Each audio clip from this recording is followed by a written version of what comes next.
Welcome to Five Little Pigs, one of Agatha Christie's most ingenious and emotionally complex mysteries, featuring the brilliant Belgian detective, Hercule Poirot. Published in 1942, this novel is an audacious departure from the traditional whodunit. Poirot is asked not to solve a new crime, but to investigate a murder that happened 16 years earlier. Carla Crale was accused and convicted of poisoning her artist husband, Amyas, and died in prison. Now her daughter seeks the truth. Poirot must interview the 5 surviving witnesses, the 5 little pigs of the nursery rhyme, to reconstruct the events of that fateful day. He cannot rely on physical evidence, only on the shifting, often self-serving, testimonies and memories of those involved. 5 Little Pigs is a thrilling exercise in psychological detection, proving that for Hercule Poirot, memory can be the most dangerous piece of evidence of all. We begin with Book 1, Chapter 1.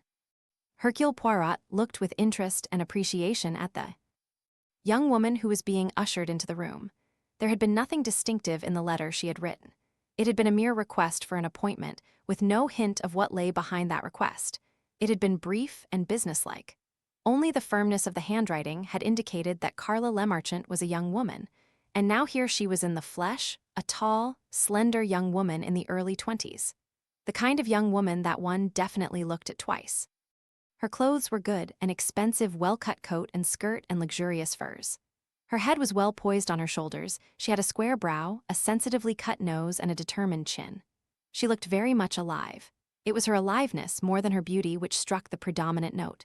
Before her entrance, Hercule Poirot had been feeling old, now he felt rejuvenated, alive, keen. As he came forward to greet her, he was aware of her dark gray eyes studying him attentively. She was very earnest in that scrutiny. She sat down and accepted the cigarette that he offered her. After it was lit, she sat for a minute or two smoking, still looking at him with that earnest, thoughtful gaze. Poirot said gently, "Yes, it has to be decided, does it not?" She started. "I beg your pardon?" Her voice was attractive, with a faint, agreeable huskiness in it. "You are making up your mind, are you not, whether I am a mere mountebank or the man you need?" She smiled. She said, "Well, yes, something of that kind. You see, Mr. Poirot, you don't look exactly the way I pictured you. And I am old, am I not? Older than you imagined?" "Yes, that too." She hesitated. "I'm being frank, you see. I've got to have the best." "Rest assured," said Hercule Poirot. "I am the best," Carla said. "You're not modest all the same. I'm inclined to take you at your word." Poirot said placidly, "One does not, employ merely the muscles. I do not need to bend and measure the footprints and pick up the cigarette ends and examine the bent blades of grass. It is enough for me to sit back in my chair and think. It is this," he tapped his egg-shaped head, "this that functions." "I know," said Carla Lemarchant. "That's why I've come to you. I want you, you see, to do something fantastic." "That," said Hercule Poirot, "promises well." He looked at her in encouragement. Carla Lemarchant drew a deep breath. "My name," she said, "isn't Carla, it's Caroline, the same as my mother S. I was called after her." She paused. "And though I've always gone by the name of Lemarchant, my real name is Crale." Hercule Poirot's forehead creased a moment perplexedly. He murmured, "Crale, I seem to remember." She said, "My father was a painter, rather a well-known painter. Some people say he was a great painter. I think he was." Hercule Poirot said, "Amyas Crale?" "Yes." She paused, then she went on, "And my mother, Caroline Crale, was tried for murdering him."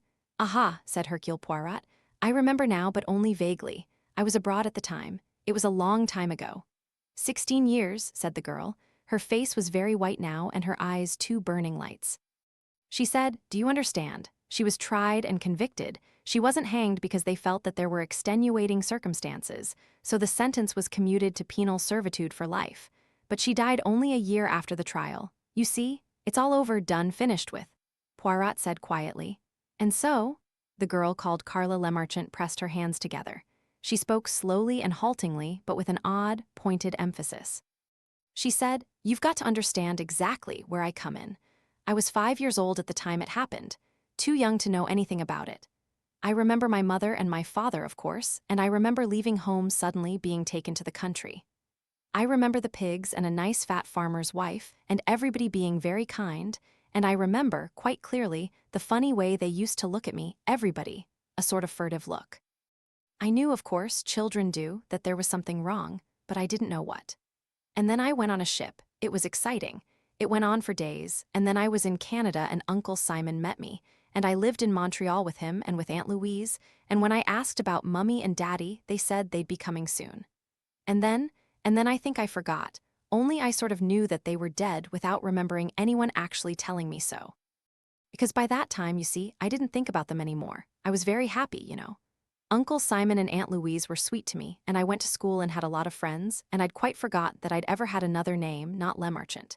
Aunt Louise, you see, told me that that was my name in Canada, and that seemed quite sensible to me at the time. It was just my Canadian name. But as I say, I forgot in the end that I'd ever had any other. She flung up her defiant chin. She said, "Look at me. You'd say, wouldn't you, if you met me, there goes a girl who's got nothing to worry about. I'm well off, I've got splendid health, I'm sufficiently good to look at, I can enjoy life." At 20, there wasn't a girl anywhere I'd have changed places with. But already, you know, I'd begun to ask questions about my own mother and father. Who they were and what they did, I'd have been bound to find out in the end. As it was, they told me the truth, when I was 21. They had to then, because for one thing I came into my own money. And then, you see, there was the letter my mother left for me when she died. Her expression changed, dimmed.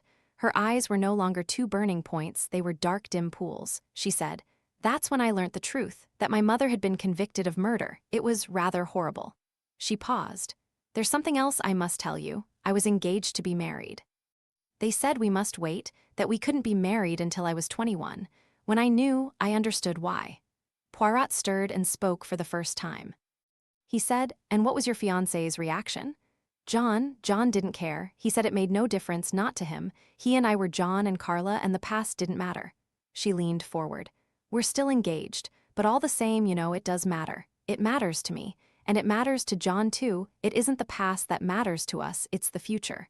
She clenched her hands. "We want children, you see. We both want children. And we don't want to watch our children growing up and be afraid." Poirot said, "Do you not realize that amongst everyone's ancestors there has been violence and evil? You don't understand. That's so, of course. But then one doesn't usually know about it. We do. It's very near to us. And sometimes I've seen John just look at me. Such a quick glance, just a flash. Supposing we were married and we'd quarreled, and I saw him look at me and wonder." Hercule Poirot said, "How was your father killed?" Carla's voice came clear and firm. "He was poisoned." Hercule Poirot said, "I see." There was a silence. Then the girl said in a calm, matter-of-fact voice, "Thank goodness you're sensible. You see that it does matter and what it involves. You don't try and patch it up and trot out consoling phrases." "I understand very well," said Poirot. "What I do not understand is what you want of me." Carla Lemarchant said simply, "I want to marry John, and I mean to marry John, and I want to have at least 2 girls and 2 boys, and you're going to make that possible." "You mean you want me to talk to your fiancé?" "Ah no, it is idiocy what I say there. It is something quite different that you are suggesting. Tell me what is in your mind." "Listen, Mr. Poirot, get this and get it clearly. I'm hiring you to investigate a case of murder." "Do you mean?" "Yes, I do mean. A case of murder is a case of murder whether it happened yesterday or 16 years ago. But my dear young lady—" "Wait, Mr. Poirot, you haven't got it all yet. There's a very important point." "Yes, my mother was innocent," said Carla Lemarchant. Hercule Poirot rubbed his nose. He murmured, "Well, naturally, I comprehend that. It isn't sentiment. There's her letter. She left it for me before she died. It was to be given to me when I was 21. She left it for that one reason, that I should be quite sure, that's all that was in it, that she hadn't done it, that she was innocent, that I could be sure of that always." Hercule Poirot looked thoughtfully at the young vital face staring so earnestly at him. He said slowly, "Tout de même," Carla smiled. "No, mother wasn't like that. You're thinking that it might be a lie, a sentimental lie?" She leaned forward earnestly. "Listen, Mr. Poirot, there are some things that children know quite well. I can remember my mother, a patchy remembrance of course, but I remember quite well the sort of person she was. She didn't tell lies, kind lies. If a thing was going to hurt, she always told you so. Dentists or thorns in your finger, all that sort of thing. Truth was a natural impulse to her. I wasn't, I don't think, especially fond of her, but I trusted her. I still trust her. If she says she didn't kill my father, then she didn't kill him. She wasn't the sort of person who would solemnly write down a lie when she knew she was dying." Slowly, almost reluctantly, Hercule Poirot bowed his head. Carla went on, "That's why it's all right for me marrying John. I know it's all right, but he doesn't. He feels that naturally I would think my mother was innocent. It's got to be cleared up, Mr. Poirot, and you're going to do it." Hercule Poirot said slowly, "Granted that what you say is true, mademoiselle, 16 years have gone by," Carla Lemarchant said. Oh, of course it's going to be difficult. Nobody but you could do it. Hercule Poirot's eyes twinkled slightly. He said, "You give me the best butter, hein?" Carla said. "I've heard about you, the things you've done, the way you have done them. It's psychology that interests you, isn't it? Well, that doesn't change with time. The tangible things are gone, the cigarette end and the footprints and the bent blades of grass. You can't look for those anymore, but you can go over all the facts of the case and perhaps talk to the people who were there at the time. They're all alive still, and then, as you said just now, you can lie back in your chair and think, and you'll know what really happened." Hercule Poirot rose to his feet. One hand caressed his mustache. He said, "Mademoiselle, I am honored. I will justify your faith in me. I will investigate your case of murder. I will search back into the events of 16 years ago and I will find out the truth." Carla got up. Her eyes were shining, but she only said, "Good." Hercule Poirot shook an eloquent forefinger. "One little moment. I have said I will find out the truth. I do not, you understand, have the bias. I do not accept your assurance of your mother's innocence. If she was guilty, bien, what then?" Carla's proud head went back. She said, "I'm her daughter. I want the truth." Hercule Poirot said, "En avant then, though it is not that I should say, on the contrary, en arrière." Book 1 counsel for the defense. "Do I remember the Crale case?" asked Sir Montague Depleach. "Certainly I do, remember it very well. Most attractive woman, but unbalanced, of course. No self-control." He glanced sideways at Poirot. "What makes you ask me about it? I am interested." "Not really tactful of you, my dear man," said Depleach, showing his teeth in his sudden famous wolf smile, which had been reputed to have such a terrifying effect upon witnesses. "Not one of my successes, you know. I didn't get her off." "I know that." Sir Montague shrugged his shoulders. He said, "Of course I hadn't quite as much experience then as I have now. All the same, I think I did all that could humanly be done. One can't do much without cooperation. We did get it commuted to penal servitude. Provocation, you know. Lots of respectable wives and mothers got up a petition. There was a lot of sympathy for her." He leaned back, stretching out his long legs. His face took on a judicial, appraising look. "If she'd shot him, you know, or even knifed him, I'd have gone all out for manslaughter. But poison, no, you can't play tricks with that. It's tricky, very tricky." "What was the defense?" asked Hercule Poirot. He knew because he had already read the newspaper files, but he saw no harm in playing the complete ignorant to Sir Montague. "Oh, suicide. Only thing you could go for, but it didn't go down well. Crale simply wasn't that kind of man. You never met him, I suppose? No? Well, he was a great blustering, vivid sort of chap. Great womanizer, beer drinker, all the rest of it. Went in for the lusts of the flesh and enjoyed them. You can't persuade a jury that a man like that is going to sit down and quietly do away with himself. It just doesn't fit. No, I was afraid I was up against a losing proposition from the first, and she wouldn't play up. I knew we'd lost as soon as she went into the box. No fight in her at all. But there it is. If you don't put your client into the box, the jury draw their own conclusions." Poirot said, "Is that what you meant when you said just now that one cannot do much without cooperation?" "Absolutely, my dear fellow. We're not magicians, you know. Half the battle is the impression the accused makes on the jury. I've known juries time and again bring in verdicts dead against the judge's summing up. He did it, all right, that's the point of view. Or he never did a thing like that, don't tell me. Caroline Crale didn't even try to put up a fight. Why was that?" Sir Montague shrugged his shoulders. "Don't ask me. Of course she was fond of the fellow. Broke her all up when she came to and realized what she'd done. Don't believe she ever rallied from the shock." "So in your opinion she was guilty?" Depleach looked rather startled. He said, Well, I thought we were taking that for granted." "Did she ever admit to you that she was guilty?" Depleach looked shocked. Of course not, of course not. We have our code, you know. Innocence is always, assumed. If you're so interested, it's a pity you can't get hold of old Mayhew. Mayhews were the solicitors who briefed me. Old Mayhew could have told you more than I can. But there, he's joined the great majority. There's young George Mayhew, of course, but he was only a boy at the time. It's a long time ago, you know." "Yes, I know." "It is fortunate for me that you remember so much. You have a remarkable memory." Depleach looked pleased. He murmured, "Oh well, one remembers the main headings, you know, especially when it's a capital charge. And of course the Crale case got a lot of publicity from the press. Lot of sex interest and all that. The girl in the case was pretty striking. Hard-boiled piece of goods, I thought." "You will forgive me if I seem too insistent," said Poirot, "but I repeat once more you had no doubt of Caroline Crale's guilt." Depleach shrugged his shoulders. He said, "Frankly, as man to man, I don't think there's much doubt about it. Oh yes, she did it all right." "What was the evidence against her?" "Very damning indeed. First of all, there was motive. She and Crale had led a kind of cat and dog life for years, interminable rows. He was always getting mixed up with some woman or other. Couldn't help it, he was that kind of man. She stood it pretty well on the whole, made allowances for him on the score of temperament, and the man really was a first-class painter, you know. His stuff's gone up enormously in price, enormously. Don't care for that style of painting myself, ugly, forceful stuff, but it's good, no doubt of that. Well, as I say, there had been trouble about women from time to time. Mrs. Crale wasn't the meek kind who suffers in silence. There were rows all right. But he always came back to her in the end. These affairs of his blew over. But this final affair was rather different. It was a girl, you see, and quite a young girl. She was only 20. Elsa Greer, that was her name. She was the only daughter of some Yorkshire manufacturer. She'd got money and determination, and she knew what she wanted. What she wanted was Amyas Crale. She got him to paint her. He didn't paint regular society portraits, Mrs. Blinkety-Blank in satin and pearls, but he painted figures. I don't know that most women would have cared to be painted by him. He didn't spare them.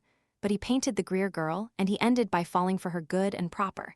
He was getting on for 40, you know, and he'd been married a good many years. He was just ripe for making a fool of himself over some chit of a girl. Elsa Greer was the girl. He was crazy about her, and his idea was to get a divorce from his wife and marry Elsa. Caroline Crale wasn't standing for that. She threatened him. She was overheard by 2 people to say that if he didn't give the girl up, she'd kill him, and she meant it all right. The day before it happened, they'd been having tea with a neighbor. He was by way of dabbling in herbs and home-brewed medicines. Amongst his patent brews was one of Conian, spotted hemlock. There was some talk about it and its deadly properties. The next day he noticed that half the contents of the bottle had gone, got the wind up about it. They found an almost empty bottle of it in Mrs. Crale's room, hidden away at the bottom of a drawer. Hercule Poirot moved uncomfortably. He said, "Somebody else might have put it there." Oh, she admitted to the police she'd taken it. Very unwise, of course, but she didn't have a solicitor to advise her at that stage. When they asked her about it, she admitted quite frankly that she had taken it. For what reason? She made out that she'd taken it with the idea of doing herself in. She couldn't explain how the bottle came to be empty, nor how it was that there were only her fingerprints on it. That part of it was pretty damaging. She contended, you see, that Amyas Crale had committed suicide. But if he'd taken the Conian from the bottle she'd hidden in her room, his fingerprints would have been on the bottle as well as hers. It was given him in beer, was it not? Yes. She got out the bottle from the refrigerator and took it down herself to where he was painting in the garden. She poured it out and gave it to him and watched him drink it. Everyone went up to lunch and left him. He often didn't come into meals. Afterwards, she and the governess found him there dead. Her story was that the beer she gave him was all right. Our theory was that he suddenly felt so worried and remorseful that he slipped the poison in himself. All poppycock, he wasn't that kind of man, and the fingerprint evidence was the most damning of all. They found her fingerprints on the bottle. No, they didn't. They found only his, and they were phony ones. She was alone with the body, you see, while the governess went to call up a doctor. And what she must have done was to wipe the bottle and glass and then press his fingers on them. She wanted to pretend, you see, that she'd never even handled the stuff. Well, that didn't work. Old Rudolph, who was prosecuting, had a lot of fun with that, proved quite definitely by demonstration in court that a man couldn't hold a bottle with his fingers in that position. Of course, we did our best to prove that he could, that his hands would take up a contorted attitude when he was dying. But frankly, our stuff wasn't very convincing. Hercule Poirot said, "The Conian in the bottle must have been put there before she took it down to the garden." There was no Conian in the bottle at all. Only in the glass. He paused, his large, handsome face suddenly altered. He turned his head sharply. "Hallo," he said. "Now then, Poirot, what are you driving at?" Poirot said. "If Caroline Crale was innocent, how did that Conian get into the beer? The defense said at the time that Amyas Crale himself put it there. But you say to me that that was in the highest degree unlikely, and for my part, I agree with you. It was not that kind of man. Then if Caroline Crale did not do it, someone else did." Depleach said with almost a splutter, "Oh, damn it all, man, you can't flog a dead horse. It's all over and done with years ago. Of course she did it. You'd know that well enough if you'd seen her at the time. It was written all over her. I even fancy that the verdict was a relief to her. She wasn't frightened. No nerves at all. Just wanted to get through the trial and have it over. A very brave woman, really." "And yet," said Hercule Poirot, "when she died she left a letter to be given to her daughter in which she swore solemnly that she was innocent." "I dare say she did," said Sir Montague Depleach. You or I would have done the same in her place. Her daughter says she was not that kind of woman. The daughter says, Pa, what does she know about it? My dear Poirot, the daughter was a mere infant at the time of the trial. What was she, 4, 5? They changed her name and sent her out of England somewhere to some relatives. What can she know or remember? Children know people very well sometimes. Maybe they do, but that doesn't follow in this case. Naturally, the girl wants to believe her mother didn't do it. Let her believe it, it doesn't do any harm. But unfortunately, she demands proof. Proof that Caroline Crale didn't kill her husband? Yes.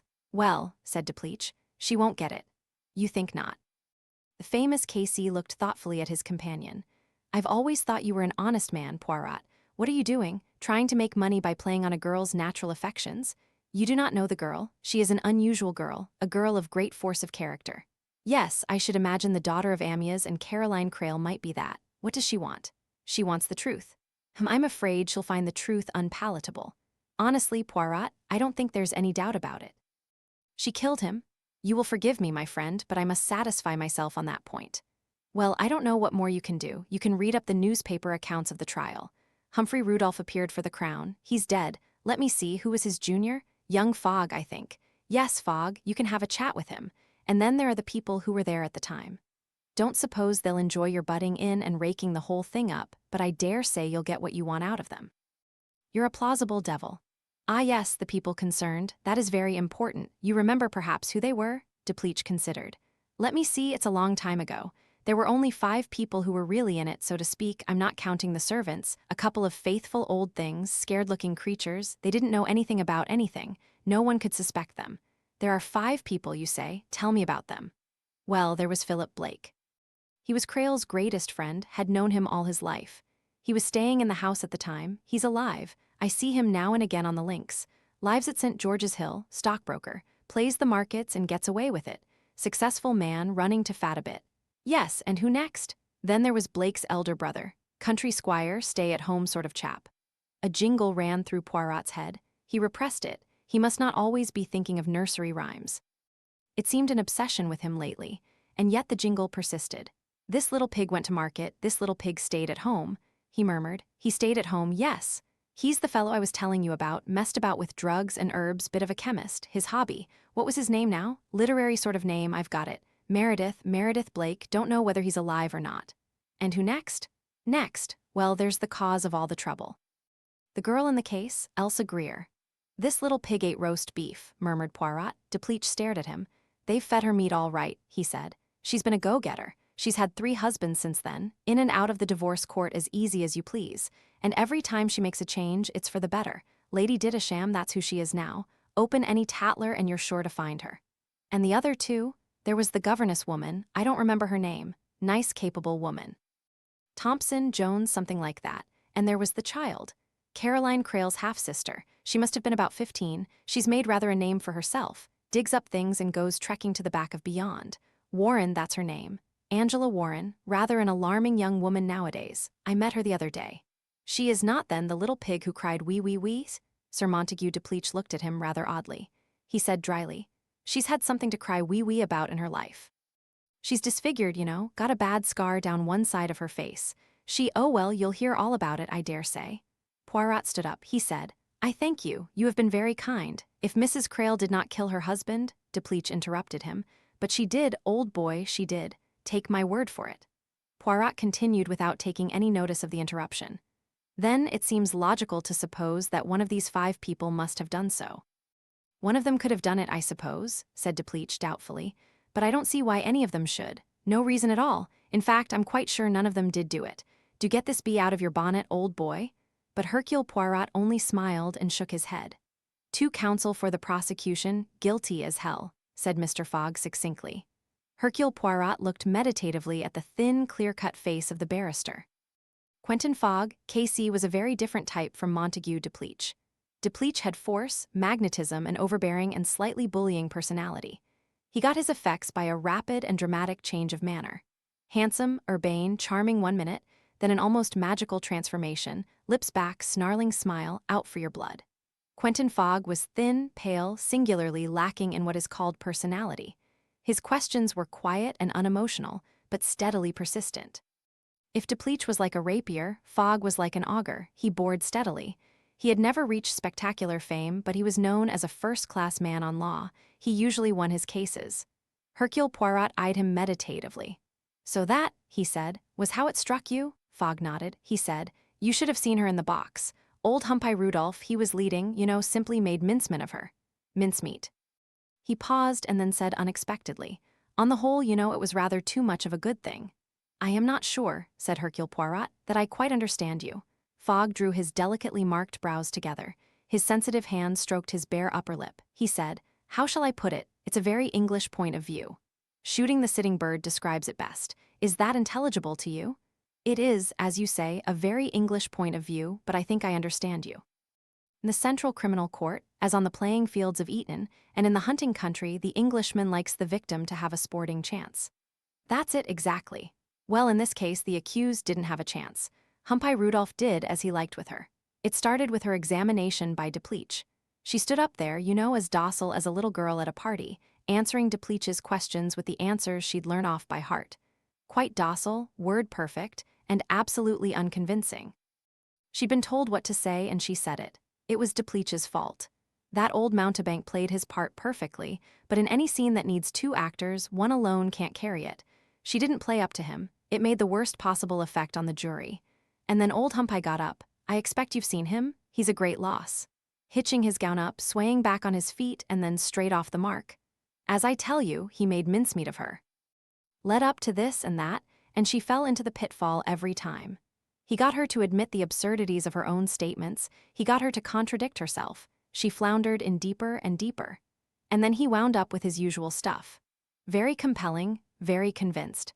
I suggest to you, Mrs. Crale, that this story of yours about stealing conian in order to commit suicide is a tissue of falsehood. I suggest that you took it in order to administer it to your husband who was about to leave you for another woman, and that you did deliberately administer it to him." And she looked at him, such a pretty creature, graceful, delicate, and she said, "Oh, no, I didn't. It was the flattest thing you ever heard, the most unconvincing. I saw old Depleach squirm in his seat. He knew it was all up then." Fogg paused a minute, then he went on. "And yet, I don't know. In some ways it was the cleverest thing she could have done. It appealed to chivalry, to that queer chivalry closely allied to blood sports which makes most foreigners think us such almighty humbugs. The jury felt, the whole court felt, that she hadn't got a chance. She couldn't even fight for herself. She certainly couldn't put up any kind of a show against a great big clever brute like old Humpy. That weak, unconvincing, 'Oh no, I didn't,' it was pathetic, simply pathetic. She was done for. Yes, in a way, it was the best thing she could have done. The jury were only out just over half an hour. They brought her in, guilty with a recommendation to mercy. Actually, she made a good contrast to the other woman in the case. The girl. The jury were unsympathetic to her from the start. She never turned a hair. Very good-looking, hard-boiled, modern. To the women in the court she stood for a type of the homebreaker. Homes weren't safe when girls like that were wandering abroad. Girls damn full of sex and contemptuous of the rights of wives and mothers. She didn't spare herself, I will say. She was honest, admirably honest. She'd fallen in love with Amyas Crale and he with her, and she'd no scruples at all about taking him away from his wife and child. I admired her in a way. She had guts. Depleach put in some nasty stuff in cross-examination and she stood up well to it, but the court was unsympathetic, and the judge didn't like her. Old Avies it was. Been a bit of a rip himself when young, but he's very hot on morality when he's presiding in his robes. His summing up against Caroline Crale was mildness itself. He couldn't deny the facts, but he threw out pretty strong hints as to provocation and all that. Hercule Poirot asked. He did not support the suicide theory of the defense. Fogg shook his head. That never really had a leg to stand upon. Mind you, I don't say Depleach didn't do his best with it. He was magnificent. He painted a most moving picture of a great-hearted, pleasure-loving, temperamental man, suddenly overtaken by a passion for a lovely young girl, conscience-stricken, yet unable to resist. Then his recoil, his disgust with himself, his remorse for the way he was treating his wife and child, and his sudden decision to end it all. The honorable way out. I can tell you, it was a most moving performance. Depleach's voice brought tears to your eyes. You saw the poor wretch torn by his passions and his essential decency. The effect was terrific. Only, when it was all over, and the spell was broken, you couldn't quite square that mythical figure with Amyas Crale. Everybody knew too much about Crale. He wasn't at all that kind of man, and Depleach hadn't been able to get hold of any evidence to show that he was. I should say Crale came as near as possible to being a man without even a rudimentary conscience. He was a ruthless, selfish, good-tempered, happy egoist. Any ethics he would have applied to painting. He wouldn't, I'm convinced, have painted a sloppy, bad picture, no matter what the inducement. But for the rest, he was a full-blooded man and he loved life, he had a zest for it. Suicide, not he. Not perhaps a very good defense to have chosen? Fogg shrugged his thin shoulders. He said, "What else was there?" Couldn't sit back and plead that there was no case for the jury, that the prosecution had got to prove their case against the accused. There was a great deal too much proof. She de-handled the poison, admitted pinching it, in fact. There was means, motive, opportunity, everything. One might have attempted to show that these things were artificially arranged. Fogg said bluntly. She admitted most of them, and in any case, it's too far-fetched. You're implying, I presume, that somebody else murdered him and fixed it up to look as though she had done it. You think that quite untenable, Fogg said slowly. I'm afraid I do. You're suggesting the mysterious X. Where do we look for him? Poirot said. Obviously in a close circle. There were 5 people, were there not, who could have been concerned? 5, let me see. There was the old duffer who messed about with his herb brewing, a dangerous hobby but an amiable creature, vague sort of person. Don't see him as X. There was the girl. She might have polished off Caroline, but certainly not Amyas. Then there was the stockbroker, Crale's best friend. That's popular in detective stories, but I don't believe in it in real life. There's no one else. Oh yes, the kid sister, but one doesn't seriously consider her. That's 4. Hercule Poirot said. You forget the governess. Yes, that's true. Wretched people, governesses, one never does remember them. I do recall her dimly, though. Middle-aged, plain, competent. I suppose a psychologist would say that she had a guilty passion for Crale and therefore killed him. The repressed spinster. It's no good, I just don't believe it. As far as my dim remembrance goes, she wasn't the neurotic type. It is a long time ago. 15 or 16 years, I suppose. Yes, quite that. You can't expect my memories of the case to be very acute. Hercule Poirot said, but on the contrary, you remember it amazingly well. That astounds me. You can see it, can you not?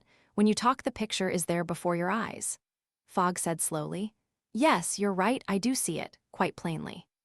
Poirot said, it would interest me, my friend, very much if you would tell me why. Why? Fogg considered the question. His thin intellectual face was alert, interested. Yes, now why? Poirot asked. What do you see so plainly? The witnesses, the counsel, the judge, the accused standing in the dock. Fogg said quietly.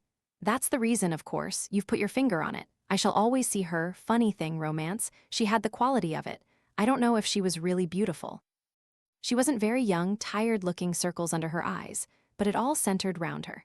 The interest, the drama, and yet half the time she wasn't there. She'd gone away somewhere, quite far away, just left her body there, quiescent, attentive, with the little polite smile on her lips. She was all half-tones, lights and shades. And yet, with it all, she was more alive than the other, that girl with the perfect body and the beautiful face and the crude young strength. I admired Elsa Greer because she had guts, because she could fight, because she stood up to her tormentors and never quailed. But I admired Caroline Crale because she didn't fight, because she retreated into her world of half-lights and shadows. She was never defeated because she never gave battle. He paused. I'm only sure of one thing. She loved the man she killed, loved him so much that half of her died with him. Mr. Fogg, Casey, paused and polished his glasses. Dear me, he said. I seem to be saying some very strange things. I was quite a young man at the time, just an ambitious youngster. These things make an impression. But all the same, I'm sure that Caroline Crale was a VERYREMARKABLEWOMAN, ISH all NEVERFORGETHERNO, ISH all NEVERFORGETHER. 3. The young solicitor George Mayhew was cautious and noncommittal. He remembered the case, of course, but not at all clearly. His father had been in charge, he himself had been only 19 at the time. Yes, the case had made a great stir, because of Crale being such a well-known man. His pictures were very fine indeed. 2 of them were in the Tate, not that that meant anything. Mr. Poirot would excuse him, but he didn't see quite what Mr. Poirot's interest was in the matter. Oh, the daughter, really? Indeed, Canada. He had always heard it was New Zealand. George Mayhew became less rigid. He unbent, a shocking thing in a girl's life. He had the deepest sympathy for her. Really, it would have been better if she had never learned the truth. Still, it was no use saying that now. She wanted to know? Yes, but what was there to know? There were the reports of the trial, of course. He himself didn't really know anything. No, he was afraid there wasn't much doubt as to Mrs. Crale's being guilty. There was a certain amount of excuse for her. These artists, difficult people to live with. With Crale, he understood it had always been some woman or other, and she herself had probably been the possessive type of woman, unable to accept facts. Nowadays, she'd simply have divorced him and got over it. He added cautiously, "Let me see, Lady Didisham, I believe, was the girl in the case." Poirot said that he believed that was so. "The newspapers bring it up from time to time," said Mayhew. "She's been in the divorce court a good deal. She's a very rich woman, as I expect you know. She was married to that explorer fellow before Didisham. She's always more or less in the public eye, the kind of woman who likes notoriety, I should imagine. Or possibly a hero worshipper," suggested Poirot. The idea was upsetting to George Mayhew. He accepted it dubiously. "Well, possibly, yes, I suppose that might be so." He seemed to be turning the idea over in his mind. Poirot said, "Had your firm acted for Mrs. Crale for a long period of years?" George Mayhew shook his head. "On the contrary, Jonathan and Jonathan were the Crale solicitors. Under the circumstances, however, Mr. Jonathan felt that he could not very well act for Mrs. Crale, and he arranged with us, with my father, to take over her case. You would do well, I think, Mr. Poirot, to arrange a meeting with old Mr. Jonathan. He has retired from active work, he is over 70, but he knew the Crale family intimately, and he could tell you far more than I can. Indeed, I myself can tell you nothing at all. I was a boy at the time. I don't think I was even in court."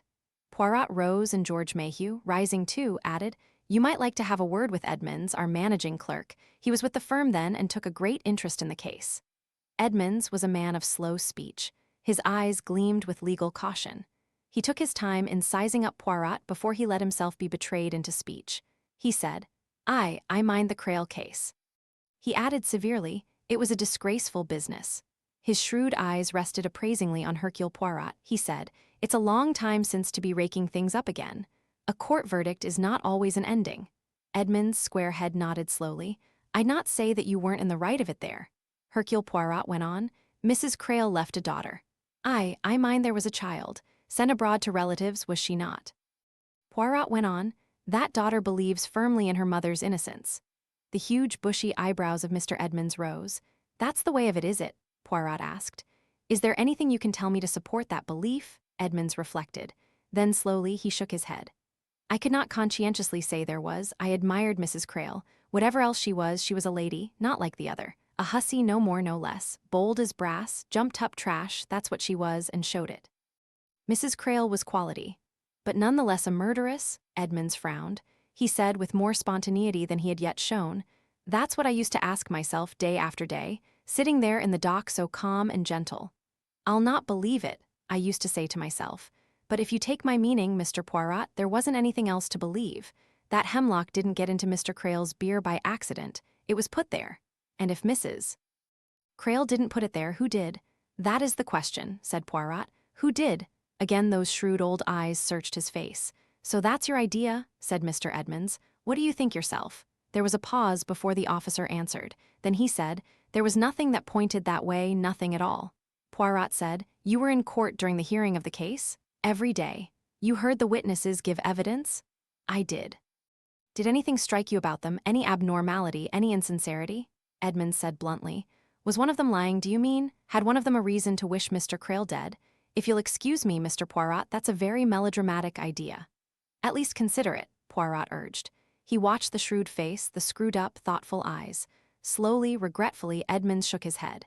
"That Miss Greer," he said, "she was bitter enough and vindictive. I'd say she overstepped the mark in a good deal, she said, but it was Mr. Crale alive she wanted. He was no use to her dead. She wanted Mrs. Crale hanged all right, but that was because death had snatched her man away from her. Like a balked tigress she was, but, as I say, it was Mr. Crale alive she'd wanted. Mr. Philip Blake, he was against Mrs. Crale too. Prejudiced. Got his knife into her whenever he could. But I'd say he was honest according to his lights. He'd been Mr. Crale's great friend. His brother, Mr. Meredith Blake, a bad witness he was, vague, hesitating, never seemed sure of his answers. I've seen many witnesses like that. Look as though they're lying when all the time they're telling the truth. Didn't want to say anything more than he could help, Mr. Meredith Blake didn't. Counsel got all the more out of him on that account. One of these quiet gentlemen who get easily flustered. The governess now, she stood up well to them. Didn't waste words and answered pat and to the point. You couldn't have told, listening to her, which side she was on. Got all her wits about her, she had, the brisk kind. He paused. Knew a lot more than she ever let on about the whole thing, I shouldn't wonder. I too should not wonder, said Hercule Poirot. He looked sharply at the wrinkled, shrewd face of Mr. Alfred Edmonds. It was quite bland and impassive, but Hercule Poirot wondered if he had been vouchsafed a hint. For the old solicitor Mr. Caleb Jonathan lived in Essex. After a courteous exchange of letters, Poirot received an invitation, almost royal in its character, to dine and sleep. The old gentleman was decidedly a character. After the insipidity of young George Mayhew, Mr. Jonathan was like a glass of his own vintage port. He had his own methods of approach to a subject, and it was not until well on towards midnight, when sipping a glass of fragrant old brandy, that Mr. Jonathan really unbent.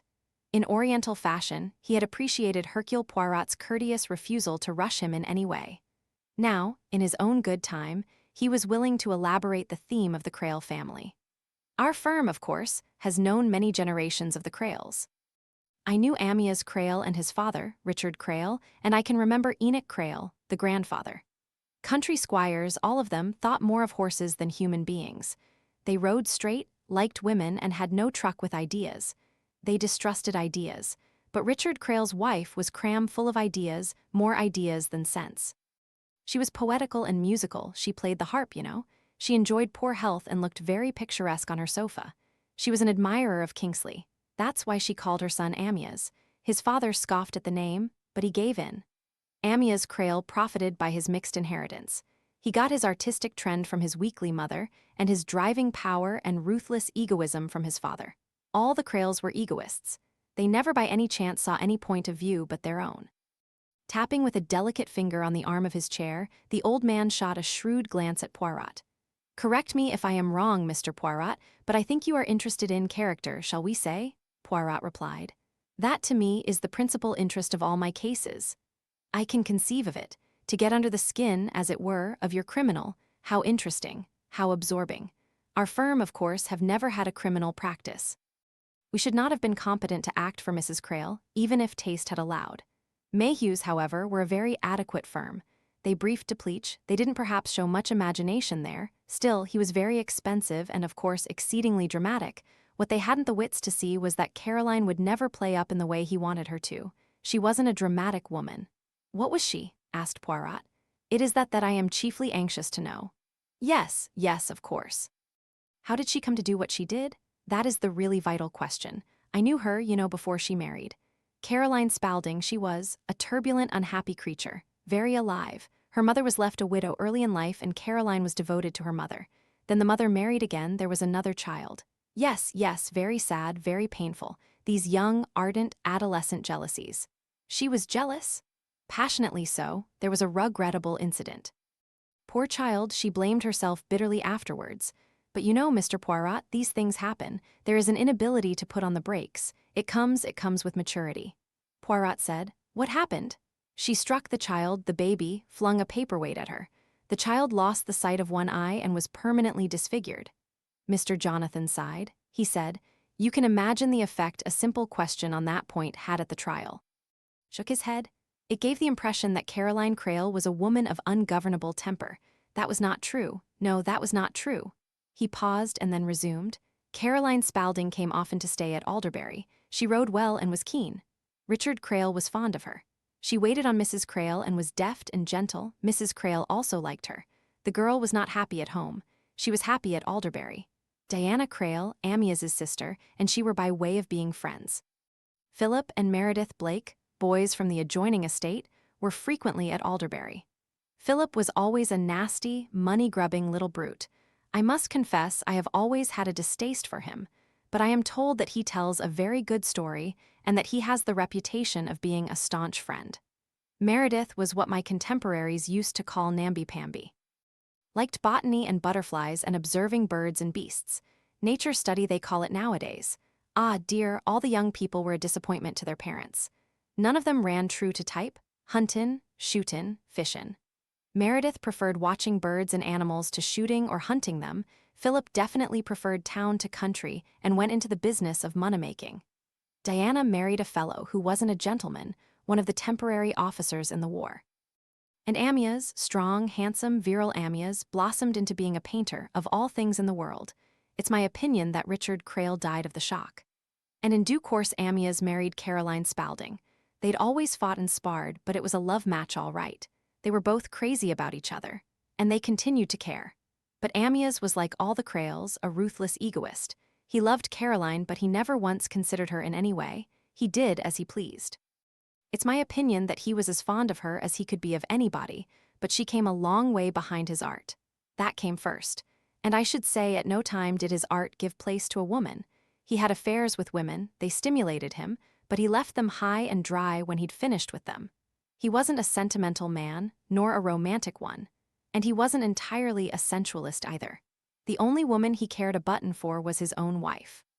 And because she knew that she put up with a lot, he was a very fine painter, you know. She realized that and respected it. He chased off in his amorous pursuits and came back again, usually with a picture to show for it. It might have gone on like that if it hadn't come to Elsa Greer. Elsa Greer? Mr. Jonathan shook his head. Poirot said, "What of Elsa Greer?" Mr. Jonathan said unexpectedly. "Poor child, poor child." Poirot said, "So you feel like that about her?" Jonathan said, "Maybe it is because I am an old man, but I find, Mr. Poirot, that there is something about the defenselessness of youth that moves me to tears. Youth is so vulnerable. It is so ruthless, so sure, so generous and so demanding." Getting up, he crossed to the bookcase. Taking out a volume, he opened it, turned the pages, and then read out, "If that thy bent of love be honorable, the purpose marriage, send me word tomorrow by one that I'll procure to come to thee, where and what time thou wilt perform the rite, and all my fortunes at thy foot I'll lay, and follow thee my lord throughout the world." There speaks love allied to youth, in Juliet's words. No reticence, no holding back, no so-called maiden modesty. It is the courage, the insistence, the ruthless force of youth. Shakespeare knew youth. Juliet singles out Romeo. Desdemona claims Othello. They have no doubts, the young, no fear, no pride. Poirot said thoughtfully, "So to you Elsa Greer spoke in the words of Juliet?" "Yes, she was a spoiled child of fortune, young, lovely, rich. She found her mate and claimed him, no young Romeo, a married, middle-aged painter. Elsa Greer had no code to restrain her, she had the code of modernity. Take what you want, we shall only live once." He sighed, leaned back, and again tapped gently on the arm of his chair. A predatory Juliet, young, ruthless, but horribly vulnerable, staking everything on the one audacious throw. And seemingly she won, and then, at the last moment, death steps in, and the living, ardent, joyous Elsa died also. There was left only a vindictive, cold, hard woman, hating with all her soul the woman whose hand had done this thing. His voice changed. "Dear, dear, pray forgive this little lapse into melodrama. A crude young woman, with a crude outlook on life. Not, I think, an interesting character. Rose white youth, passionate, pale, etc. Take that away, and what remains? Only a somewhat mediocre young woman seeking for another life-sized hero to put on an empty pedestal." Poirot said, "If Amyas Crale had not been a famous painter," Mr. Jonathan agreed quickly. He said, Quite. You have taken the point admirably. The Elsas of this world are hero worshippers. A man must have done something, must be somebody. Caroline Crale now could have recognized quality in a bank clerk or an insurance agent. Caroline loved Amyas Crale the man, not Amyas Crale the painter. Caroline Crale was not crude, Elsa Greer was, he added, but she was young and beautiful and to my mind infinitely pathetic. Hercule Poirot went to bed thoughtful. He was fascinated by the problem of personality. To Edmonds, the clerk, Elsa Greer was a hussy, no more, no less. To old Mr. Jonathan, she was the eternal Juliet. And Caroline Crale? Each person had seen her differently. Montague Depleach had despised her as a defeatist, a quitter. To young Fogg, she had represented romance. Edmonds saw her simply as a lady. Mr. Jonathan had called her a stormy, turbulent creature. How would he, Hercule Poirot, have seen her? On the answer to that question depended, he felt, the success of his quest. So far, not one of the people he had seen had doubted that whatever else she was, Caroline Crale was also a murderess. 5. The police superintendent, ex-superintendent Hale, pulled thoughtfully at his pipe. He said, "This is a funny fancy of yours, Mr. Poirot." "It is, perhaps, a little unusual," Poirot agreed cautiously. "You see," said Hale, "it's all such a long time ago." Hercule Poirot foresaw that he was going to get a little tired of that particular phrase. He said mildly, "That adds to the difficulty, of course." "Raking up the past," mused the other, If there were an object in it now, there is an object. What is it?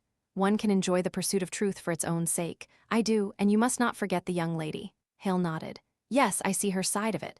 But you'll excuse me, Mr. Poirot, you're an ingenious man, you could cook her up a tale. Poirot replied, You do not know the young lady.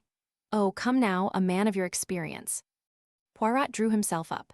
I may be, mon cher, an artistic and competent liar, you seem to think so, but it is not my idea of ethical conduct, I have my standards. Sorry, Mr. Poirot, I didn't mean to hurt your feelings, but it would be all in a good cause, so to speak. Oh, I wonder, would it really? Hale said slowly. It's tough luck on a happy, innocent girl who's just going to get married to find that her mother was a murderess. If I were you, I'd go to her and say that, after all, suicide was what it was. Say the case was mishandled by Depleach. Say that there's no doubt in your mind that Crale poisoned himself. But there is every doubt in my mind. I do not believe for 1 minute that Crale poisoned himself. Do you consider it even reasonably possible yourself? Slowly Hale shook his head. You see? No, it is the truth I must have, not a plausible, or not very plausible, lie. Hale turned and looked at Poirot. His square, rather red face grew a little redder and even appeared to get a little squarer. He said, You talk about the truth. I'd like to make it plain to you that we think we got the truth in the Crale case. Poirot said quickly, That pronouncement from you means a great deal. I know you for what you are, an honest and capable man. Now tell me this, was there no doubt at any time in your mind as to the guilt of Mrs. Crale? The superintendent's answer came promptly. No doubt at all, Mr. Poirot. The circumstances pointed to her straight away, and every single fact that we uncovered supported that view. You can give me an outline of the evidence against her? I can. When I received your letter, I looked up the case. He picked up a small notebook. I've jotted down all the salient facts here. Thank you, my friend. I am all eagerness to hear. Hale cleared his throat. A slight official intonation made itself heard in his voice. Said, At 2:45 on the afternoon of September 18th, Inspector Conway was rung up by Dr. Andrew Fawcett. Dr. Fawcett stated that Mr. Amyas Crale of Alderbury had died suddenly, and that in consequence of the circumstances of that death, and also of a statement made to him by a Mr. Blake, a guest staying in the house, he considered that it was a case for the police. Inspector Conway, in company with a sergeant and the police surgeon, came over to Alderbury straight away. Dr. Fawcett was there and took him to where the body of Mr. Crale had not been disturbed. Mr. Crale had been painting in a small enclosed garden, known as the Battery Garden, from the fact that it overlooked the sea, and had some miniature cannon placed in embattlements. It was situated at about 4 minutes' walk from the house. Mr. Crale had not come up to the house for lunch, as he wanted to get certain effects of light on the stone, and the sun would have been wrong for this later. He had therefore remained alone in the Battery Garden, painting. This was stated not to be an unusual occurrence. Mr. Crale took very little notice of meal times. Sometimes a sandwich would be sent down to him, but more often he preferred to remain undisturbed. The last people to see him alive were Miss Elsa Greer, staying in the house, and Mr. Meredith Blake, a near neighbor. These two went up together to the house and went with the rest of the household in to lunch. After lunch, coffee was served on the terrace. Mrs. Crale finished drinking her coffee and then observed that she would go down and see how Amyas was getting on. Miss Cecilia Williams, governess, got up and accompanied her. She was looking for a pullover belonging to her pupil, Miss Angela Warren, sister of Mrs. Crale, which the latter had mislaid, and she thought it possible it might have been left down on the beach. These two started off together. The path led downwards, through some woods, until it emerged at the door leading into the Battery Garden. You could either go into the Battery Garden, or you could continue on the same path, which led down to the seashore. Miss Williams continued on down, and Mrs. Crale went into the Battery Garden. Almost at once, however, Mrs. Crale screamed, and Miss Williams hurried back. Mr. Crale was reclining on a seat, and he was dead. At Mrs. Crale's urgent request, Miss Williams left the Battery Garden and hurried up to the house to telephone for a doctor. On her way, however, she met Mr. Meredith Blake and entrusted her errand to him, herself returning to Mrs. Crale, whom she felt might be in need of someone. Dr. Fawcett arrived on the scene a quarter of an hour later. He saw at once that Mr. Crale had been dead for some time. He placed the probable time of death at between 1 and 2 o'clock. There was nothing to show what had caused death. There was no sign of any wound, and Mr. Crale's attitude was a perfectly natural one. Nevertheless, Dr. Fawcett, who was well acquainted with Mr. Crale's state of health, and who knew positively that there was no disease or weakness of any kind, was inclined to take a grave view of the situation. It was at this point that Mr. Philip Blake made a certain statement to Dr. Fawcett. Superintendent Hale paused, drew a deep breath and passed, as it were, to Chapter 2. Subsequently, Mr. Blake repeated this statement to Inspector Conway. It was to this effect. He had that morning received a telephone message from his brother, Mr. Meredith Blake, who lived at Handcross Manor, a mile and a half away. Mr. Meredith Blake was an amateur chemist, or perhaps herbalist would describe it best. On entering his laboratory that morning, Mr. Meredith Blake had been startled to note that a bottle containing a preparation of hemlock, which had been quite full the day before, was now nearly empty. Worried and alarmed by this fact, he had rung up his brother to ask his advice as to what he should do about it. Mr. Philip Blake had urged his brother to come over to Alderbury at once, and they would talk the matter over. He himself walked part way to meet his brother, and they had come up to the house together. They had come to no decision as to what course to adopt, and had left the matter in order to consult again after lunch. As a result of further inquiries, Inspector Conway ascertained the following facts. On the preceding afternoon, 5 people had walked over from Alderbury to tea at Handcross Manor. There were Mr. and Mrs. Crale, Miss Angela Warren, Miss Elsa Greer, and Mr. Philip Blake. During the time spent there, Mr. Meredith Blake had given quite a dissertation on his hobby and had taken the party into his little laboratory and shown them round. In the course of this tour, he had mentioned certain specific drugs, one of which was coniine, the active principle of the spotted hemlock.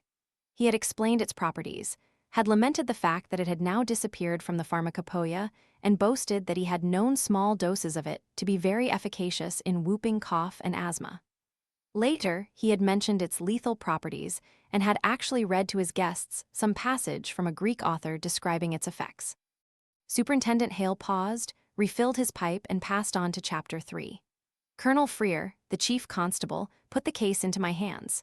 The result of the autopsy put the matter beyond any doubt. Coniine, I understand, leaves no definite post-mortem appearances, but the doctors knew what to look for, and an ample amount of the drug was recovered. The doctor was of the opinion that it had been administered 2 or 3 hours before death. In front of Mr. Crale, on the table, there had been an empty glass and an empty beer bottle. The dregs of both were analyzed. There was no coniine in the bottle, but there was in the glass. I made inquiries and learned that although a case of beer and glasses were kept in a small summer house in the Battery Garden in case Mr. Crale should feel thirsty when painting, on this particular morning, Mrs. Crale had brought down from the house a bottle of freshly iced beer. Mr. Crale was busy painting when she arrived, and Miss Greer was posing for him, sitting on one of the battlements. Mrs. Crale opened the beer, poured it out, and put the glass into her husband's hand as he was standing before the easel. He tossed it off in one draught, a habit of his, I learned. Then he made a grimace, set down the glass on the table, and said, "Everything tastes foul to me today." Miss Greer upon that laughed and said, "Liver." Mr. Crale said, "Well, at any rate it was cold." Hale paused. Poirot said, "At what time did this take place?" "At about 11:15. Mr. Crale continued to paint. According to Miss Greer, he later complained of stiffness in the limbs and grumbled that he must have got a touch of rheumatism. But he was the type of man who hates to admit to illness of any kind, and he undoubtedly tried not to admit that he was feeling ill. His irritable demand that he should be left alone and the others go up to lunch was quite characteristic of the man, I should say." Poirot nodded. Hale continued. "So Crale was left alone in the Battery Garden. No doubt he dropped down on the seat and relaxed as soon as he was alone. Muscular paralysis would then set in. No help was at hand, and death supervened." Again Poirot nodded. Hale said, "Well, I proceeded according to routine. There wasn't much difficulty in getting down to the facts. On the preceding day, there had been a set-to between Mrs. Crale and Miss Greer. The latter had pretty insolently described some change in the arrangement of the furniture when I am living here. Mrs. Crale took her up and said, "What do you mean?" "When you are living here," Miss Greer replied. "Don't pretend you don't know what I mean, Caroline. You're just like an ostrich that buries its head in the sand. You know perfectly well that Amyas and I care for each other and are going to be married." Mrs. Crale said, "I know nothing of the kind." Miss Greer then said, "Well, you know it now." Whereupon, it seems, Mrs. Crale turned to her husband, who had just come into the room, and said, "Is it true, Amyas, that you are going to marry Elsa?" Poirot said with interest, "And what did Mr. Crale say to that?" Apparently he turned on Miss Greer and shouted at her, "What the devil do you mean by blurting that out? Haven't you got the sense to hold your tongue?" Miss Greer said, I think Caroline ought to recognize the truth. Mrs. Crale said to her husband, "Is it true, Amyas?" He wouldn't look at her, it seems, turned his face away and mumbled something. She said, "Speak out. I've got to know." Whereupon he said, "Oh, it's true enough, but I don't want to discuss it now."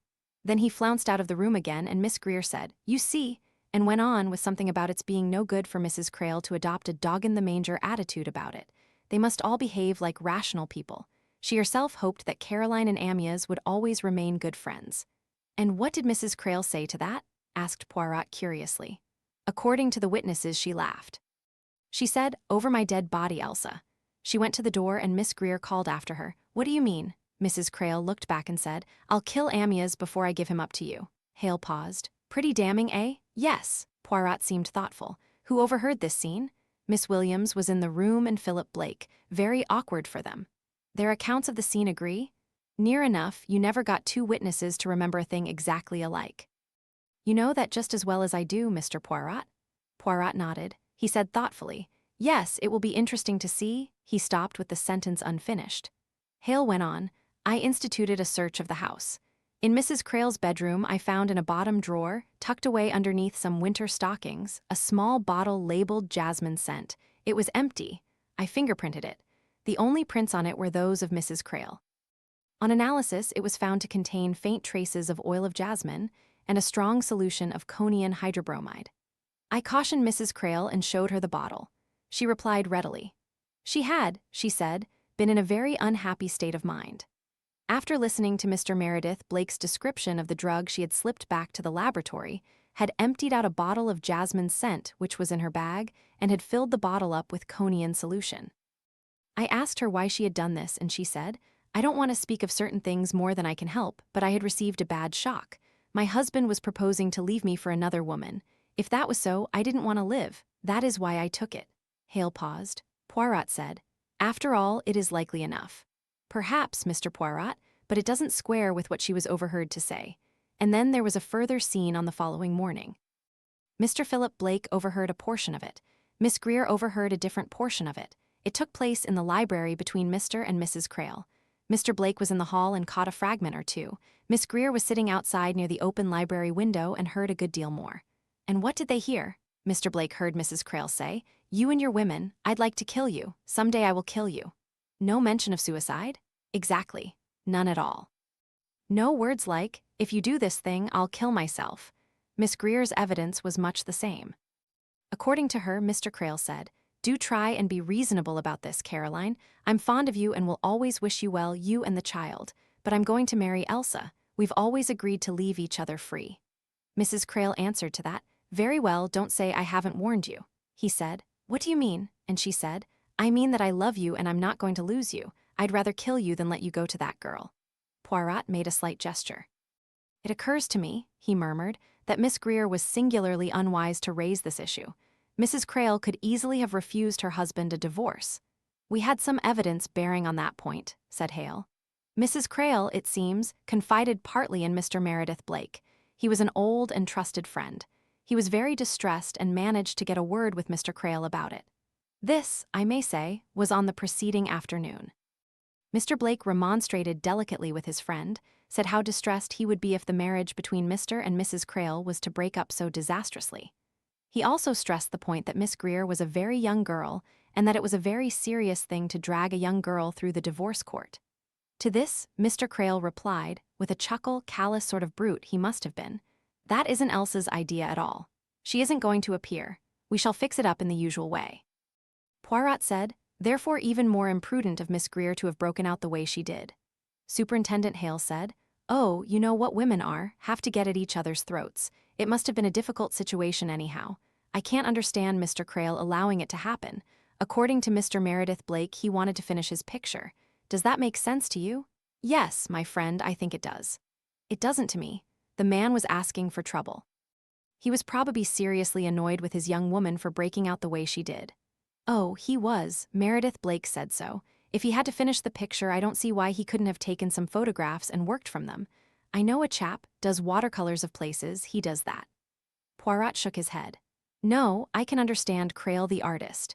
You must realize, my friend, that at that moment, probably, his picture was all that mattered to Crale. However much he wanted to marry the girl, the picture came first. That's why he hoped to get through her visit without its coming to an open issue. The girl, of course, didn't see it that way. With women, love always comes first.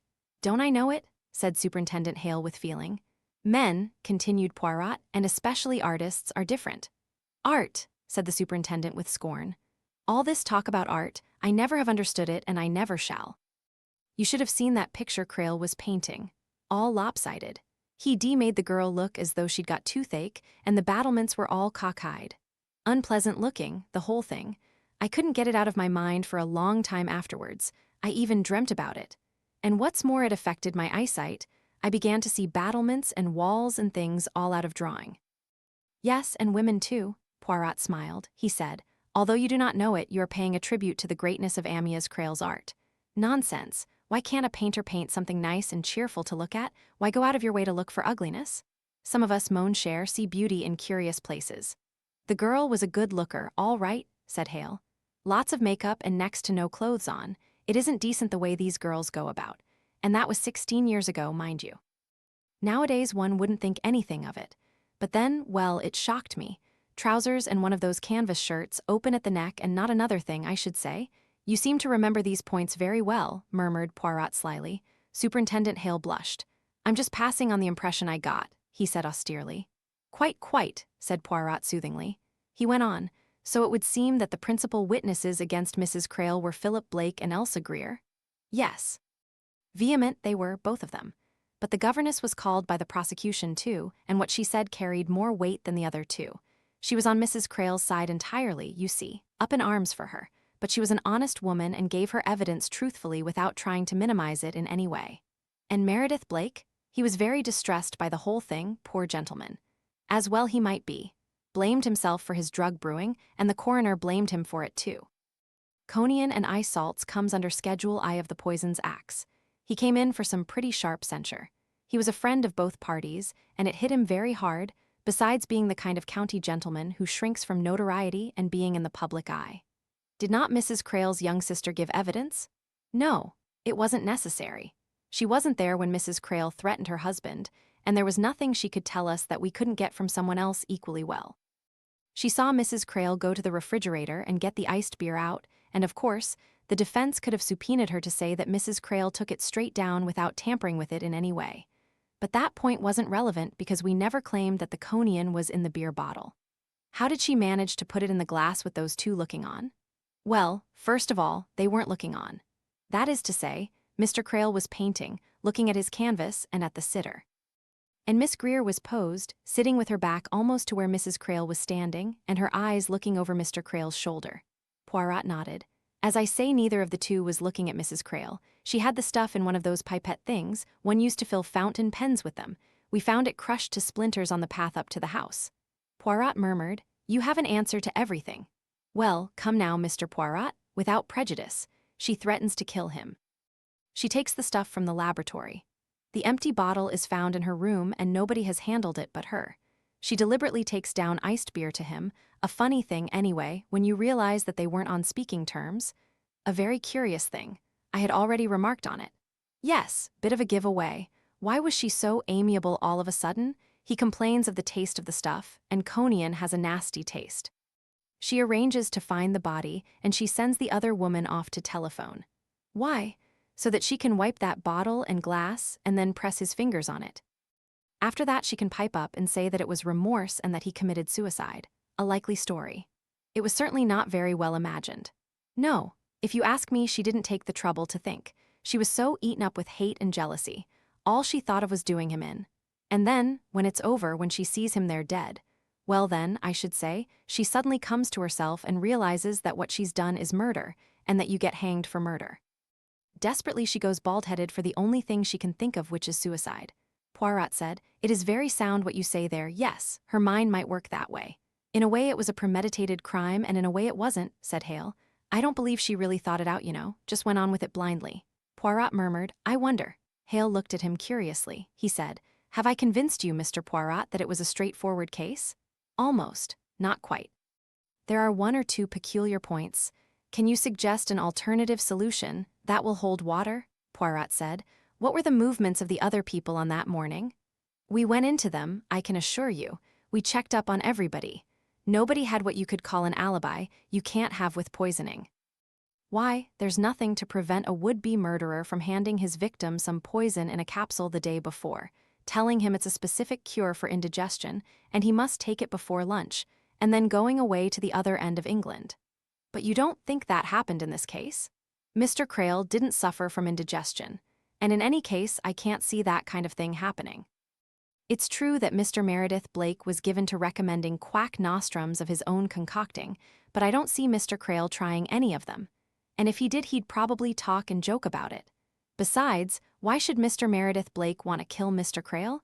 Everything goes to show that he was on very good terms with him. They all were. Mr. Philip Blake was his best friend. Miss Greer was in love with him. Miss Williams disapproved of him, I imagine, very strongly, but moral disapprobation doesn't lead to poisoning. Little Miss Warren scrapped with him a lot. She was at a tiresome age, just off to school, I believe, but he was quite fond of her and she of him. She was treated, with particular tenderness and consideration in that house. You may have heard why. She was badly injured when she was a child, injured by Mrs. Crale in a kind of maniacal fit of rage. That rather shows, doesn't it, that she was a pretty uncontrolled sort of person, to go for a child and maim her for life. It might show, said Poirot thoughtfully, that Angela Warren had good reason to bear a grudge against Caroline Crale. Perhaps, but not against Amyas Crale. And anyway, Mrs. Crale was devoted to her young sister, gave her a home when her parents died, and as I say, treated her with special affection, spoiled her badly, so they say. The girl was obviously fond of Mrs. Crale. She was kept away from the trial and sheltered from it all as far as possible. Mrs. Crale was very insistent about that, I believe. But the girl was terribly upset and longed to be taken to see her sister in prison. Caroline Crale wouldn't agree. She said that sort of thing might injure a girl's mentality for life. She arranged for her to go to school abroad. He added, Miss Warren's turned out a very distinguished woman, traveler to weird places. Lectures at the Royal Geographical, all that sort of thing. And no one remembers the trial? Well, it's a different name for one thing. They hadn't even the same maiden name.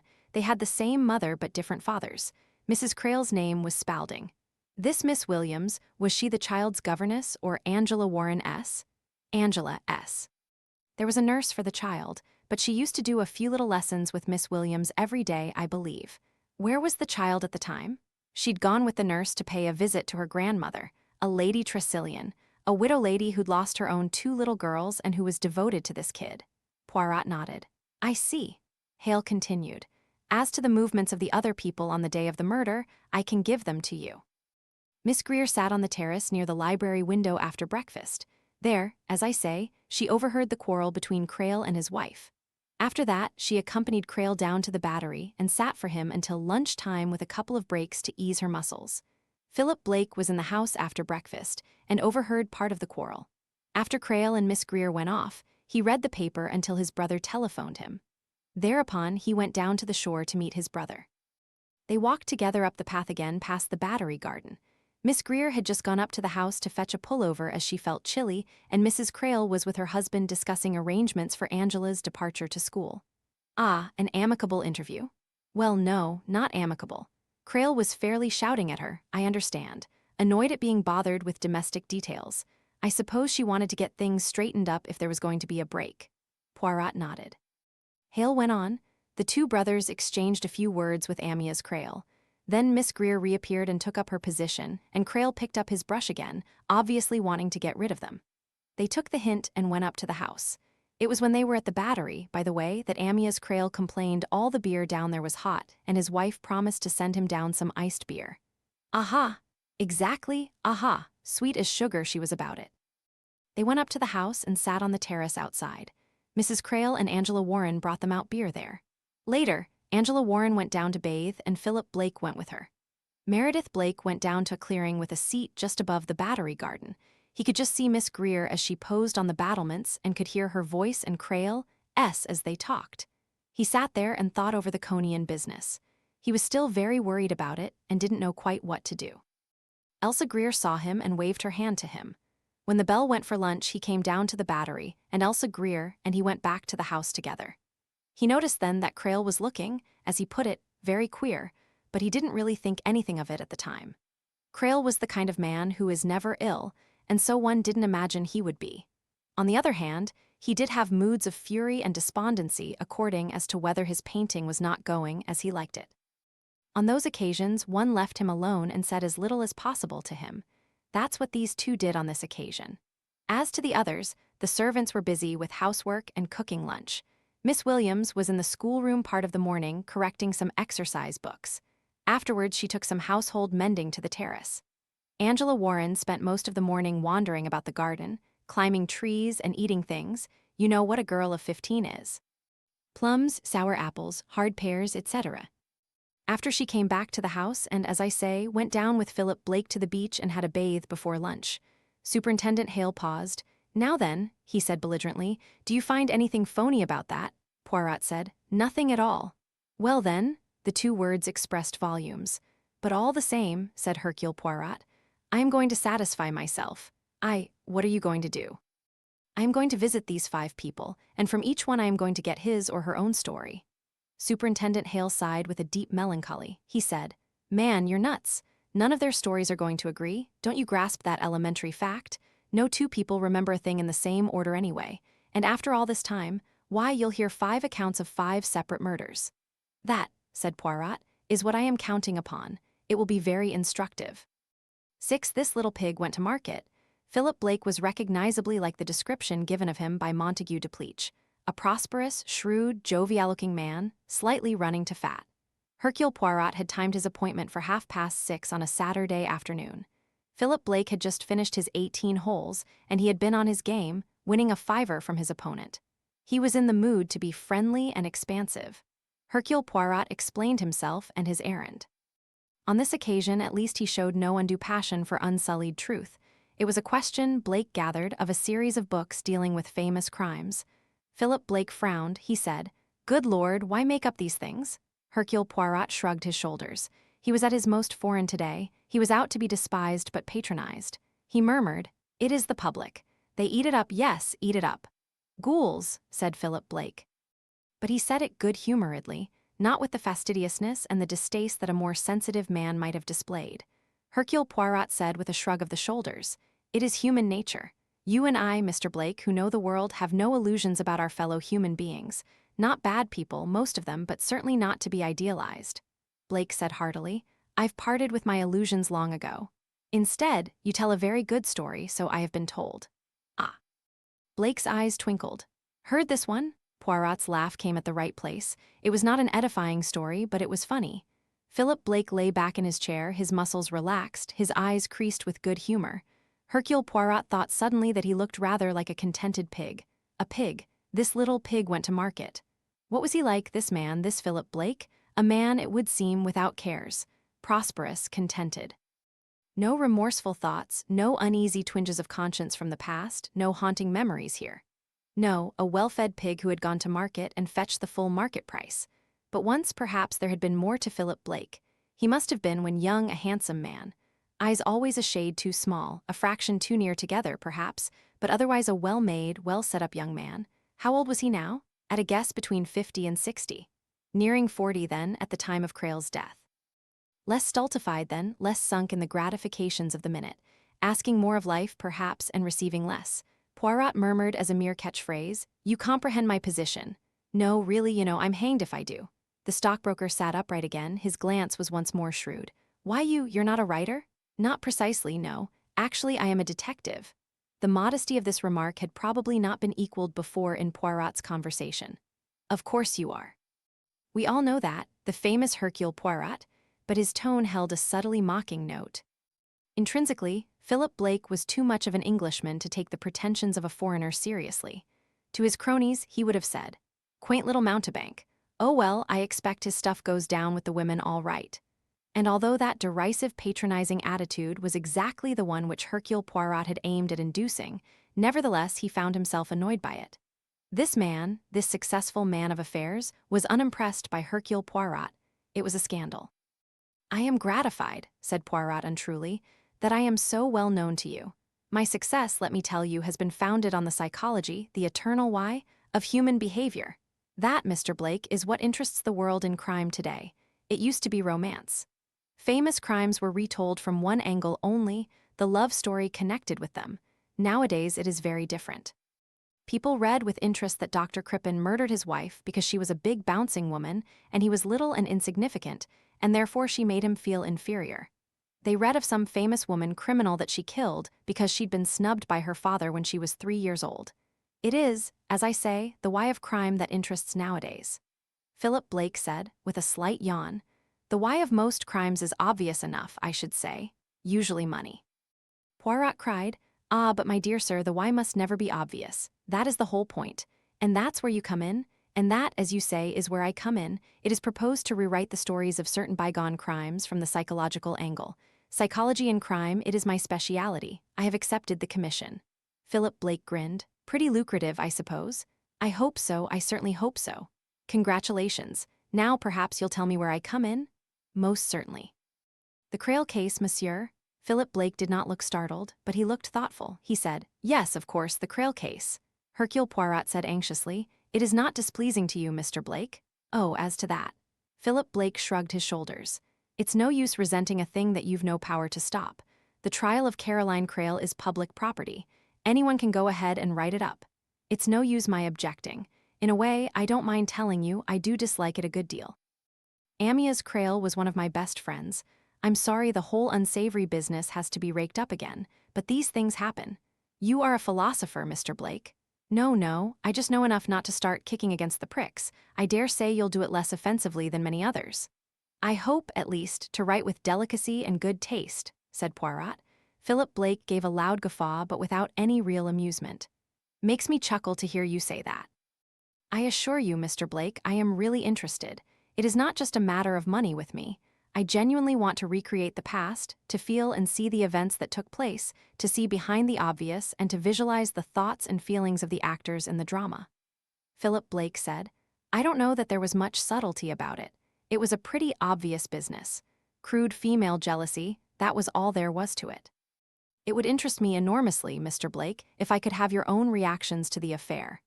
Philip Blake said with sudden heat, his face deepening in color. Reactions, don't speak so pedantically. I didn't just stand there and react. You don't seem to understand that my friend, I tell you, had been killed, poisoned, and that if I'd acted quicker I could have saved him. How do you make that out, Mr. Blake? Like this. I take it that you've already read up the facts of the case?" Poirot nodded. "Very well. Now on that morning my brother Meredith called me up. He was in a pretty good stew. One of his hell brews was missing, and it was a fairly deadly hell brew. What did I do? I told him to come along and we'd talk it over, decide what was best to be done. Decide what was best. It beats me now how I could have been such a hesitating fool. I ought to have realized that there was no time to lose. I ought to have gone to Amyas straight away and warned him. I ought to have said, 'Caroline's pinched one of Meredith's patent poisons, and you and Elsa had better look out for yourselves.'" Blake got up. He strode up and down in his excitement. "Good God, man, do you suppose I haven't gone over it in my mind again and again? I knew. I had the chance to save him, and I dallied about, waiting for Meredith. Why hadn't I the sense to realize that Caroline wasn't going to have any qualms or hesitancies? She'd taken that stuff to use, and by God, she'd used it at the very first opportunity. She wouldn't wait till Meredith discovered his loss. I knew, of course I knew, that Amyas was in deadly danger, and I did nothing." "I think you reproach yourself unduly, monsieur. You had not much time," the other interrupted him. "Time, I had plenty of time. Any amount of courses open to me. I could have gone to Amyas, as I say, but there was the chance, of course, that he wouldn't believe me. Amyas wasn't the sort of man who'd believe easily in his own danger. He'd have scoffed at the notion, and he never thoroughly understood the sort of devil Caroline was, but I could have gone to her. I could have said, 'I know what you're up to, I know what you're planning to do, but if Amyas or Elsa die of conian poisoning, you'll be hanged by your neck.' That would have stopped her, or I might have rung up the police. Oh. There were things that could have been done, and instead, I let myself be influenced by Meredith's slow, cautious methods. We must be sure, talk it over, make quite certain who could have taken it. Damned old fool, never made a quick decision in his life. A good thing for him, he was the eldest son and has an estate to live on. If he'd ever tried to make money, he'd have lost every penny he had." Poirot asked, "You had no doubt yourself who had taken the poison?" "Of course not." "I knew at once it must be Caroline. You see, I knew Caroline very well." Poirot said, "That is very interesting. I want to know, Mr. Blake, what kind of a woman Caroline Crale was." Philip Blake said sharply. She wasn't the injured innocent people thought she was at the time of the trial. What was she then? Blake sat down again. He said seriously, "Would you really like to know? I would like to know very much indeed." Caroline was a rotter. She was a rotter through and through. Mind you, she had charm. She had that kind of sweetness of manner that deceives people utterly. She had a frail, helpless look about her that appealed to people's chivalry. Sometimes, when I've read a bit of history, I think Mary Queen of Scots must have been a bit like her. Always sweet and unfortunate and magnetic, and actually a cold, calculating woman, a scheming woman who planned the murder of Darnley and got away with it. Caroline was like that, a cold, calculating planner. And she had a wicked temper. I don't know whether they've told you, it isn't a vital point of the trial, but it shows her up, what she did to her baby sister. She was jealous, you know, her mother had married again and all the notice and affection went to little Angela. Caroline couldn't stand that. She tried to kill the baby with a crowbar, smash its head in. Luckily, the blow wasn't fatal, but it was a pretty ghastly thing to do. Yes, indeed. Well, that was the real Caroline. She had to be first. That was the thing she simply could not stand, not being first. And there was a cold, egotistical devil in her that was capable of being stirred to murderous lengths. She appeared impulsive, you know, but she was really calculating. When she stayed at Alderbury as a girl, she gave us all the once-over and made her plans. She'd no money of her own. I was never in the running, a younger son with his way to make. Funny, that I could probably buy up Meredith and Crale if he'd lived nowadays. She considered Meredith for a bit, but she finally fixed on Amyas. Amyas would have Alderbury, and though he wouldn't have much money with it, she realized that his talent as a painter was something quite out of the way. She gambled on his being not only a genius but a financial success as well. And she won. Recognition came to Amyas early. He wasn't a fashionable painter exactly, but his genius was recognized and his pictures were bought. Have you seen any of his paintings? There's one here. Come and look at it.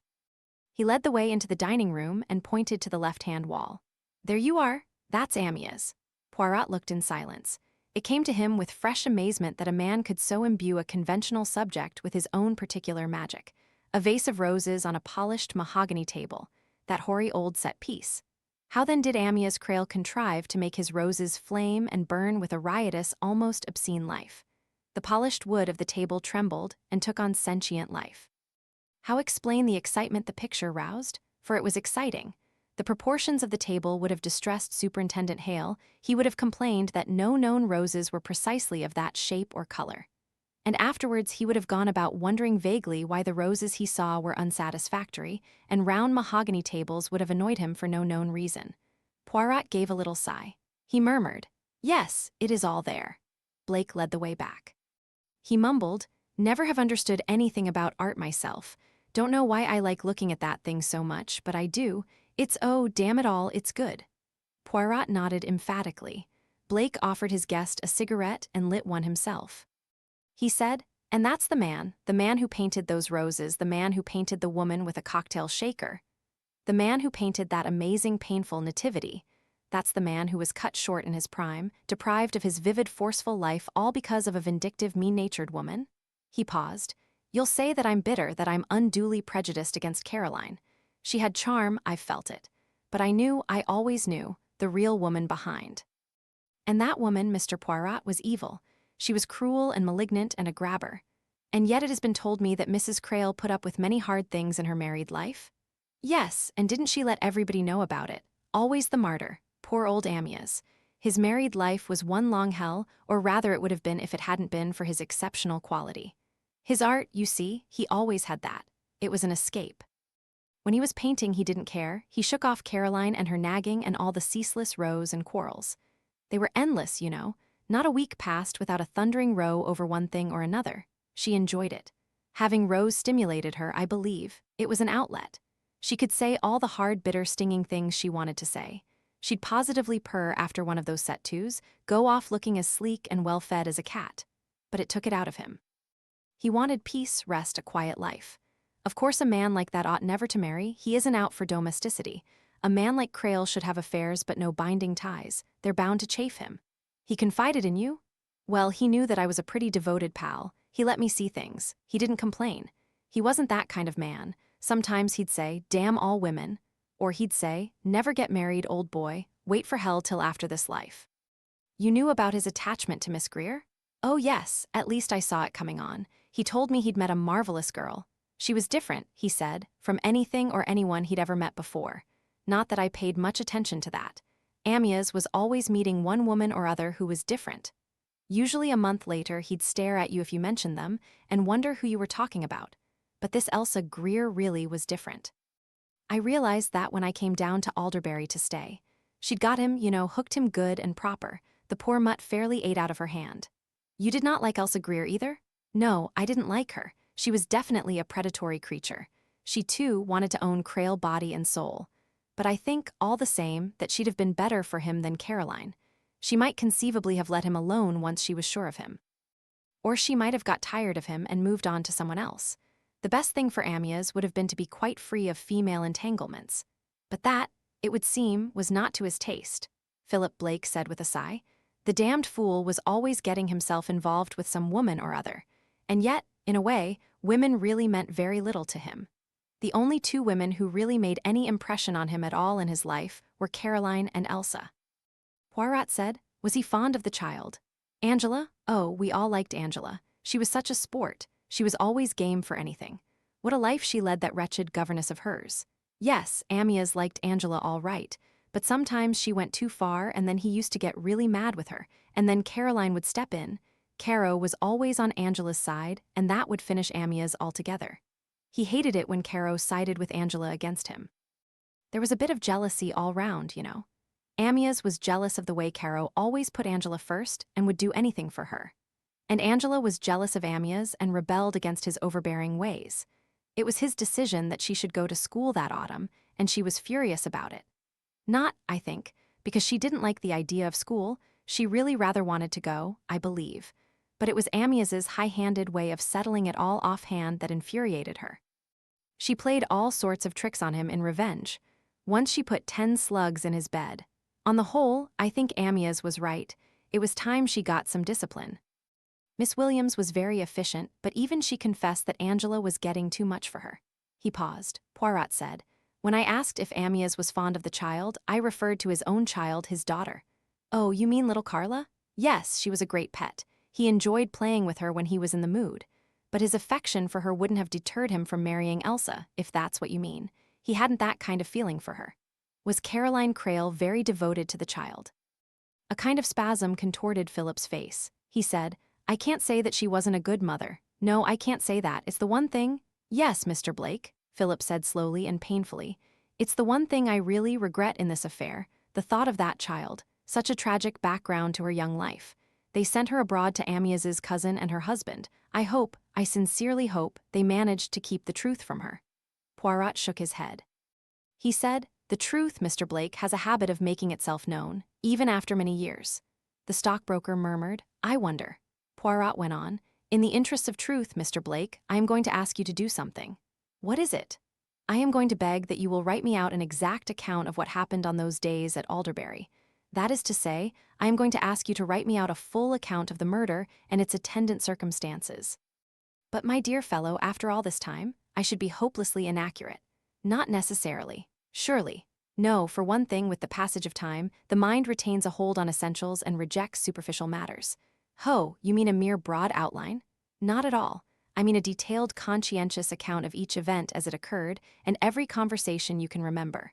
And supposing I remember them wrong, you can give the wording at least to the best of your reflection. There may be gaps, but that cannot be helped. Blake looked at him curiously. But what's the idea? The police files will give you the whole thing far more accurately. No, Mr. Blake, we are speaking now from the psychological point of view. I do not want bare facts. I want your own selections of facts. Time and your memory are responsible for that selection. There may have been things done, words spoken, that I should seek for in vain in the police files. Things and words that you never mentioned because, maybe, you judged them irrelevant or because you preferred not to repeat them. Blake said sharply, is this account of mine for publication? Certainly not. It is for my eye only, to assist me to draw my own deductions. And you won't quote from it without my consent? Certainly not. Said Philip Blake. I'm a very busy man, Mr. Poirot. I appreciate that there will be time and trouble involved. I should be happy to agree to a reasonable fee. There was a moment's pause. Then Philip Blake said suddenly, no, if I do it, I'll do it for nothing. And you will do it? Philip said warningly. "Remember, I can't vouch for the accuracy of my memory."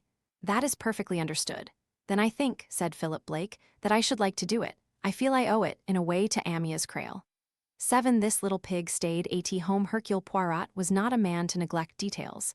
His advance towards Meredith Blake was carefully thought out. Meredith Blake was, he already felt sure, a very different proposition from Philip Blake. Rush tactics would not succeed here. The assault must be leisurely. Hercule Poirot knew that there was only one way to penetrate the stronghold. He must approach Meredith Blake with the proper credentials. Those credentials must be social, not professional. Fortunately, in the course of his career, Hercule Poirot had made friends in many counties. Devonshire was no exception. He sat down to review what resources he had in Devonshire. As a result, he discovered 2 people who were acquaintances or friends of Mr. Meredith Blake. He descended upon him, therefore, armed with 2 letters, one from Lady Mary Littengore, a gentle widow lady of restricted means, the most retiring of creatures, and the other from a retired admiral, whose family had been settled in the county for 4 generations. Meredith Blake received Poirot in a state of some perplexity. As he had often felt lately, things were not what they used to be. Dash it all, private detectives used to be private detectives. Fellows you got to guard wedding presents at country receptions, fellows you went to, rather shamefacedly, when there was some dirty business afoot and you'd got to get the hang of it. But here was Lady Mary Littengore writing. "Hercule Poirot is a very old and valued friend of mine. Please do all you can to help him, won't you?"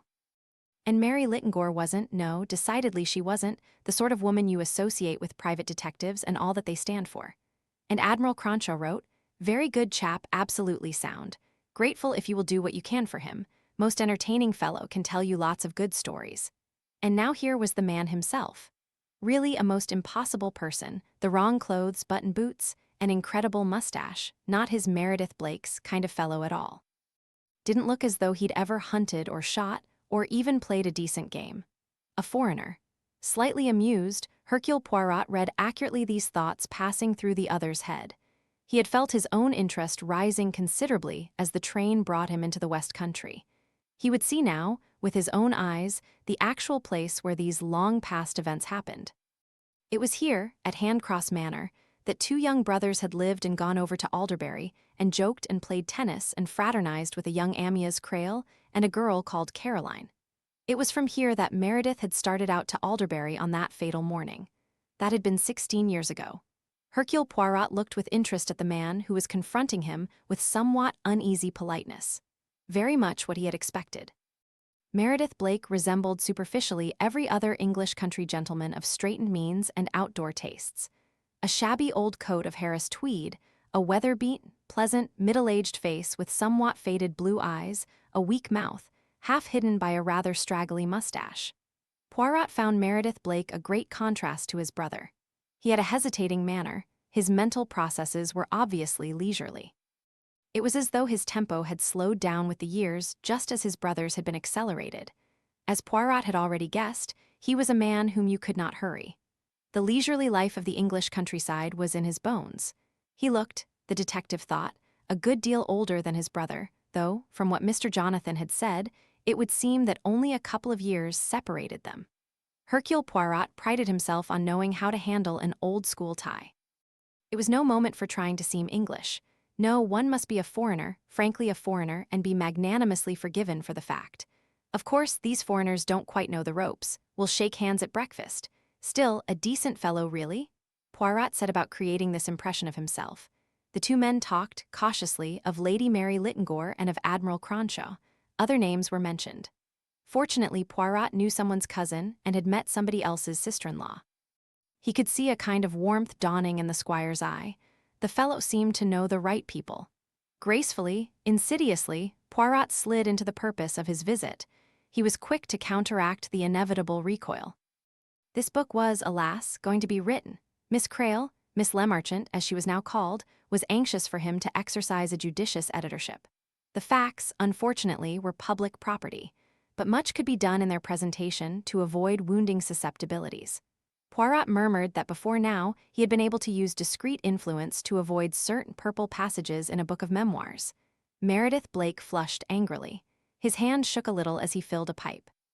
He said, a slight stammer in his voice, It's ghoulish the way they dig these things up. 16 years ago, why can't they let it be?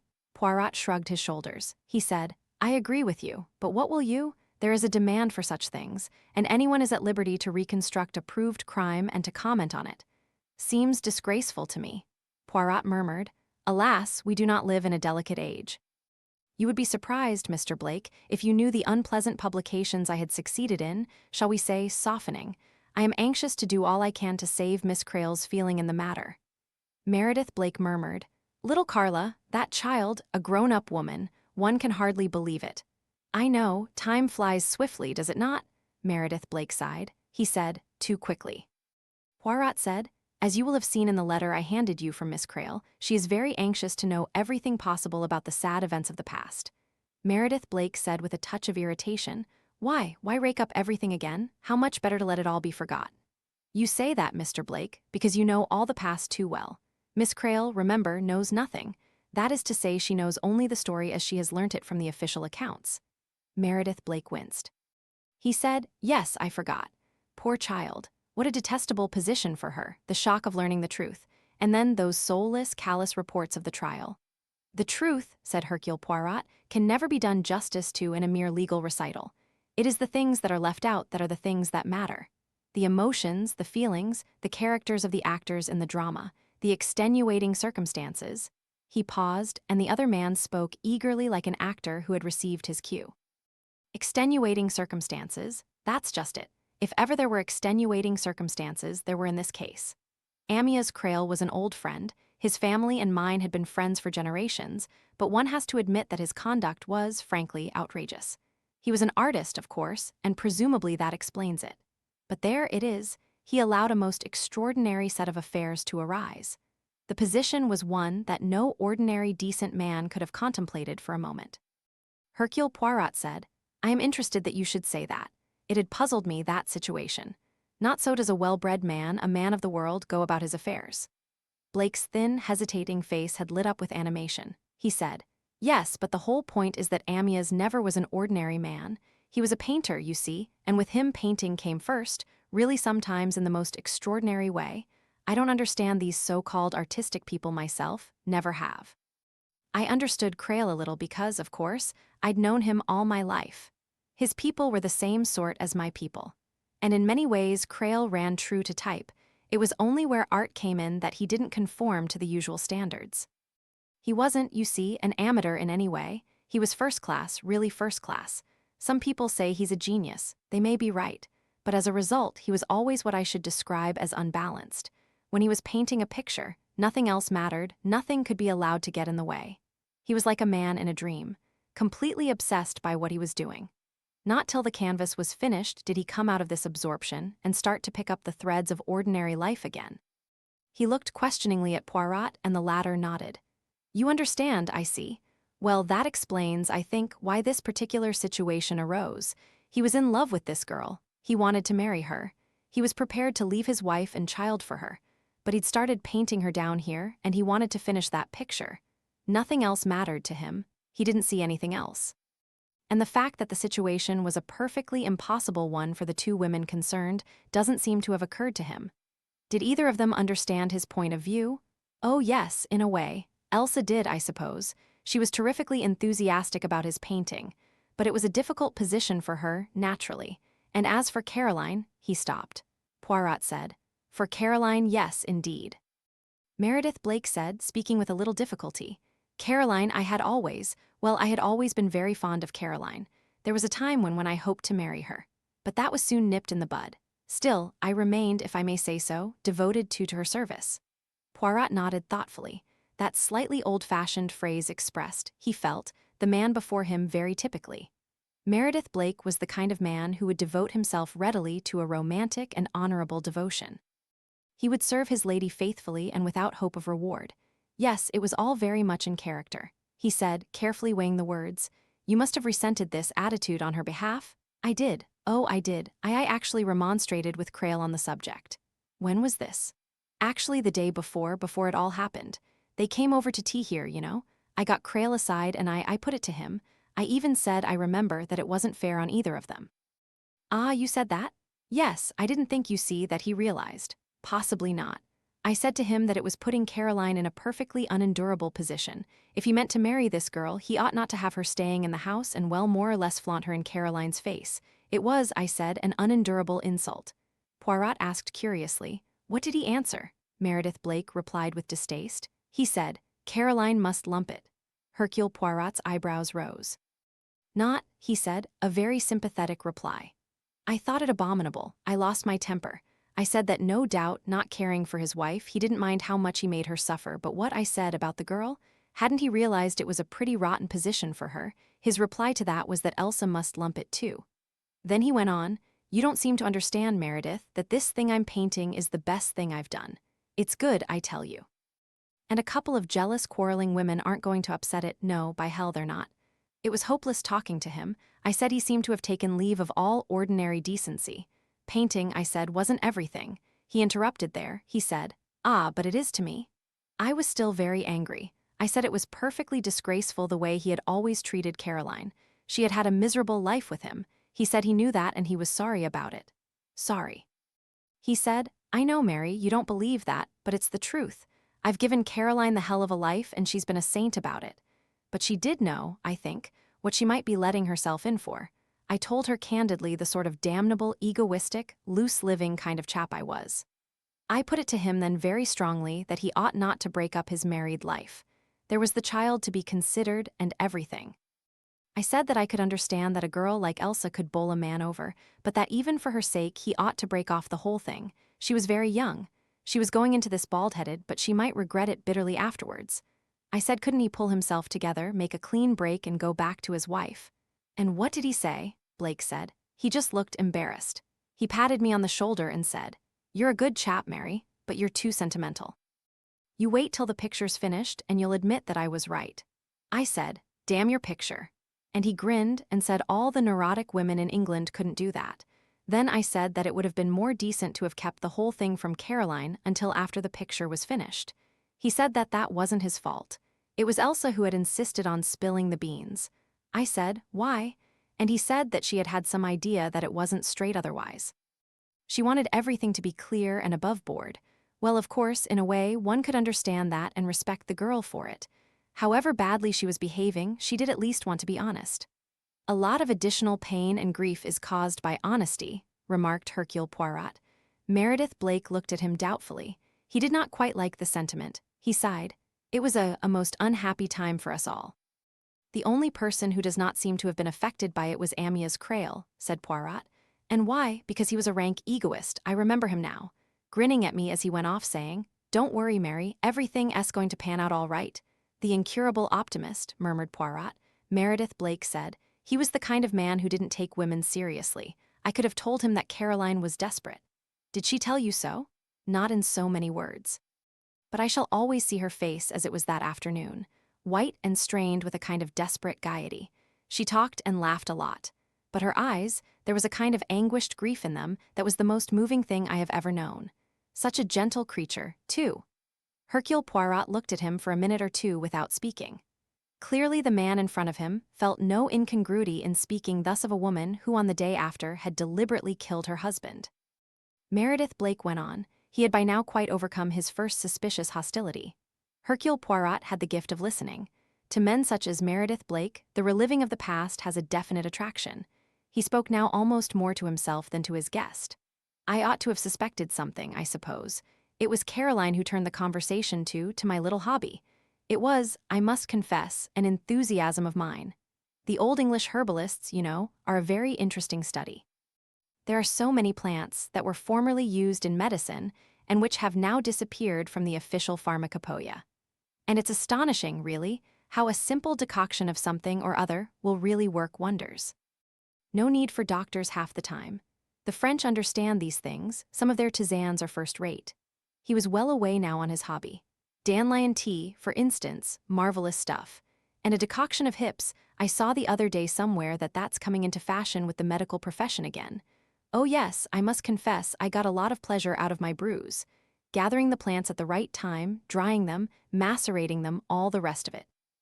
I've even dropped to superstition sometimes and gathered my roots at the full of the moon or whatever it was the ancients advised. On that day I gave my guests, I remember, a special disquisition on the spotted hemlock. It flowers biennially. You gather the fruits when they're ripening, just before they turn yellow. Conian, is a drug that's dropped out. I don't believe there's any official preparation of it in the last pharmacopoeia.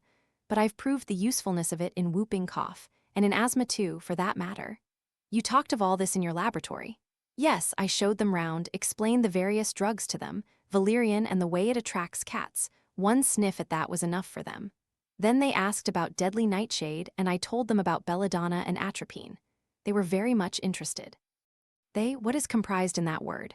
Meredith Blake looked faintly surprised, as though he had forgotten that his listener had no first-hand knowledge of the scene. Oh, the whole party. Let me see, Philip was there, and Amyas and Caroline, of course, Angela and Elsa Greer. That was all? Yes, I think so. Yes, I am sure of it. Blake looked at him curiously. Who else should there be? I thought perhaps the governess. Oh, I see. No, she wasn't there that afternoon. I believe I've forgotten her name now. Nice women, took her duties very seriously. Angela worried her a good deal, I think. Why was that? Well, she was a nice kid, but she was inclined to run wild, always up to something or other. Put a slug or something down Amyas's back one day when he was hard at work painting. He went up in smoke, cursed her up and down Dale. It was after that he insisted on this school idea. Sending her to school? Yes. I don't mean he wasn't fond of her, but he found her a bit of a nuisance sometimes. And I think I've always thought, yes, that he was a bit jealous. Caroline, you see, was a slave to Angela. In a way, perhaps Angela came first with her, and Amyas didn't like that. There was a reason for it, of course. I won't go into that, but Poirot interrupted. The reason being that Caroline Crale reproached herself for an action that had disfigured the girl? Blake exclaimed. Oh, you know that. I wasn't going to mention it. All over and done with. But yes, that was the cause of her attitude, I think. She always seemed to feel that there was nothing too much she could do to make up, as it were. Poirot nodded thoughtfully. He asked, and Angela, did she bear a grudge against her half-sister? Oh no, don't run away with that idea. Angela was devoted to Caroline. She never gave that old business a thought, I'm sure. It was just Caroline who couldn't forgive herself. Did Angela take kindly to the idea of boarding school? No, she didn't. She was furious with Amyas. Caroline took her side, but Amyas had absolutely made his mind up about it. In spite of a hot temper, Amyas was an easy man in most respects, but when he really got his back up, everyone had to give in. Both Caroline and Angela knuckled under. She was to go to school when? The autumn term. They were getting her kit together, I remember. I suppose, if it hadn't been for the tragedy, she would have gone off a few days later. There was some talk of her packing on the morning of that day. Poirot said, and the governess? What do you mean, the governess? How did she like the idea? It deprived her of a job, did it not? Yes, well, I suppose it did in a way. Little Carla used to do a few lessons, but of course she was only, 6 or thereabouts. She had a nurse. They wouldn't have kept Miss Williams on for her. Yes, that's the name, Williams. Funny how things come back to you when you talk them over. Yes, indeed. You are back now, are you not, in the past? You relive the scenes, the words that people said, their gestures, the expressions on their faces. Meredith Blake said slowly. In a way, yes, but there are gaps, great chunks missed out. I remember, for instance, the shock it was to me when I first learned that Amyas was going to leave Caroline, but I can't remember whether it was he who told me or Elsa. I do remember arguing with Elsa on the subject, trying to show her, that it was a pretty rotten thing to do, and she only laughed at me in that cool way of hers and said I was old-fashioned.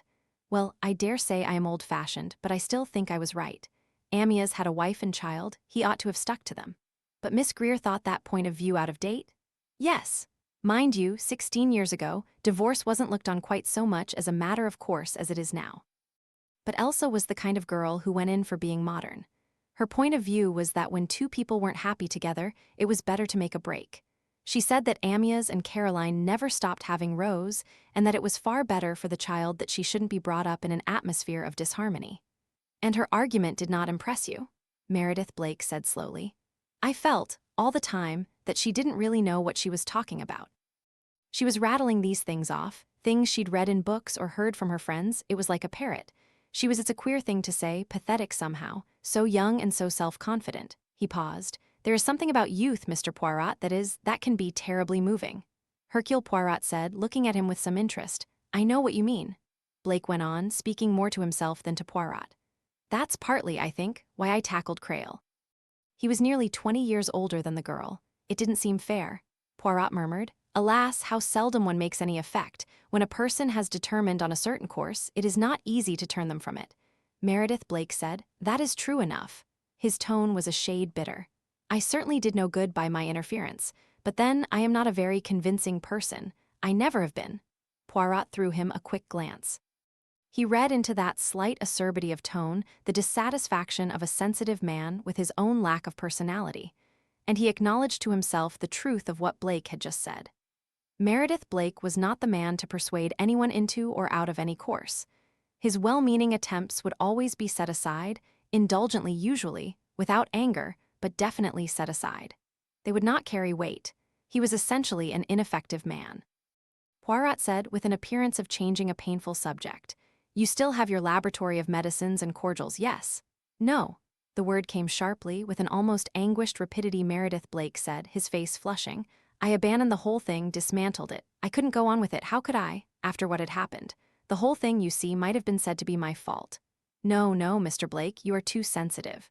But don't you see? If I hadn't collected those damned drugs, if I hadn't laid stress on them, boasted about them, forced them on those people's notice that afternoon, but I never thought, I never dreamed, how could I? How indeed?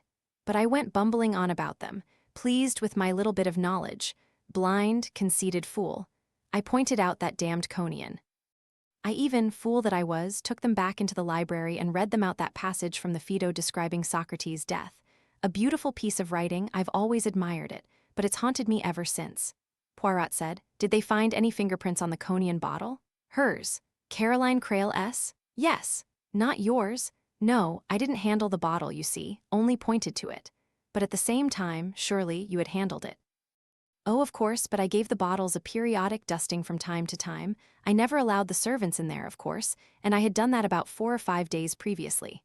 You kept the room locked up, invariably. When did Caroline Crale take the Conian from the bottle? Meredith Blake replied reluctantly. She was the last to leave the room.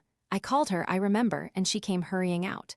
Her cheeks were just a little pink, and her eyes wide and excited. Oh God, I can see her now.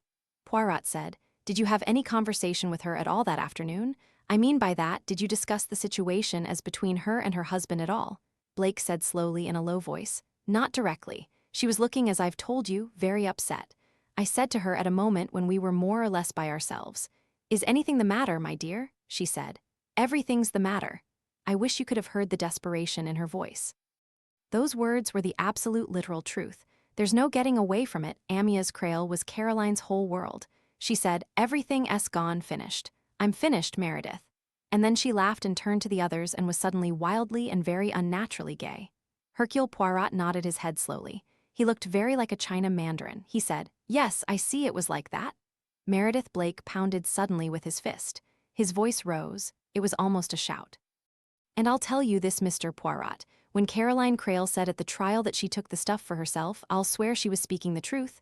There was no thought in her mind of murder at that time. I swear there was. That came later. Hercule Poirot asked. Are you sure that it did come later? Blake stared. He said, I beg your pardon. I don't quite understand, Poirot said. I ask you whether you are sure that the thought of murder ever did come. Are you perfectly convinced in your own mind that Caroline Crale did deliberately commit murder? Meredith Blake's breath came unevenly. He said, But if not, are you suggesting an, accident of some kind? Not necessarily. That's a very extraordinary thing to say. Is it? You have called Caroline Crale a gentle creature. Do gentle creatures commit murder? She was a gentle creature, but all the same, there were very violent quarrels, you know. Not such a gentle creature then, but she was, how difficult these things are to explain. I am trying to understand. Caroline had a quick tongue, a vehement way of speaking. She might say, I hate you, I wish you were dead. But it wouldn't entail action. So in your opinion, it was highly uncharacteristic of Mrs. Crale to commit murder? You have the most extraordinary ways of putting things, Mr. Poirot. I can only say that, yes, it does seem to me uncharacteristic of her. I can only explain it by realizing that the provocation was extreme. She adored her husband.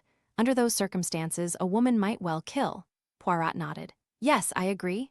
I was dumbfounded at first. I didn't feel it could be true. And it wasn't true, if you know what I mean. It wasn't the real Caroline who did that. But you are quite sure that, in the legal sense, Caroline Crale did do it. Again Meredith Blake stared at him. My dear man, if she didn't, Well, if she did, I can't imagine any alternative solution. Accident, surely impossible. Quite impossible, I should say. And I can't believe in the suicide theory. It had to be brought forward, but it was quite unconvincing to anyone who knew Crale. Quite. So what remains? Asked Meredith Blake. Poirot said coolly, there remains the possibility of Amyas Crale having been killed by somebody else. But that's absurd. You think so? I'm sure of it. Who would have wanted to kill him? Who could have killed him? You are more likely to know than I am. But you don't seriously believe? Perhaps not. It interests me to examine the possibility.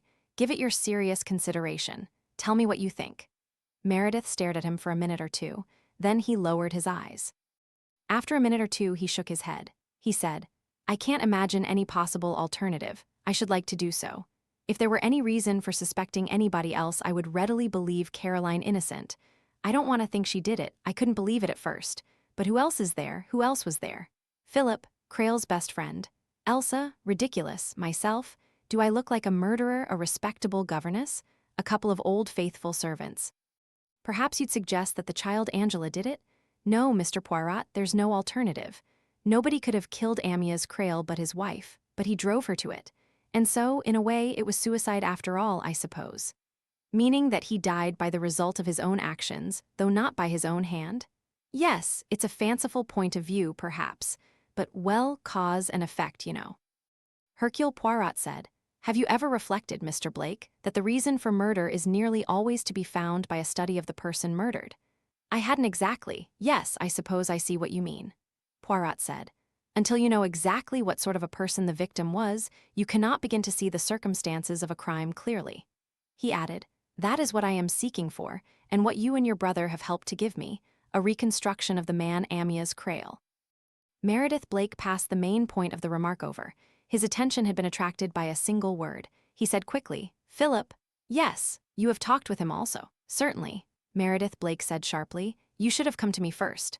Smiling a little, Poirot made a courteous gesture. According to the laws of primogeniture, that is so, he said. I am aware that you are the elder, but you comprehend that as your brother lives near London, it was easier to visit him first. Meredith Blake was still frowning. He pulled uneasily at his lip. He repeated, You should have come to me first. This time, Poirot did not answer. He waited, and presently Meredith Blake went on. Philip, he said, is prejudiced. Yes, as a matter of fact, he's a mass of prejudices, always has been. He shot a quick, uneasy glance at Poirot. He'll have tried to put you against Caroline. Does that matter so long after? Meredith Blake gave a sharp sigh. I know. I forget that it's so long ago, that it's all over. Caroline is beyond being harmed, but all the same I shouldn't like you to get a false impression. And you think your brother might give me a false impression? Frankly, I do. You see, there was always a certain, how shall I put it, antagonism between him and Caroline. Why? The question seemed to irritate Blake. He said, Why? How should I know why? These things are so. Philip always crabbed her whenever he could.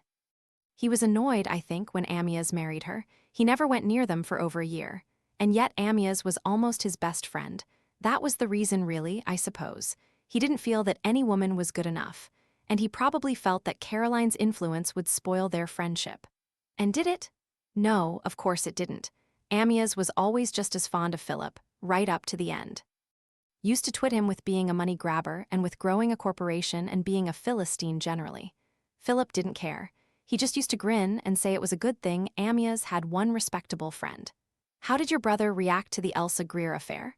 Do you know, I find it rather difficult to say. His attitude wasn't really easy to define. He was annoyed, I think, with Amyas for making a fool of himself over the girl. He said more than once that it wouldn't work and that Amyas would live to regret it. At the same time, I have a feeling, yes, very definitely I have a feeling that he was just faintly pleased at seeing Caroline let down. Poirot's eyebrows rose. He said, He really felt like that? Oh, don't misunderstand me. I wouldn't go further than to say that I believe that feeling was at the back of his mind. I don't know that he ever quite realized himself that that is what he felt. Philip and I have nothing much in common, but there is a link, between people of the same blood. One brother often knows what the other brother is thinking. And after the tragedy, Meredith Blake shook his head.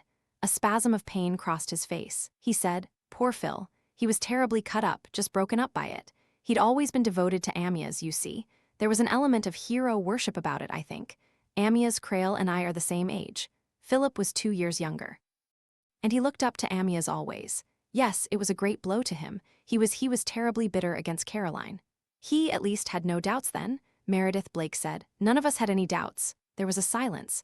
Then Blake said with the irritable plaintiveness of a weak man, "It was all over, forgotten, and now you come raking it all up." "Not I, Caroline Crale." Meredith stared at him. "Caroline, what do you mean?" Poirot said, watching him. "Caroline Crale II." Meredith's face relaxed. "Ah yes, the child, little Carla. I misunderstood you for a moment. You thought I meant the original Caroline Crale? You thought that it was she who would not, how shall I say it, rest easy in her grave?" Meredith Blake shivered. "Don't, man. You know that she wrote to her daughter, the last words she ever wrote, that she was innocent." Meredith stared at him. He said, and his voice sounded utterly incredulous. "Caroline wrote that?" "Yes." Poirot paused and said, "It surprises you? It would surprise you if you'd seen her in court. Poor, hunted, defenseless creature, not even struggling. A defeatist? No, she wasn't that. It was, I think, the knowledge that she'd killed the man she loved, or I thought it was that. You are not so sure now? To write a thing like that solemnly when she was dying?" Poirot suggested. "A pious lie, perhaps." "Perhaps." But Meredith was dubious. That's not like Caroline." Hercule Poirot nodded. Carla Lemarchant had said that. Carla had only a child's obstinate memory, but Meredith Blake had known Caroline well. It was the first confirmation Poirot had got that Carla's belief was to be depended upon. Meredith Blake looked up at him. He said slowly, If Caroline was innocent, why, the whole thing's madness. I don't see any other possible solution." He turned sharply on Poirot. "And you, what do you think?" There was a silence. "As yet," said Poirot at last, "I think nothing. I collect only the impressions. What Caroline Crale was like. What Amyas Crale was like. What the other people who were there at the time were like. What happened exactly on those 2 days. That is what I need. To go over the facts laboriously one by one. Your brother is going to help me there. He is sending me an account of the events as he remembers them." Meredith Blake said sharply, "You won't get much from that. Philip's a busy man. Things slip his memory once they're past and done with. Probably he'll remember things all wrong. There will be gaps, of course, I realize that. I tell you what," Meredith paused abruptly, then went on, reddening a little as he spoke. "If you like, I could do the same." "I mean, it would be a kind of check, wouldn't it?" Hercule Poirot said warmly. "It would be most valuable, an idea of the first excellence." "Right, I will. I've got some old diaries somewhere. Mind you," he laughed awkwardly, "I'm not much of a hand at literary language. Even my spelling's not too good. You won't expect too much." "Ah, it is not the style I demand. Just a plain recital of everything you can remember. What everyone said, how they looked, just what happened. Never mind if it doesn't seem relevant. It all helps with the atmosphere, so to speak." "Yes, I can see that. It must be difficult visualizing people and places you have never seen." Poirot nodded. "There is another thing I wanted to ask you. Alderbury is the adjoining property to this, is it not? Would it be possible to go there, to see with my own eyes where the tragedy occurred?" Meredith Blake said slowly. "I can take you over there right away.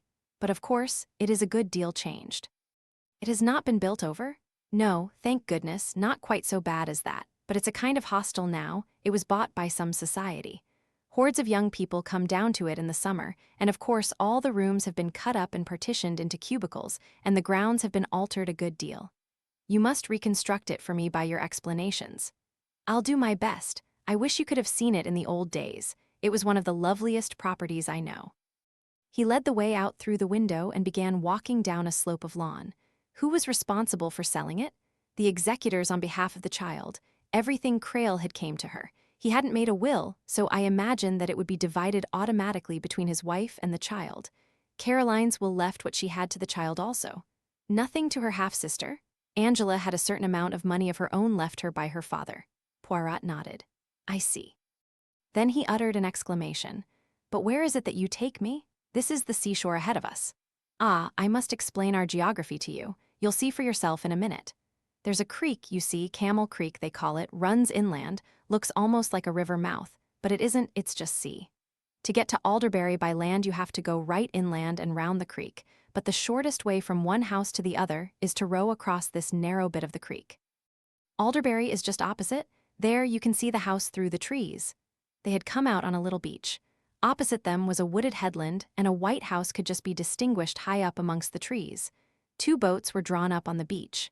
Meredith Blake, with Poirot's somewhat awkward assistance, dragged one of them down to the water, and presently they were rowing across to the other side.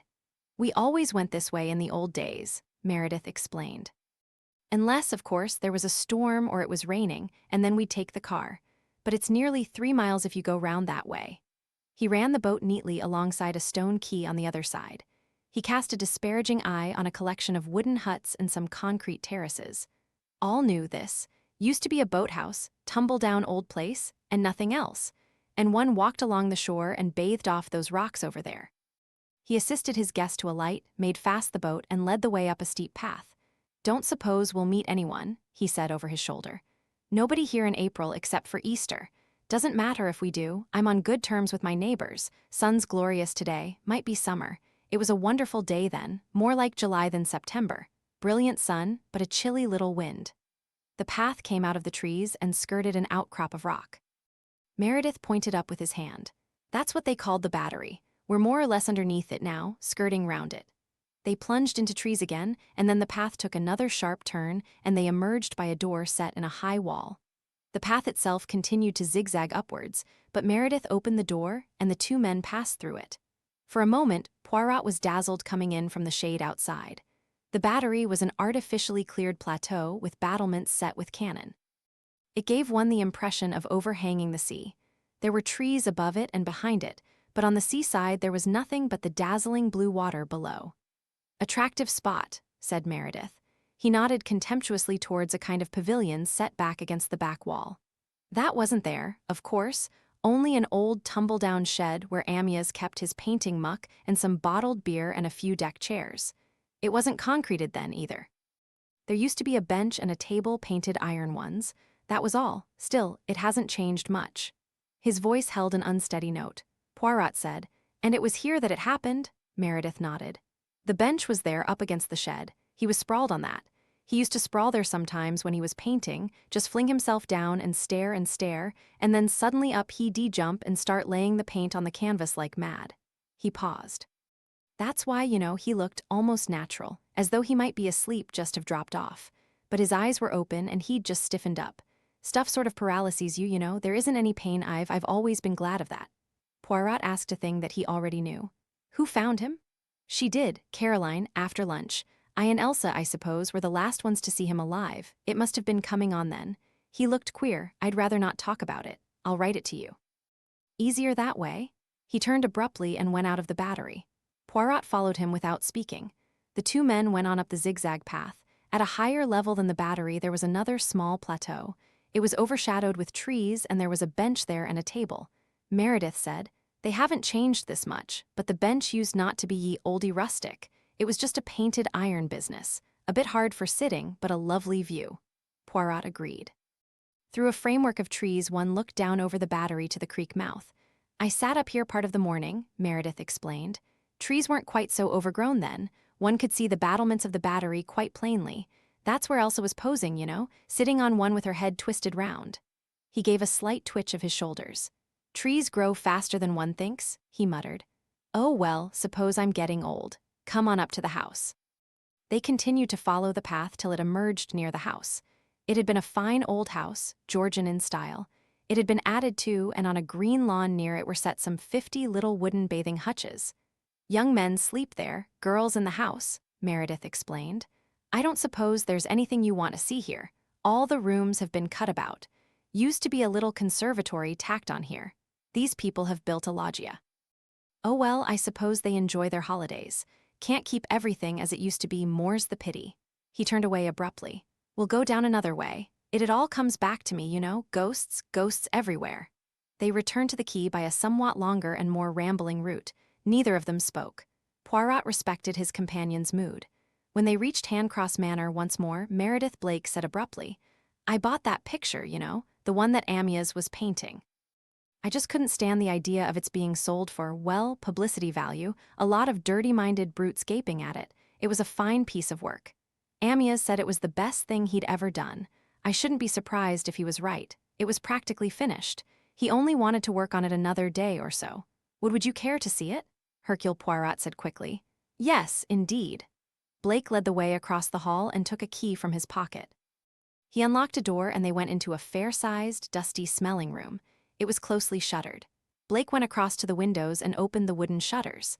Then, with a little difficulty, he flung up a window and a breath of fragrant spring air came wafting into the room. Meredith said, "That's better." He stood by the window inhaling the air and Poirot joined him. There was no need to ask what the room had been. The shelves were empty, but there were marks upon them where bottles had stood. Against one wall was some derelict chemical apparatus and a sink. The room was thick in dust. Meredith Blake was looking out of the window. He said, "How easily it all comes back. Standing here, smelling the jasmine, and talking, like the damned fool I was about my precious potions and distillations." Absently, Poirot stretched a hand through the window. He pulled off a spray of jasmine leaves just breaking from their woody stem. Meredith Blake moved resolutely across the floor. On the wall was a picture covered with a dust sheet. He jerked the dust sheet away. Poirot caught his breath. He had seen so far 4 pictures of Amyas Crale's, 2 at the Tate, 1 at a London dealer's, 1, the still life of roses. But now he was looking at what the artist himself had called his best picture, and Poirot realized at once what a superb artist the man had been. The painting had an old, superficial smoothness. At first sight it might have been a poster, so seemingly crude were its contrasts. A girl in a canary yellow shirt and dark blue slacks, sitting on a gray wall in full sunlight against a background of violent blue sea. Just the kind of subject for a poster. But the first appearance was deceptive. There was a subtle distortion, an amazing brilliance and clarity in the light. And the girl, yes, here was life. All there could be of life, of youth, of sheer blazing vitality. The face was alive and the eyes. So much life, such passionate youth. That then was what Amyas Crale had seen in Elsa Greer, which had made him blind and deaf to the gentle creature, his wife. Elsa was life. Elsa was youth. A superb, slim, straight creature, arrogant, her head turned, her eyes insolent with triumph. "Looking at you, watching you, waiting." Hercule Poirot spread out his hands. He said, "It is a great, yes, it is great," Meredith Blake said, a catch in his voice. "She was so young," Poirot nodded. He thought to himself. What do most people mean when they say that? So young, something innocent, something appealing, something helpless. But youth is not that. Youth is crude, youth is strong, youth is powerful, yes, and cruel, and one thing more, youth is vulnerable. He followed his host to the door. His interest was quickened now in Elsa Greer, whom he was to visit next. What would the years have done to that passionate, triumphant, crude child? He looked back at the picture. Those eyes. Watching him, telling him something. Supposing he couldn't understand what they were telling him, would the real woman be able to tell him, or were those eyes saying something that the real woman did not know? Such arrogance, such triumphant anticipation. And then death had stepped in and taken the prey out of those eager, clutching young hands, and the light had gone out of those passionately anticipating eyes. What were the eyes of Elsa Greer like now? He went out of the room with one last look. He thought, she was too much alive. He felt a little frightened. Ate this little pig had roast beef. The house in Brook Street had Darwin tulips in the window boxes. Inside the hall, a great vase of white lilac sent eddies of perfume towards the open front door. A middle-aged butler relieved Poirot of his hat and stick. A footman appeared to take them, and the butler murmured deferentially, "Will you come this way, sir?" Poirot followed him along the hall and down 3 steps. A door was opened. The butler pronounced his name with every syllable correct. Then the door closed behind him, and a tall, thin man got up from a chair by the fire and came towards him. Lord Didisham was a man just under 40. He was not only a peer of the realm, he was a poet. 2 of his fantastical poetic dramas had been staged at vast expense and had had a succès d'estime. His forehead was rather prominent, his chin was eager, and his eyes and his mouth unexpectedly beautiful. He said, "Sit down, Mr. Poirot." Poirot sat down and accepted a cigarette from his host. Lord Didisham shut the box, struck a match and held it for Poirot to light his cigarette, then he himself sat down and looked thoughtfully at his visitor. He said, "It is my wife you have come to see, I know." Poirot answered, "Lady Didisham was so kind as to give me an appointment." "Yes." There was a pause. Poirot hazarded, "You do not, I hope, object, Lord Didisham?" The thin, dreamy face was transformed by a sudden, quick smile. "The objections of husbands, Mr. Poirot, are never taken seriously in these days." "Then you do object?" "No, I cannot say that, but I must confess it, a little fearful of the effect upon my wife. Let me be quite frank. A great many years ago, when my wife was only a young girl, she passed through a terrible ordeal. She has, I hope, recovered from the shock. I have come to believe that she has forgotten it. Now you appear, and necessarily your questions will reawaken these old memories." "It is regrettable," said Hercule Poirot politely. "I do not know quite what the result will be. I can only assure you, Lord Didisham, that I shall be as discreet as possible and do all I cannot to distress Lady Didisham. She is, no doubt, of a delicate and nervous temperament." Then, suddenly and surprisingly, the other laughed. He said, Elsa's as strong as a horse." Then, Poirot paused diplomatically. The situation intrigued him. Lord Didisham said, "My wife is equal to any amount of shocks. I wonder if you know her reason for seeing you?" Poirot replied placidly. "Curiosity." A kind of respect showed in the other man's eyes. "Ah, you realize that?" Poirot said. "It is inevitable. Women will always see a private detective. Men will tell him to go to the devil. Some women might tell him to go to the devil, too. After they have seen him, not before." "Perhaps." Lord Didisham paused. "What is the idea behind this book?" Hercule Poirot shrugged his shoulders. "One resurrects the old tunes, the old stage turns, the old costumes. One resurrects, too, the old murders." "Faugh," said Lord Didisham. "Faugh, if you like, but you will not alter human nature by saying faugh. Murder is a drama. The desire for drama is very strong in the human race." Lord Didisham murmured, I know. "So you see," said Poirot, "the book will be written. It is my part to make sure that there shall be no gross misstatements, no tampering with the known facts. The facts are public property, I should have thought." "Yes, but not the interpretation of them." Didisham said sharply, "Just what do you mean by that, Mr. Poirot?" "My dear Lord Didisham, there are many ways of regarding, for instance, a historical fact. Take an example.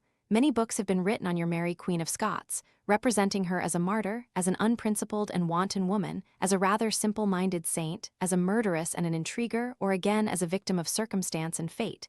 One can take one's choice. And in this case, Crale was killed by his wife. That is, of course, undisputed. At the trial my wife came in for some, in my opinion, undeserved calumny. She had to be smuggled out of court afterwards. Public opinion was very hostile to her. The English, said Poirot, are a very moral people. Lord Didisham said, Confound them, they are, he added, looking at Poirot. And you? Me, said Poirot. I lead a very moral life. That is not quite the same thing as having moral ideas. Lord Didisham said, I've wondered sometimes what this Mrs. Crale was really like. All this injured wife business, I've a feeling there was something behind that. Your wife might know, agreed Poirot. My wife, said Lord Didisham, has never mentioned the case once. Poirot looked at him with quickened interest. He said, Ah, I begin to see, the other said sharply. What do you see? Poirot replied with a bow. The creative imagination of the poet. Lord Didisham rose and rang the bell. He said brusquely, My wife will be waiting for you. The door opened. You rang, my lord. Take Mr. Poirot up to her ladyship. Up 2 flights of stairs, feet sinking into soft pile carpets. Subdued flood lighting. Money everywhere. Of taste, not so much. There had been a somber austerity in Lord Didisham's room, but here in the house there was only a solid lavishness. The best, not necessarily the showiest or the most startling, merely expense no object, allied to a lack of imagination. Poirot said to himself, Roast beef, yes, roast beef. It was not a large room into which he was shown. The big drawing room was on the first floor. This was the personal sitting room of the mistress of the house, and the mistress of the house was standing against the mantelpiece as Poirot was announced and shown in. A phrase leapt into his startled mind and refused to be driven out. She died young. That was his thought as he looked at Elsa Didisham, who had been Elsa Greer. He would never have recognized her from the picture Meredith Blake had shown him.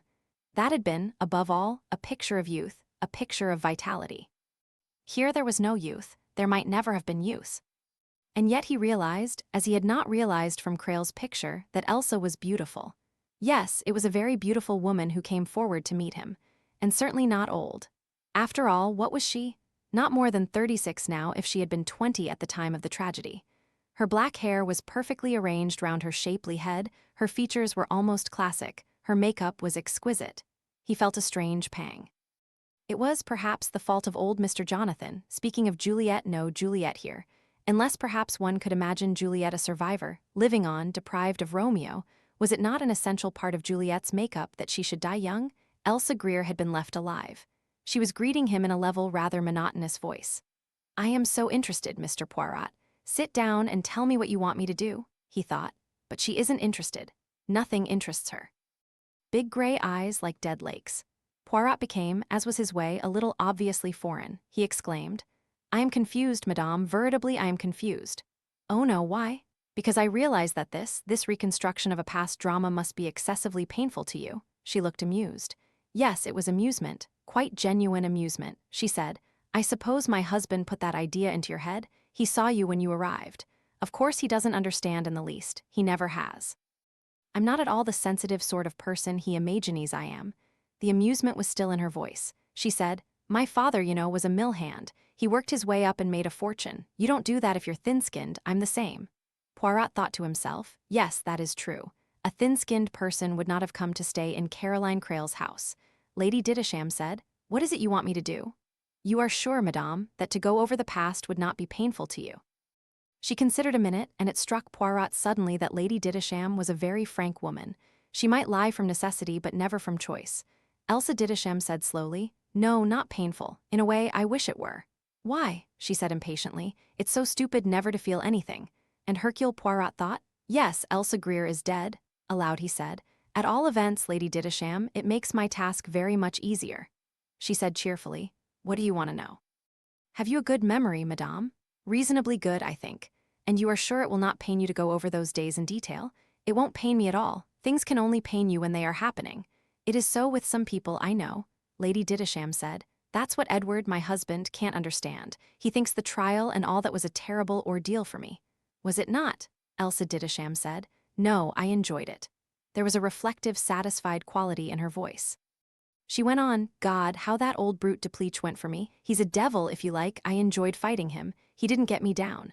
She looked at Poirot with a smile. I hope I'm not upsetting your illusions. A girl of 20, I ought to have been prostrated, I suppose, agonized with shame or something. I didn't care what they said to me. I only wanted one thing. What? To get her hanged, of course, said Elsa Didisham. He noticed her hands, beautiful hands, but with long curving nails, predatory hands. She said, you're thinking me vindictive, so I am vindictive to anyone who has injured me. That woman was to my mind the lowest kind of woman there is. She knew that Amyas cared for me, that he was going to leave her, and she killed him so that I shouldn't have him. She looked across at Poirot. Don't you think that's pretty mean? You do not understand or sympathize with jealousy? No, I don't think I do. If you've lost, you've lost. If you can't keep your husband, let him go with a good grace. It's possessiveness I don't understand. You might have understood it if you had ever married him. I don't think so. We weren't. She smiled suddenly at Poirot. Her smile was, he felt, a little frightening. It was so far removed from any real feeling. I'd like you to get this right, she said. Don't think that Amyas Crale seduced an innocent young girl. It wasn't like that at all. Of the two of us, I was responsible. I met him at a party and I fell for him. I knew I'd got to have him. A travesty, a grotesque travesty, and all my fortunes at thy foot I'll lay and follow thee, my lord, throughout the world. Although he was married, trespassers will be prosecuted. It takes more than a printed notice to keep you from reality. If he was unhappy with his wife and could be happy with me, then why not? We've only one life to live. But it has been said he was happy with his wife. Elsa shook her head. No, they quarreled like cat and dog. She nagged at him. She was a horrible woman. She got up and lit a cigarette. She said with a little smile, probably I'm unfair to her, but I really do think she was rather hateful. Poirot said slowly, it was a great tragedy. Yes, it was a great tragedy. She turned on him suddenly. Into the dead, monotonous weariness of her face something came quiveringly alive. It killed me, do you understand? It killed me. Ever since there's been nothing at all. Her voice dropped. Emptiness. She waved her hands impatiently. Like a stuffed fish in a glass case. Did Amyas Crale mean so much to you? She nodded. It was a queer, confiding little nod, oddly pathetic. She said, I think I've always had a single-track mind. She mused somberly. I suppose, really, one ought to put a knife into oneself like Juliet. But to do that is to acknowledge that you're done for, that life's beaten you. And instead, there ought to be everything, just the same once one has got over it. I did get over it. It didn't mean anything to me anymore. I thought I'd go on to the next thing. Yes, the next thing. Poirot saw her plainly trying so hard to fulfill that crude determination. Saw her beautiful and rich, seductive to men, seeking with greedy predatory hands to fill up a life that was empty. Hero worship, a marriage to a famous aviator, then an explorer, that big giant of a man, Arnold Stevenson, possibly not unlike Amyas Crale physically, a reversion to the creative arts. Didisham, Elsa Didisham said, I've never been a hypocrite. There's a Spanish proverb I've always liked. Take what you want and pay for it, says God. Well, I've done that. I've taken what I wanted, but I've always been willing to pay the price. Hercule Poirot said. "What you do not understand is that there are things that cannot be bought." She stared at him. She said, "I don't mean just money." Poirot said, No, I understand what you mean. But it is not everything in life that has its ticket so much. There are things that are not for sale." "Nonsense," he smiled very faintly. In her voice was the arrogance of the successful mill hand who had risen to riches. Hercule Poirot felt a sudden wave of pity. He looked at the ageless, smooth face, the weary eyes, and he remembered the girl whom Amyas Crale had painted. Elsa Greer said, "Tell me all about this book. What is the purpose of it? Whose idea is it?" "Oh, my dear lady, what other purpose is there but to serve up yesterday's sensation with today's sauce? But you're not a writer?" "No, I am an expert on crime." "You mean they consult you on crime books?" "Not always. In this case, I have a commission." "From whom?" "I am, what do you say, vetting this publication on behalf of an interested party." "What party?" "Miss Carla Lemarchant." "Who is she?" "She is the daughter of Amyas and Caroline Crale." Elsa stared for a minute. Then she said, "Oh, of course, there was a child, I remember." "I suppose she's grown up now?" "Yes, she is 21. "What is she like?" "She is tall and dark and I think beautiful, and she has courage and personality." Elsa said thoughtfully, "I should like to see her." "She might not care to see you." Elsa looked surprised. "Why, oh, I see, but what nonsense. She can't possibly remember anything about it. She can't have been more than 6. She knows that her mother was tried for her father's murder. And she thinks it's my fault." "It is a possible interpretation." Elsa shrugged her shoulders. She said, "How stupid. If Caroline had behaved like a reasonable human being, so you take no responsibility? Why should I? I've nothing to be ashamed of. I loved him. I would have made him happy."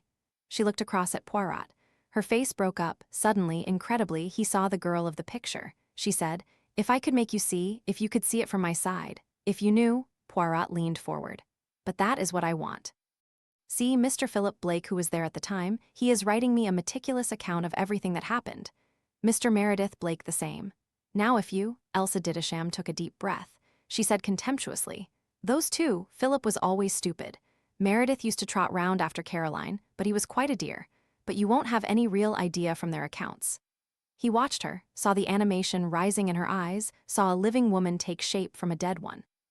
She said quickly and almost fiercely, "Would you like the truth? Oh, not for publication, but just for yourself.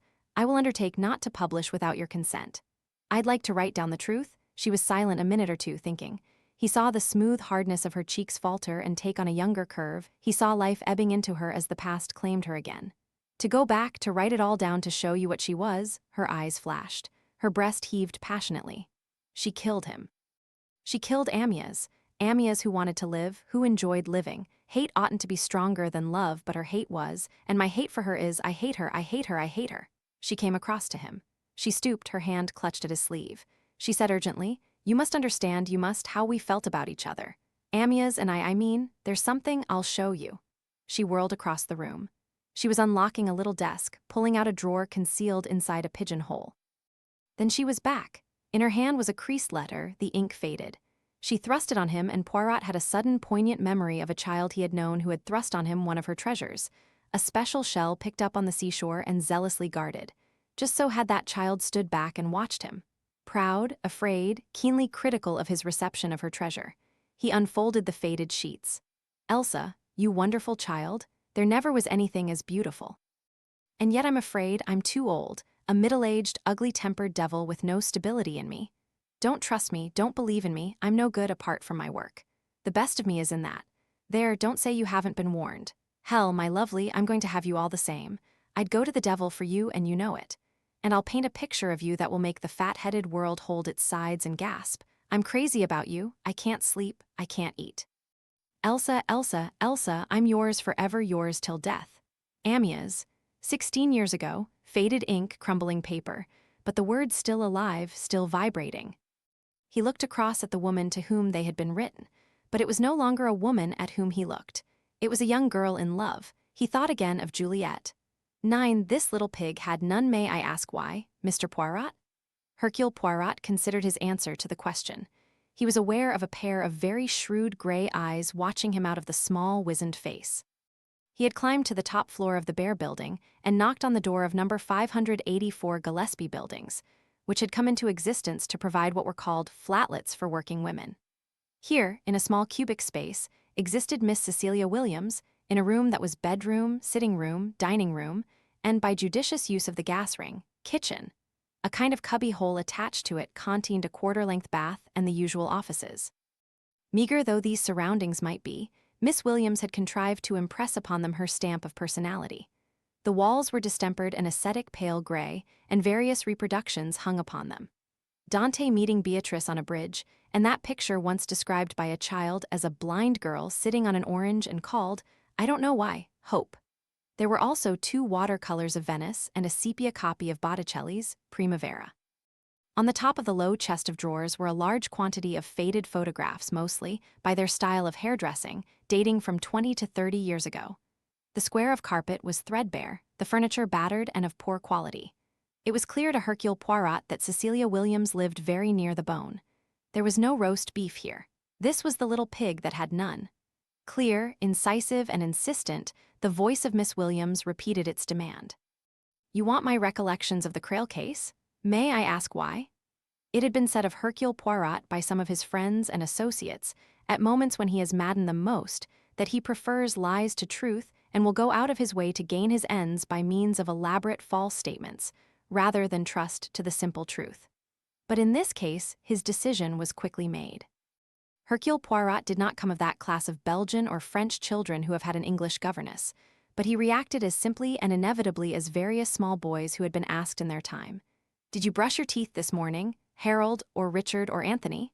They considered fleetingly the possibility of a lie and instantly rejected it, replying miserably, No, Miss Williams. For Miss Williams had what every successful child educator must have, that mysterious quality, authority. When Miss Williams said, Go up and wash your hands, Joan, or I expect you to read this chapter on the Elizabethan poets and be able to answer my questions on it, she was invariably obeyed. It had never entered Miss Williams' head that she would not be obeyed. So in this case, Hercule Poirot proffered no specious explanation of a book to be written on bygone crimes. Instead, he narrated simply the circumstances in which Carla Lemarchant had sought him out. The small, elderly lady in the neat shabby dress listened attentively. She said, It interests me very much to have news of that child, to know how she has turned out. She is a very charming and attractive young woman with plenty of courage and a mind of her own. Good, said Miss Williams briefly. And she is, I may say, a very persistent person. She is not a person whom it is easy to refuse or put off. The ex-governess nodded thoughtfully. She asked, Is she artistic? I think not. Miss Williams said dryly, That's one thing to be thankful for. The tone of the remark left Miss Williams' views as to artists in no doubt whatever. She added, From your account of her, I should imagine that she takes after her mother rather than after her father. Very possibly. That you can tell me when you have seen her. You would like to see her. I should like to see her very much indeed. It is always interesting to see how a child you have known has developed. She was, I suppose, very young when you last saw her. She was 5½ a very charming child, a little overquiet perhaps, thoughtful, given to playing her own little games and not inviting outside cooperation. Natural and unspoilt. Poirot said, It was fortunate she was so young. Yes, indeed, had she been older the shock of the tragedy might have had a very bad effect. For the less, said Poirot, one feels that there was a handicap. However little the child understood or was allowed to know, there would have been an atmosphere of mystery and evasion and an abrupt uprooting.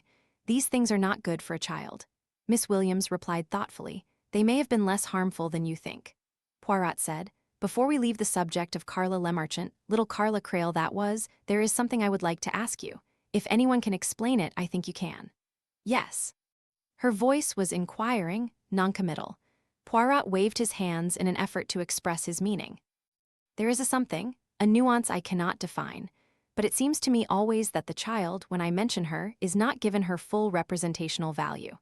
When I mention her, the response comes always with a vague surprise, as though the person to whom I speak had forgotten altogether that there was a child. Now surely, mademoiselle, that is not natural. A child under these circumstances is a person of importance, not in herself but as a pivotal point. Amyas Crale may have had reasons for abandoning his wife or for not abandoning her, but in the usual breakup of a marriage, the child forms a very important point. But here the child seems to count for very little. That seems to me strange. Miss Williams said quickly, You have put your finger on a vital point, Mr. Poirot. You are quite right. And that is partly why I said what I did just now. that Carla's transportation to different surroundings might have been in some respects a good thing for her. When she was older, you see, she might have suffered from a certain lack in her home life. She leaned forward and spoke slowly and carefully. Naturally, in the course of my work, I have seen a good many aspects of the parent and child problem. Many children, most children, I should say, suffer from overattention on the part of their parents. There is too much love, too much watching over the child. It is uneasily conscious of this brooding and seeks to free itself to get away and be unobserved. With an only child that is particularly the case, and of course mothers are the worst offenders. The result on the marriage is often unfortunate. The husband resents coming second, seeks consolation, or rather flattery and attention elsewhere, and a divorce results sooner or later. The best thing for a child, I am convinced, is to have what I should term healthy neglect on the part of both its parents. This happens naturally enough in the case of a large family of children and very little money. They are overlooked because the mother has literally no time to occupy herself with them. They realize quite well that she is fond of them, but they are not worried by too many manifestations of the fact. But there is another aspect. One does occasionally find a husband and wife who are so all-sufficient to each other, so wrapped up in each other, that the child of the marriage hardly seems very real to either of them. And in those circumstances, I think a child comes to resent that fact, to feel defrauded and left out in the cold. You understand that I am not speaking of neglect in any way. Mrs. Crale, for instance, was what is termed an excellent mother, always careful of Carla's welfare, of her health, playing with her at the right times and always kind and gay. But for all that, Mrs. Crale was really completely wrapped up in her husband. She existed, one might say, only in him and for him. Miss Williams paused a minute and then said quietly, "That, I think, is the justification for what she eventually did." Hercule Poirot said, "You mean that they were more like lovers than like husband and wife?" Miss Williams, with a slight frown of distaste for foreign phraseology, said, "You could certainly put it that way. He was devoted to her as she was to him. They were a devoted couple, but he, of course, was a man." Miss Williams contrived to put into that last word a wholly Victorian significance. "Men," said Miss Williams, and stopped. As a rich property owner says Bolsheviks, as an earnest communist says capitalists, as a good housewife says blackbeetles, so did Miss Williams say men. From her spinster's, governess's life there rose up a blast of fierce feminism. Nobody hearing her speak could doubt that to Miss Williams men were the enemy. Poirot said, "You hold no brief for men," she answered dryly. "Men have the best of this world. I hope that it will not always be so." Hercule Poirot eyed her speculatively. He could quite easily visualize Miss Williams methodically and efficiently padlocking herself to a railing, and later hunger striking with resolute endurance. Leaving the general for the particular, he said, "You did not like Amyas Crale?" "I certainly did not like Mr. Crale, nor did I approve of him. If I were his wife, I should have left him. There are things that no woman should put up with. But Mrs. Crale did put up with them." "Yes." "You thought she was wrong?" "Yes, I do." A woman should have a certain respect for herself and not submit to humiliation. Did you ever say anything of that kind to Mrs. Crale? Certainly not. It was not my place to do so. I was engaged to educate Angela, not to offer unasked advice to Mrs. Crale. To do so would have been most impertinent. "You liked Mrs. Crale?" "I was very fond of Mrs. Crale." The efficient voice softened, held warmth and feeling. "Very fond of her and very sorry for her." "And your pupil, Angela Warren?" "She was a most interesting girl, one of the most interesting pupils I have had. A really good brain. Undisciplined, quick-tempered, most difficult to manage in many ways, but really a very fine character." She paused and then went on. "I always hoped that she would accomplish something worthwhile. And she has. You have read her book on the Sahara, and she excavated those very interesting tombs in the Fayum. Yes, I am proud of Angela. I was not at Alderbury very long, 2 years and a half, but I always cherished the belief that I helped to stimulate her mind and encourage her taste for archaeology."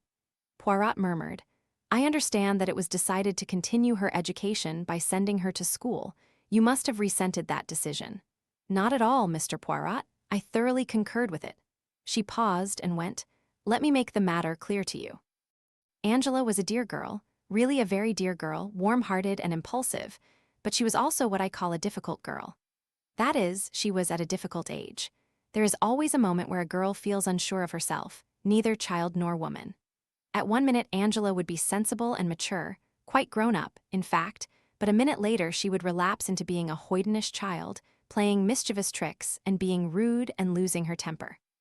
Girls, feel difficult at that age. They are terribly sensitive. Everything that is said to them they resent. They are annoyed at being treated like a child, and then they suddenly feel shy at being treated like adults. Angela was in that state.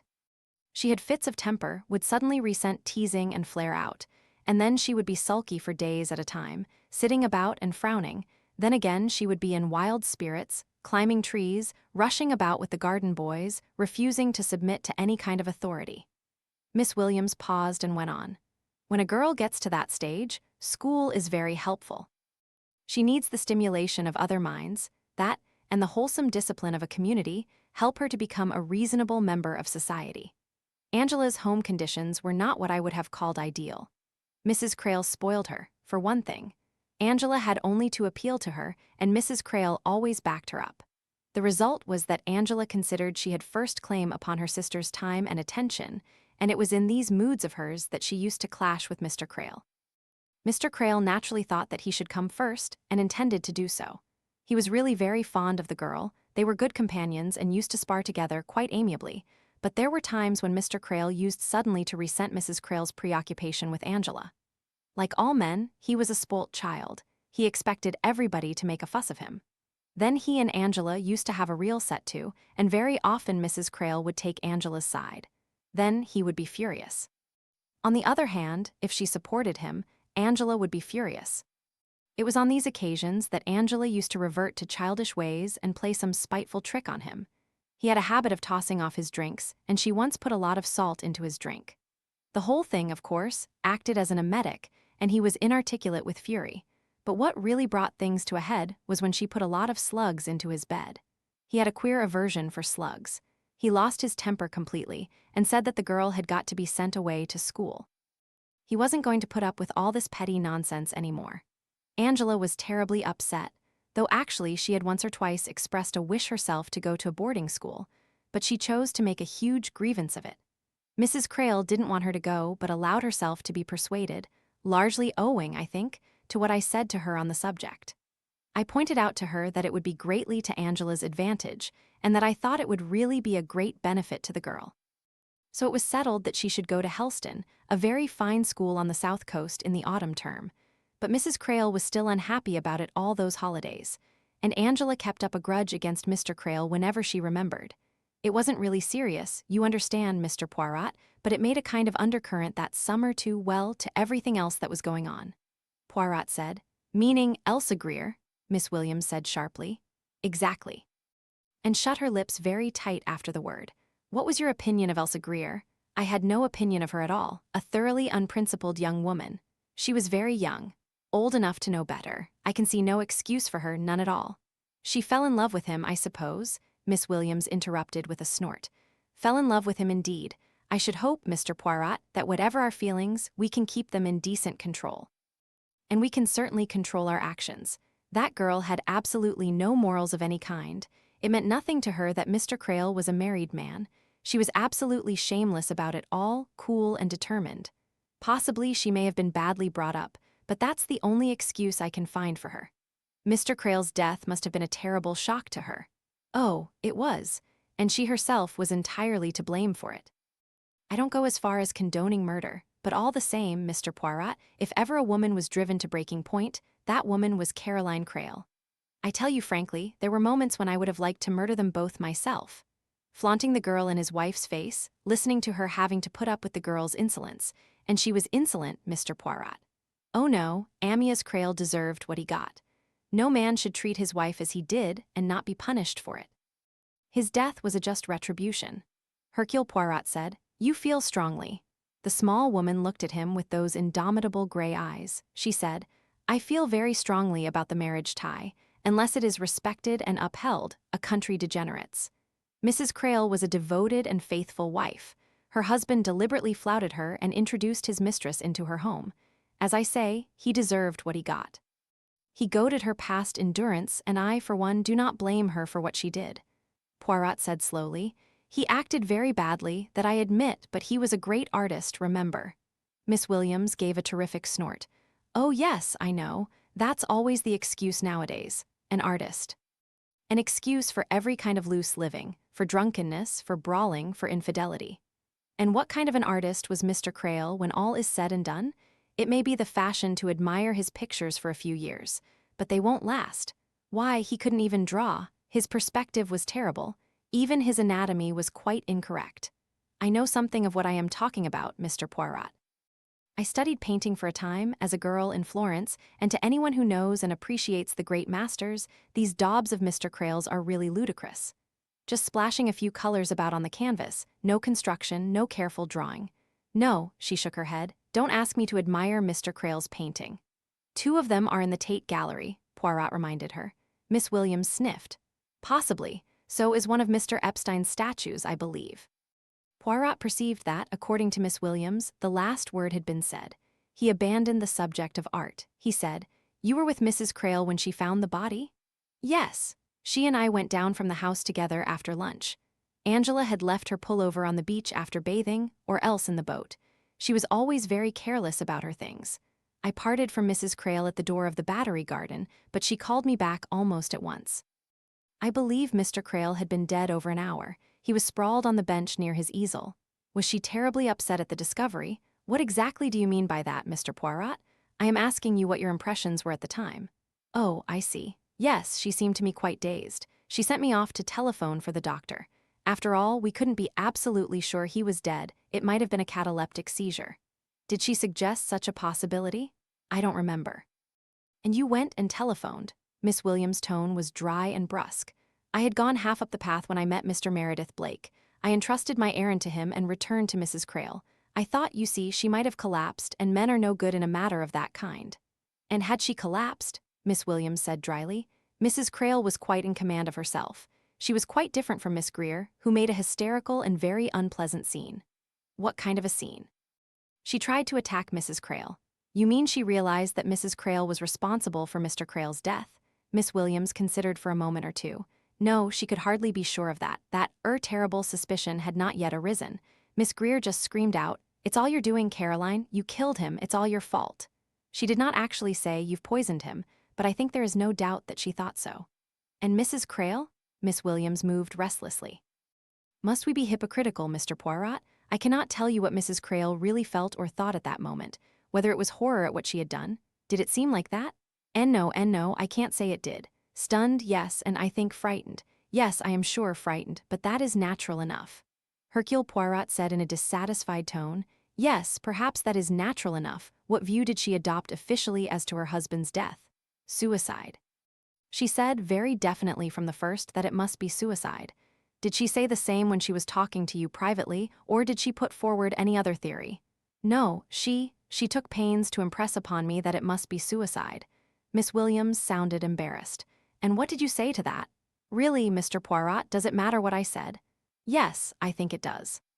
"I don't see why," but as though his expectant silence hypnotized her, she said reluctantly, "I think I said, 'Certainly, Mrs. Crale, it must have been suicide.'" "Did you believe your own words?" Miss Williams raised her head. She said firmly, "No, I did not. But please understand, Mr. Poirot, that I was entirely on Mrs. Crale's side, if you like to put it that way. My sympathies were with her, not with the police." "You would have liked to have seen her acquitted," Miss Williams said defiantly. "Yes, I would," Poirot said. "Then you are in sympathy with her daughter's feelings?" "I have every sympathy with Carla." "Would you have any objection to writing out for me a detailed account of the tragedy?" "You mean for her to read?" "Yes." Miss Williams said slowly, "No, I have no objection. She is quite determined to go into the matter, is she?"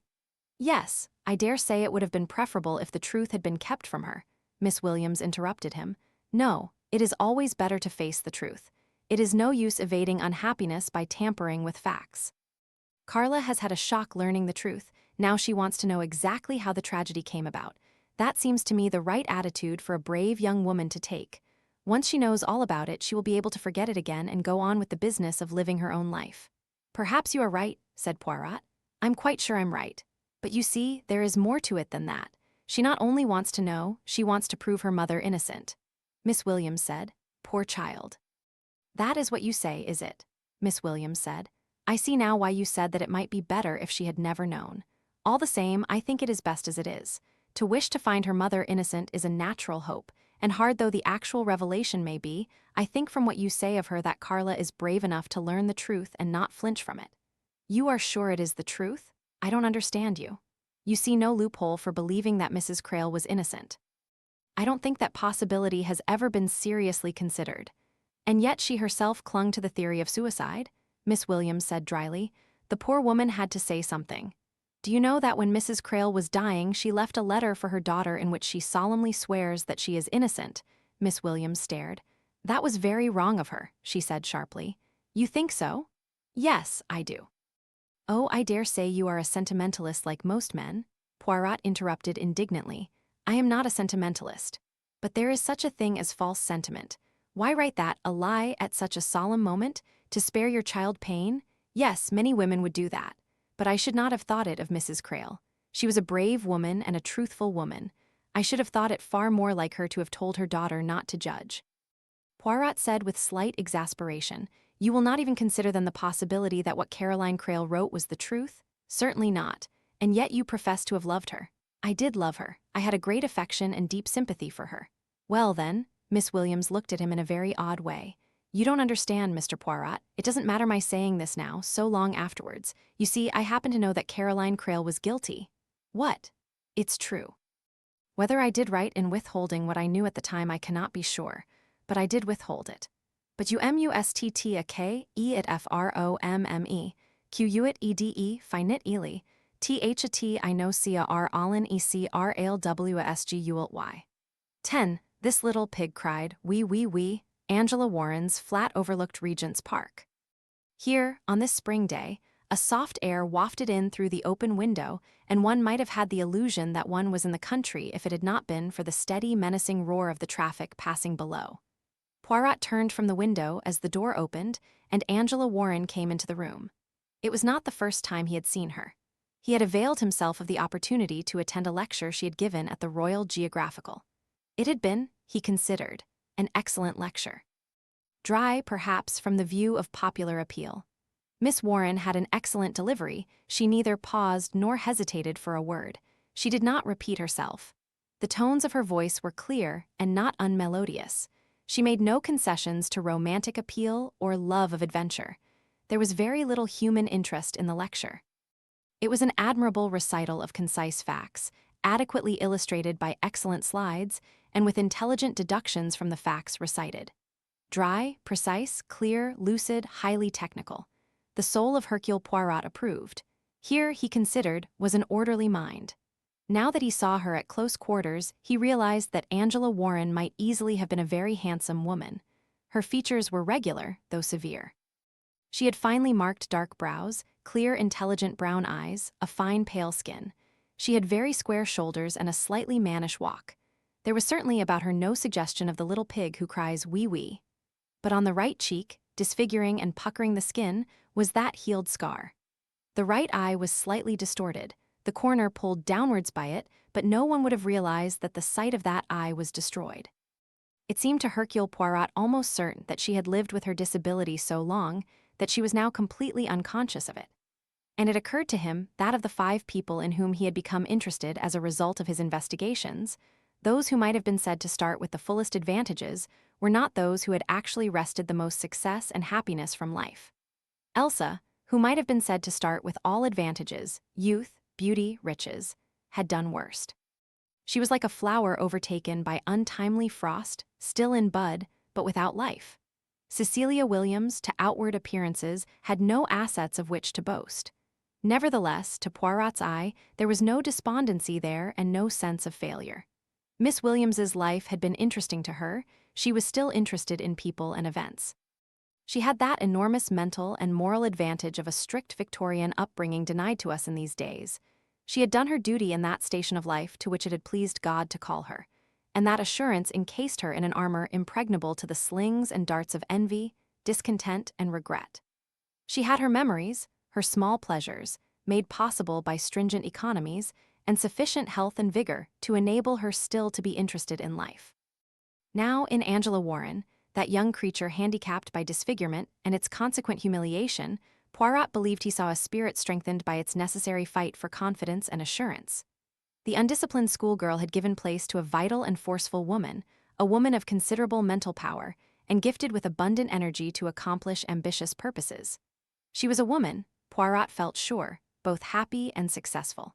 Her life was full and vivid and eminently enjoyable.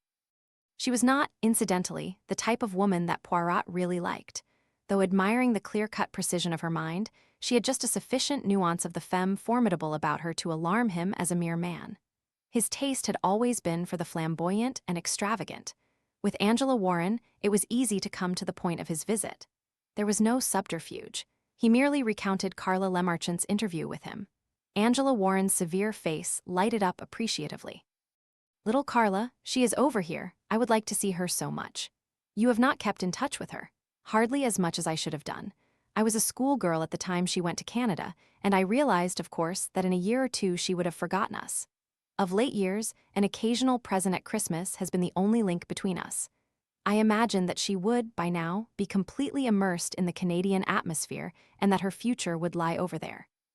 "Better so, in the circumstances," Poirot said. "One might think so, certainly. A change of name, a change of scene, a new life, but it was not to be so easy as that." And he then told of Carla's engagement, the discovery she had made upon coming of age and her motives in coming to England. Angela Warren listened quietly, her disfigured cheek resting on one hand. She betrayed no emotion during the recital, but as Poirot finished, she said quietly, "Good for Carla."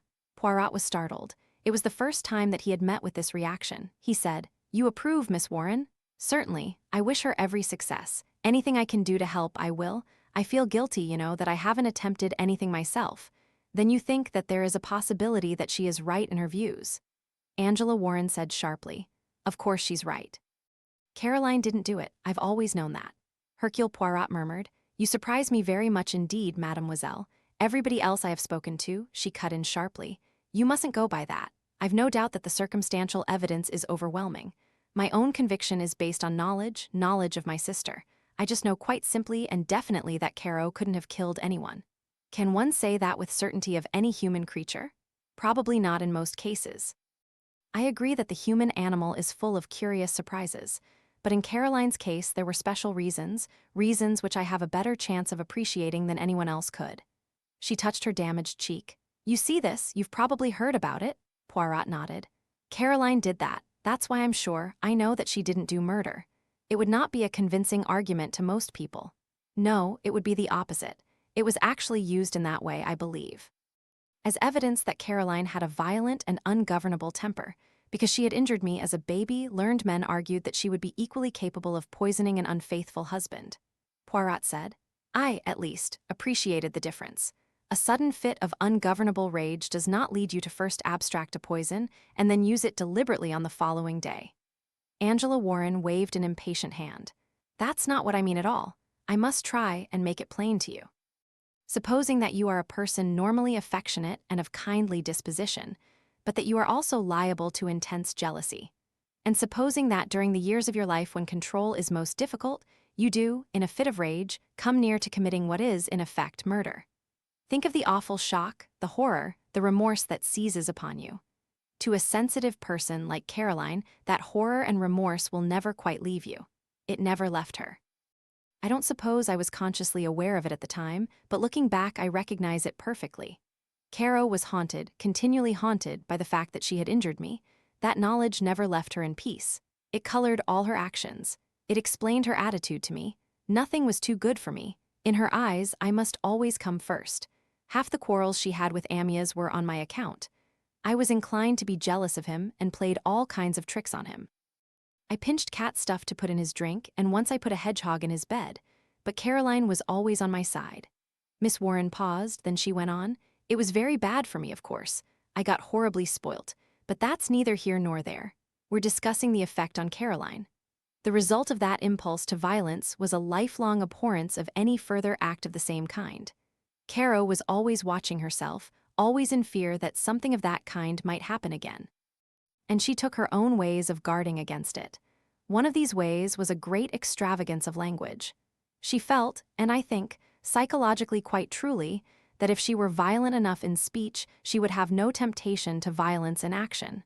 She found by experience that the method worked. That's why I've heard Caro say things like, "I'd like to cut so and so in pieces and boil him slowly in oil." And she'd say to me, or to Amyas, "If you go on annoying me, I shall murder you." in the same way she quarreled easily and violently. She recognized, I think, the impulse to violence that there was in her nature, and she deliberately gave it an outlet that way. She and Amyas used to have the most fantastic and lurid quarrels. Hercule Poirot nodded. Yes, there was evidence of that. They quarreled like cat and dog, it was said. Angela Warren said, exactly, that's what is so stupid and misleading about evidence. Of course Caro and Amyas quarreled. Of course they said bitter and outrageous and cruel things to each other. What nobody appreciates is that they enjoyed quarreling. But they did. Amyas enjoyed it too. They were that kind of couple. They both of them liked drama and emotional scenes. Most men don't. They like peace, but Amyas was an artist. He liked shouting and threatening and generally being outrageous. It was like letting off steam to him. He was the kind of man who, when he loses his collar stud, bellows the house down. It sounds very odd, I know, but living that way with continual rows and mackings up was Amyas's and Caroline's idea of fun. She made an impatient gesture. If they'd only not hustled me away and let me give evidence, I'd have told them that. Then she shrugged her shoulders. But I don't suppose they would have believed me. And anyway then, it wouldn't have been as clear in my mind as it is now. It was the kind of thing I knew but hadn't thought about and certainly had never dreamed of putting into words. She looked across at Poirot. You do see what I mean? He nodded vigorously. I see perfectly, and I realize the absolute rightness of what you have said. There are people to whom agreement is monotony. They require the stimulant of dissension to create drama in their lives. Exactly. May I ask you, Miss Warren, what were your own feelings at the time? Angela Warren sighed. Mostly bewilderment and helplessness, I think. It seemed a fantastic nightmare. Caroline was arrested very soon, about 3 days afterwards, I think. I can still remember my indignation, my dumb fury, and of course my childish faith that it was just a silly mistake, that it would be all right. Caro was chiefly perturbed about me. She wanted me kept right away from it all as far as possible. She got Miss Williams to take me away to some relations almost at once. The police had no objection. And then, when it was decided that my evidence would not be needed, arrangements were made for me to go to school abroad. I hated going, of course, but it was explained to me that Caro had me terribly on her mind and that the only way I could help her was by going. She paused. Then she said, so I went to Munich. I was there when the verdict was given. They never let me go to see Caro. Caro wouldn't have it. That's the only time, I think, when she failed in understanding. You cannot be sure of that, Miss Warren. To visit someone dearly loved in a prison might make a terrible impression on a young, sensitive girl. Possibly. Angela Warren got up. She said, after the verdict, when she had been condemned, my sister wrote me a letter. I have never shown it to anyone. I think I ought to show it to you now. It may help you to understand the kind of person Caroline was. If you like, you may take it to show to Carla also. She went to the door, then turning back, she said, come with me. There is a portrait of Caroline in my room. For a second time, Poirot stood gazing up at a portrait. As a painting, Caroline Crale's portrait was mediocre. But Poirot looked at it with interest. It was not its artistic value that interested him. He saw a long, oval face, a gracious line of jaw, and a sweet, slightly timid expression. It was a face uncertain of itself, emotional, with a withdrawn, hidden beauty. It lacked the forcefulness and vitality of her daughter's face. That energy and joy of life Carla Lemarchant had doubtless inherited from her father. This was a less positive creature. Yet, looking at the painted face, Hercule Poirot understood why an imaginative man like Quentin Fogg had not been able to forget her. Angela Warren stood at his side again, a letter in her hand. She said quietly, now that you have seen what she was like, read her letter. He unfolded it carefully and read what Caroline Crale had written 16 years ago. My darling little Angela, you will hear bad news and you will grieve, but what I want to impress upon you is that it is all right. I have never told you lies, and I don't now when I say that I am actually happy, that I feel an essential rightness and a peace that I have never known before. It's all right, darling, it's all right. Don't look back and regret and grieve for me. Go on with your life and succeed. You can, I know. It's all right, darling, and I'm going to Amyas. I haven't the least doubt that we shall be together. I couldn't have lived without him. Do this one thing for me, be happy. I've told you I'm happy. One has to pay one's debts. It's lovely to feel peaceful. Your loving sister, Caro. Hercule Poirot read it through twice. Then he handed it back. He said, that is a very beautiful letter, mademoiselle, and a very remarkable one. A very remarkable one. Caroline, said Angela Warren, was a very remarkable person. Yes, an unusual mind. You take it that this letter indicates innocence. Of course it does. It does not say so explicitly, because Caro would know that I'd never dream of her being guilty. Perhaps, but it might be taken another way, in the sense that she was guilty and that in expiating her crime she will find peace. It fitted in, he thought, with the description of her in court. And he experienced in this moment the strongest doubts he had yet felt of the course to which he had committed himself. Everything so far had pointed unswervingly to Caroline Crale's guilt. Now, even her own words testified against her. On the other side was only the unshaken conviction of Angela Warren. Angela had known her well, undoubtedly, but might not her certainty be the fanatical loyalty of an adolescent girl, up in arms for a dearly loved sister? As though she had read his thoughts, Angela Warren said, "No, Mr. Poirot, I know Caroline wasn't guilty."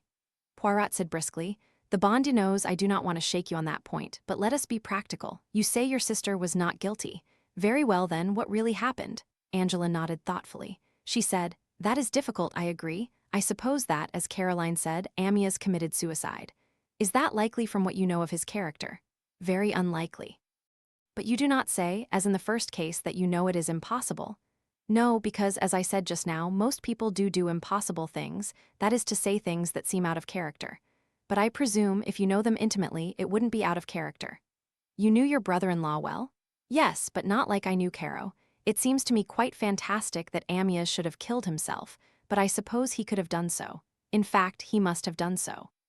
"You cannot see any other explanation?" Angela accepted the suggestion calmly, but not without a certain stirring of interest. "Oh, I see what you mean. I've never really considered that possibility. You mean one of the other people killed him, that it was a deliberate, cold-blooded murder. It might have been, might it not?" "Yes, it might have been, but it certainly seems very unlikely." "More unlikely than suicide." "That's difficult to say. On the face of it, there was no reason for suspecting anybody else. There isn't now when I look back. All the same, let us consider the possibility. Who of those intimately concerned would you say was, shall we say, the most likely person?" "Let me think. Well, I didn't kill him, and the Elsa creature certainly didn't. She was mad with rage when he died. Who else was there? Meredith Blake? He was always very devoted to Caroline, quite a tame cat about the house. I suppose that might give him a motive in a way. In a book, he might have wanted to get Amyas out of the way so that he himself could marry Caroline. But he could have achieved that just as well by letting Amyas go off with Elsa and then in due time consoling Caroline. Besides, I really can't see Meredith as a murderer. Too mild and too cautious. Who else was there?" Poirot suggested. "Miss Williams? Philip Blake?" Angela's grave face relaxed into a smile for a minute. "Miss Williams? One can't really make oneself believe that one's governess could commit a murder. Miss Williams was always so unyielding and so full of rectitude." She paused a minute and then went on. "She was devoted to Caroline, of course, would have done anything for her, and she hated Amyas. She was a great feminist and disliked men. Is that enough for murder? Surely not." "It would hardly seem so," agreed Poirot. Angela went on. "Philip Blake." She was silent for some few moments. Then she said quietly, "I think, if we're just talking of likelihoods, he's the most likely person." Poirot said, "You interest me very much, Miss Warren." "May I ask why you say that?" "Nothing at all definite, but from what I remember of him, I should say he was a person of rather limited imagination." "And a limited imagination predisposes you to murder. It might lead you to take a crude way of settling your difficulties. Men of that type get a certain satisfaction from action of some kind or other. Murder is a very crude business, don't you think so?" "Yes, I think you are right. It is definitely a point of view, that. But all the same, Miss Warren, there must be more to it than that. What motive could Philip Blake possibly have had?" Angela Warren did not answer at once. She stood frowning down at the floor. Hercule Poirot said, "He was Amyas Crale's best friend, was he not?" She nodded. "But there is something in your mind, Miss Warren, something that you have not yet told me. Were the two men rivals, perhaps, over the girl over Elsa?" Angela Warren shook her head. "Oh no, not Philip." "What is there then?" Angela Warren said slowly, "Do you know the way that things suddenly come back to you, after years perhaps? I'll explain what I mean. Somebody told me a story once when I was 11. I saw no point in that story whatsoever. It didn't worry me, it just passed straight over my head. I don't believe I ever, as they say, thought of it again. But about 2 years ago, sitting in the stalls at a review, that story came back to me, and I was so surprised that I actually said aloud, 'Oh, now I see the point of that silly story about the rice pudding.' And yet there had been no direct allusion on the same lines, only some fun sailing rather near the wind." Poirot said, "I understand what you mean, mademoiselle. Then you will understand what I am going to tell you. I was once staying at a hotel. As I walked along a passage, one of the bedroom doors opened, and a woman I knew came out. It was not her bedroom, and she registered the fact plainly on her face when she saw me. And I knew then the meaning of the expression I had once seen on Caroline's face when at Alderbury she came out of Philip Blake's room one night. She leant forward, stopping Poirot's words. I had no idea at the time, you understand. I knew things, girls of the age I was usually do, but I didn't connect them with reality. Caroline coming out of Philip Blake's bedroom was just Caroline coming out of Philip Blake's bedroom to me. It might have been Miss Williams' room or my room, but what I did notice was the expression on her face, a queer expression that I didn't know and couldn't understand. I didn't understand it until, as I have told you, the night in Paris when I saw that same expression on another woman's face. Poirot said slowly, "But what you tell me, Miss Warren, is sufficiently astonishing. From Philip Blake himself, I got the impression that he disliked your sister and always had done so." Angela said, "I know, I can't explain it, but there it is." Poirot nodded slowly. Already in his interview with Philip Blake, he had felt vaguely that something did not ring true. That overdone animosity against Caroline, it had not somehow been natural. And the words and phrases from his conversation with Meredith Blake came back to him. Very upset when Amyas married, did not go near them for over a year. Had Philip, then, always been in love with Caroline? And had his love, when she chose Amyas, turned to bitterness and hate? Yes, Philip had been too vehement, too biased. Poirot visualized him thoughtfully, the cheerful, prosperous man with his golf and his comfortable house. What had Philip Blake really felt 16 years ago? Angela Warren was speaking. "I don't understand it. You see, I've no experience in love affairs. They haven't come my way. I've told you this for what it's worth in case it might have a bearing on what happened." Book 2, Narrative of Philip Blake. Covering letter received with manuscript. Dear Mr. Poirot, I am fulfilling my promise and herewith find enclosed an account of the events relating to the death of Amyas Crale. After such a lapse of time, I am bound to point out that my memories may not be strictly accurate, but I have put down what occurred to the best of my recollection. Yours truly, Philip Blake, notes on progress of events leading up to murder of Amyas Crale on Sept. 19. My friendship with deceased dates back to a very early period. His home and mine were next door to each other in the country, and our families were friends. Amyas Crale was a little over 2 years older than I was. We played together as boys, in the holidays, though we were not at the same school.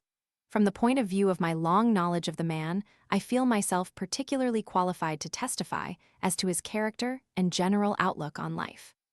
And I will say this straight away, to anyone who knew Amyas Crale well, the notion of his committing suicide is quite ridiculous. Crale would never have taken his own life. He was far too fond of living. The contention of the defense at the trial that Crale was obsessed by conscience and took poison in a fit of remorse is utterly absurd to anyone who knew the man. Crale, I should say, had very little conscience, and certainly not a morbid one. Moreover, he and his wife were on bad terms, and I don't think he would have had any scruples about breaking up what was, to him, a very unsatisfactory married life. He was prepared to look after her financial welfare and that of the child of the marriage, and I am sure would have done so generously. He was a very generous man, and altogether a warm-hearted and lovable person. Not only was he a great painter, but he was a man whose friends were devoted to him. As far as I know, he had no enemies. I had also known Caroline Crale for many years. I knew her before her marriage, when she used to come and stay at Alderbury. She was then a somewhat neurotic girl, subject to uncontrollable outbursts of temper, not without attraction, but unquestionably a difficult person to live with. She showed her devotion to Amyas almost immediately. He, I do not think, was really very much in love with her. But they were frequently thrown together. She was, as I say, attractive, and they eventually became engaged. Amyas Crale's best friends were rather apprehensive about the marriage, as they felt that Caroline was quite unsuited to him. This caused a certain amount of strain in the first few years between Crale's wife and Crale's friends, but Amyas was a loyal friend and was not disposed to give up his old friends at the bidding of his wife. After a few years, he and I were on the same old terms, and I was a frequent visitor at Alderbury. I may add that I stood godfather to the little girl, Carla. This proves, I think, that Amyas considered me his best friend, and it gives me authority to speak for a man who can no longer speak for himself. To come to the actual events of which I have been asked to write, I arrived down at Alderbury, so I see by an old diary, 5 days before the crime. That is, on Sept. 13th. I was conscious at once of a certain tension in the atmosphere. There was also staying in the house Miss Elsa Greer, whom Amyas was painting at the time. It was the first time I had seen Miss Greer in the flesh, but I had been aware of her existence for some time. Amyas had raved about her to me a month previously. He had met, he said, a marvelous girl. He talked about her so enthusiastically that I said to him jokingly, "Be careful, old boy, or you'll be losing your head again." He told me not to be a bloody fool. He was painting the girl, he'd no personal interest in her. I said, "Tell that to the Marines? I've heard you say that before." He said, "This time it's different," to which I answered somewhat cynically, "It always is." Amyas then looked quite worried and anxious. He said, "You don't understand, she's just a girl, not much more than a child." He added that she had very modern views and was absolutely free from old-fashioned prejudices. He said, "She's honest and natural and absolutely fearless." I thought to myself, though I didn't say so, that Amyas had certainly got it badly this time. A few weeks later, I heard comments from other people. It was said that the Greer girl was absolutely infatuated. Somebody else said that it was a bit thick of Amyas considering how young the girl was, whereupon somebody else sniggered and said that Elsa Greer knew her way about all right. Further remarks were that the girl was rolling in money and had always got everything she wanted, and also that she was the one who was making most of the running. There was a question as to what Crale's wife thought about it, and the significant reply that she must be used to that sort of thing by now, to which someone demurred by saying they'd heard that she was jealous as hell and led Crale such an impossible life that any man would be justified in having a fling from time to time. I mention all this because I think it is important that the state of affairs before I got down there should be fully realized. I was interested to see the girl. She was remarkably good-looking and very attractive, and I was, I must admit, maliciously amused to note that Caroline was cutting up very rough indeed. Amyas Crale himself was less light-hearted than usual. Though to anyone who did not know him well, his manner would have appeared much as usual. I who knew him so intimately noted at once various signs of strain, uncertain temper, fits of moody abstraction, general irritability of manner. Although he was always inclined to be moody when painting, the picture he was at work upon did not account entirely for the strain he showed. He was pleased to see me, and said as soon as we were alone, "Thank goodness you've turned up, Phil. Living in a house with 4 women is enough to send any man clean off his chump. Between them, all they'll send me into a lunatic asylum." It was certainly an uncomfortable atmosphere. Caroline, as I said, was obviously cutting up rough about the whole thing.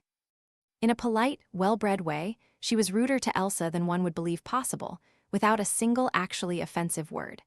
Elsa herself was openly and flagrantly rude to Caroline. She was top dog and she knew it, and no scruples of good breeding restrained her from overt bad manners. The result was that Crale spent most of his time scrapping with the girl Angela when he wasn't painting. They were usually on affectionate terms, though they teased and fought a good deal. But on this occasion, there was an edge in everything Amyas said or did, and the two of them really lost their tempers with each other. The 4th member of the party was the governess. A sour-faced hag, Amyas called her. She hates me like poison, sits there with her lips set together, disapproving of me without stopping. It was then that he said, "God damn all women." If a man is to have any peace, he must steer clear of women. "You oughtn't to have married," I said. "You're the sort of man who ought to have kept clear of domestic ties." He replied that it was too late to talk about that now. He added that no doubt Caroline would be only too glad to get rid of him. That was the first indication I had that something unusual was in the wind. I said, "What's all this? Is this business with the lovely Elsa serious then?" Said with a sort of groan, "She is lovely, isn't she? Sometimes I wish I'd never seen her." I said, "Look here, old boy, you must take a hold on yourself. You don't want to get tied up with any more women." He looked at me and laughed. He said, "It's all very well for you to talk. I can't let women alone, simply can't do it, and if I could, they wouldn't let me alone." Then he shrugged those great shoulders of his, grinned at me and said, "Oh well, it will all pan out in the end, I expect. And you must admit the picture is good." He was referring to the portrait he was doing of Elsa, and although I had very little technical knowledge of painting, even I could see that it was going to be a work of especial power. Whilst he was painting, Amyas was a different man. Although he would growl, groan, frown, swear extravagantly, and sometimes hurl his brushes away, he was really intensely happy. It was only when he came back to the house for meals that the hostile atmosphere between the women got him down. That hostility came to a head on Sept 17th. We had had an embarrassing lunch. Elsa had been really, I think insolent is the only word for it. She had ignored Caroline pointedly, persistently addressing the conversation to Amyas as though he and she were alone in the room. Caroline had talked lightly and gaily to the rest of us, cleverly contriving so that several perfectly innocent-sounding remarks should have a sting. She hadn't got Elsa Greer's scornful honesty. With Caroline, everything was oblique, suggested rather than said. Things came to a head after lunch in the drawing room just as we were finishing coffee. I had commented on a carved head in highly polished beechwood, a very curious thing, and Caroline said, "That is the work of a young Norwegian sculptor. Amyas and I admire his work very much. We hope to go and see him next summer." That calm assumption of possession was too much for Elsa. She was never one to let a challenge pass. She waited a minute or two, and then she spoke in her clear, rather overemphasized voice. She said, "This would be a lovely room if it was properly fixed. It's got far too much furniture in it. When I'm living here, I shall take all the rubbish out and just leave one or two good pieces. And I shall have copper-colored curtains, I think, so that the setting sun will just catch them through that big western window." She turned to me and said, "Don't you think that would be rather lovely?" I didn't have time to answer. Caroline spoke, and her voice was soft and silky and what I can only describe as dangerous. She said, "Are you thinking of buying this place, Elsa?" Elsa said, "It won't be necessary for me to buy it." Caroline said, "What do you mean?" And there was no softness in her voice now. It was hard and metallic. Elsa laughed. She said, "Must we pretend? Come now, Caroline, you know very well what I mean." Caroline said, "I've no idea." Elsa said to that, "Don't be such an ostrich. It's no good pretending you don't see and know all about it. Amyas and I care for each other. This isn't your home, it's his. And after we're married, I shall live here with him." Caroline said, "I think you're crazy." Elsa said, "Oh no, I'm not, my dear, and you know it. It would be much simpler if we were honest with each other. Amyas and I love each other, you've seen that clearly enough. There's only one decent thing for you to do. You've got to give him his freedom." Caroline said, "I don't believe a word of what you are saying." But her voice was unconvincing. Elsa had got under her guard all right, and at that minute Amyas Crale came into the room and Elsa said with a laugh, "If you don't believe me, ask him." And Caroline said, "I will." She didn't pause at all. Said, "Amyas, Elsa says you want to marry her. Is this true?" Poor Amyas. I felt sorry for him. It makes a man feel a fool to have a scene of that kind forced upon him. He went crimson and started blustering. He turned on Elsa and asked her why the devil she couldn't have held her tongue. Caroline said, "Then it is true." He didn't say anything, just stood there passing his finger round inside the neck of his shirt. He used to do that as a kid when he got into a jam of any kind. He said, and he tried to make the words sound dignified and authoritative, and of course couldn't manage it, poor devil. "I don't want to discuss it." Caroline said, "But we're going to discuss it." Elsa chipped in and said, "I think it's only fair to Caroline that she should be told." Caroline said, very quietly, "Is it true, Amyas?" He looked a bit ashamed of himself. "Men do when women pin them down in a corner." She said, "Answer me, please, I've got to know." He flung up his head then, rather the way a bull does in the bullring. He snapped out, "It's true enough, but I don't want to discuss it now." And he turned and strode out of the room. I went after him. I didn't want to be left with the women. I caught up with him on the terrace. He was swearing. I never knew a man swear more heartily. Then he raved. Why couldn't she hold her tongue? Why the devil couldn't she hold her tongue? Now the fat's in the fire. "And I've got to finish that picture. Do you hear, Phil? It's the best thing I've done. The best thing I've ever done in my life. And a couple of damn fool women want to muck it up between them." Then he calmed down a little and said women had no sense of proportion. I couldn't help smiling a little. I said, "Well, dash it all, old boy, you have brought this on yourself." "Don't I know it?" he said and groaned. Then he added, "But you must admit, Phil, that a man couldn't be blamed for losing his head about her. Even Caroline ought to understand that." I asked him what would happen if Caroline got her back up and refused to give him a divorce, but by now he had gone off into a fit of abstraction. I repeated the remark and he said absently, "Caroline would never be vindictive. You don't understand, old boy." "There's the child," I pointed out. He took me by the arm. "Phil, old boy, you mean well, but don't go on croaking like a raven. I can manage my affairs. Everything will turn out all right, you'll see if it doesn't." That was Amyas all over, an absolutely unjustified optimist. He said now, cheerfully, "To hell with the whole pack of them." I don't know whether we would have said anything more, but a few minutes later Caroline swept out on the terrace. She got a hat on, a queer, flopping, dark brown hat, rather attractive. She said in an absolutely ordinary, everyday voice, "Take off that paint-stained coat, Amyas. We're going over to Meredith St, don't you remember?" He stared, stammered a bit as he said, "Oh, I'd forgotten." "Yes, of CC course we are," she said. "Then go and try and make yourself look less like a rag-and-bone man." Although her voice was quite natural, she didn't look at him. She moved over towards a bed of dahlias and began picking off some of the overblown flowers. Amyas turned round slowly and went into the house. Caroline talked to me. She talked a good deal about the chances of the weather lasting, and whether there might be mackerel about, and if so, Amyas and Angela and I might like to go fishing. She was really amazing. I've got to hand it to her. But I think myself that showed the sort of woman she was. She had enormous strength of will and complete command over herself. I don't know whether she'd made up her mind to kill him then, but I shouldn't be surprised. And she was capable of making her plans carefully and unemotionally, with an absolutely clear and ruthless mind. Caroline Crale was a very dangerous woman. I ought to have realized then that she wasn't prepared to take this thing lying down. But like a fool, I thought that she had made up her mind to accept the inevitable, or else possibly she thought that if she carried on exactly as usual, Amyas might change his mind. Presently the others came out, Elsa looking defiant, but at the same time triumphant. Caroline took no notice of her. Angela really saved the situation. She came out arguing with Miss Williams that she wasn't going to change her skirt for anyone. It was quite all right, good enough for darling old Meredith anyway, he never noticed anything. We got off at last. Caroline walked with Angela, and I walked with Amyas, and Elsa walked by herself, smiling. I didn't admire her myself, too violent a type, but I have to admit that she looked incredibly beautiful that afternoon. Women do when they've got what they want. I can't remember the events of that afternoon clearly at all. It's all blurred.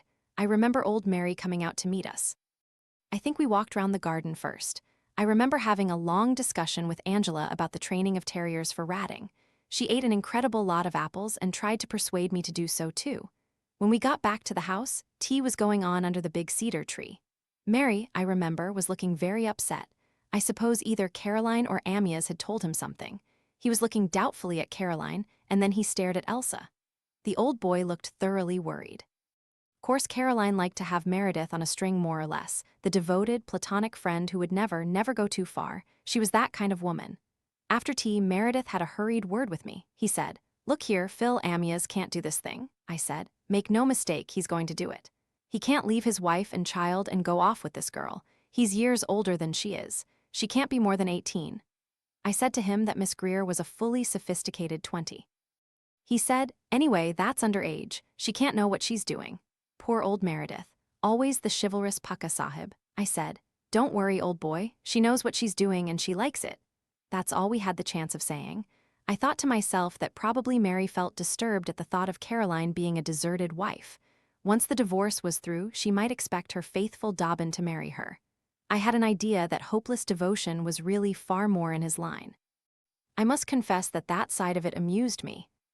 Curiously enough, I remember very little about our visit to Meredith's stink room. He enjoyed showing people his hobby. Personally, I always found it very boring. I suppose I was in there with the rest of them when he gave a dissertation on the efficacy of conian, but I don't remember it. And I didn't see Caroline pinch the stuff. As I've said, she was a very adroit woman. I do remember Meredith reading aloud the passage from Plato describing Socrates' death. Very boring, I thought it. Classics always did bore me. There's nothing much more I can remember about that day. Amyas and Angela had a first-class row, I know, and the rest of us rather welcomed it. It avoided other difficulties. Angela rushed off to bed with a final vituperative outburst. She said she'd pay him out. B, she wished he were dead. C, she hoped he'd die of leprosy, it would serve him right. D, she wished a sausage would stick to his nose, like in the fairy story, and never come off. When she'd gone, we all laughed. We couldn't help it. It was such a funny mixture. Caroline went up to bed immediately afterwards. Miss Williams disappeared after her pupil. Amyas and Elsa went off together into the garden. It was clear that I wasn't wanted. I went for a stroll by myself. It was a lovely night. I came down late the following morning. There was no one in the dining room. Funny the things you do remember. I remember the taste of the kidneys and bacon I ate quite well. They were very good kidneys, deviled. Afterwards, I wandered out looking for everybody. I went outside, didn't see anybody, smoked a cigarette, encountered Miss Williams running about looking for Angela, who had played truant as usual when she ought to have been mending a torn frock. I went back into the hall and realized that Amyas and Caroline were having a set-to in the library. They were talking very loud. I heard her say, "You and your women, I'd like to kill you. Someday I will kill you." Amyas said, "Don't be a fool, Caroline," and she said, "I mean it, Amyas." Well, I didn't want to overhear any more. I went out again. I wandered along the terrace the other way and came across Elsa. She was sitting on one of the long seats. The seat was directly under the library window, and the window was open. I should imagine that there wasn't much she had missed of what was going on inside. When she saw me, she got up as cool as a cucumber and came towards me. She was smiling. She took my arm and said, "Isn't it a lovely morning?" It was a lovely morning for her, all right, rather a cruel girl. No, I think merely honest and lacking in imagination. What she wanted herself was the only thing that she could see. We'd been standing on the terrace talking for about 5 minutes when I heard the library door bang and Amyas Crale came out. He was very red in the face. He caught hold of Elsa unceremoniously by the shoulder. He said, "Come on, time for you to sit." "I want to get on with that picture," she said. "All right, I'll just go up and get a pullover. There's a chilly wind." She went into the house. I wondered if Amyas would say anything to me, but he didn't say much. Just, "These women," I said. "Cheer up, old boy." Then we neither of us said anything till Elsa came out of the house again. They went off together down to the Battery Garden. I went into the house. Caroline was standing in the hall. I don't think she even noticed me. It was a way of hers at times. She'd seem to go right away, to get inside herself as it were. She just murmured something, not to me, to herself. I just caught the words.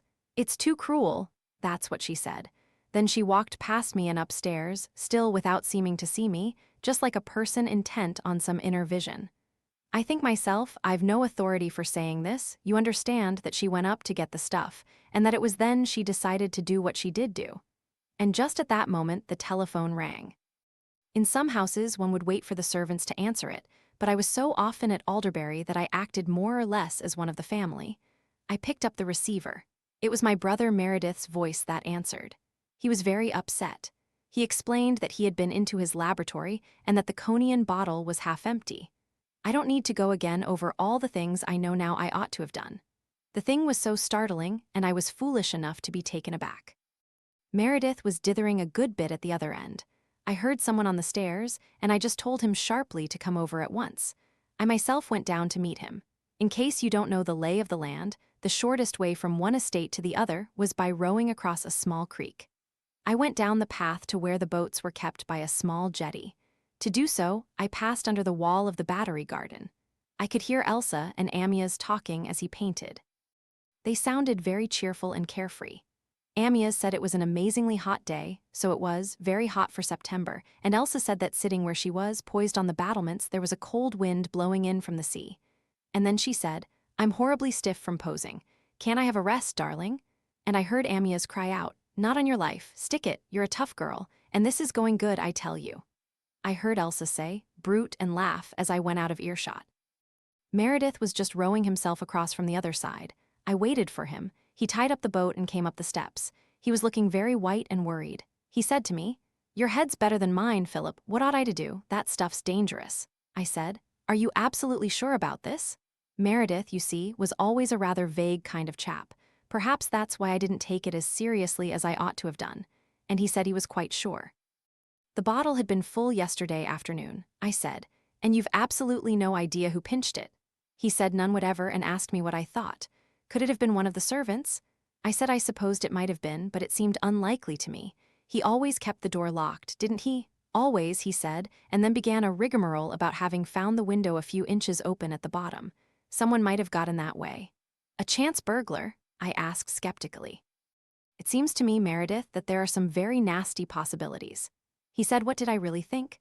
And I said, if he was sure he wasn't making a mistake, that probably Caroline had taken it to poison Elsa with, or that alternatively Elsa had taken it to get Caroline out of the way and straighten the path of true love. Meredith twittered a bit. He said it was absurd and melodramatic and couldn't be true. I said, "Well, the stuff's gone. What's your explanation?" He hadn't any, of course. Actually thought just as I did, but didn't want to face the fact. He said again, "What are we to do?" I said, damned fool that I was. "We must think it over carefully. Either you'd better announce your loss, straight out when everybody's there, or else you'd better get Caroline alone and tax her with it. If you're convinced she's nothing to do with it, adopt the same tactics for Elsa." He said, "A girl like that, she couldn't have taken it." I said I wouldn't put it past her. We were walking up to the house as we talked. After that last remark of mine, neither of us spoke for some few seconds. We were rounding the Battery garden again, and I heard Caroline's voice. I thought perhaps a three-handed row was going on, but actually it was Angela that they were discussing. Caroline was protesting. She said, "It's very hard on the girl," and Amyas made some impatient rejoinder. Then the door to the garden opened just as we came abreast of it. Amyas looked a little taken aback at seeing us. Caroline was just coming out. She said, "Hallo, Meredith. We've been discussing the question of Angela's going to school. I'm not at all sure it's the right thing for her." Amyas said, "Don't fuss about the girl. She'll be all right. Good riddance." Just then Elsa came running down the path from the house. She had some sort of scarlet jumper in her hand. Amyas growled, "Come along, get back into the pose. I don't want to waste time." He went back to where his easel was standing. I noticed that he staggered a bit and I wondered if he had been drinking. A man might easily be excused for doing so with all the fuss and the scenes, he grumbled. "The beer here is red hot. Why can't we keep some ice down here?" And Caroline Crale said, "I'll send you down some beer just off the ice."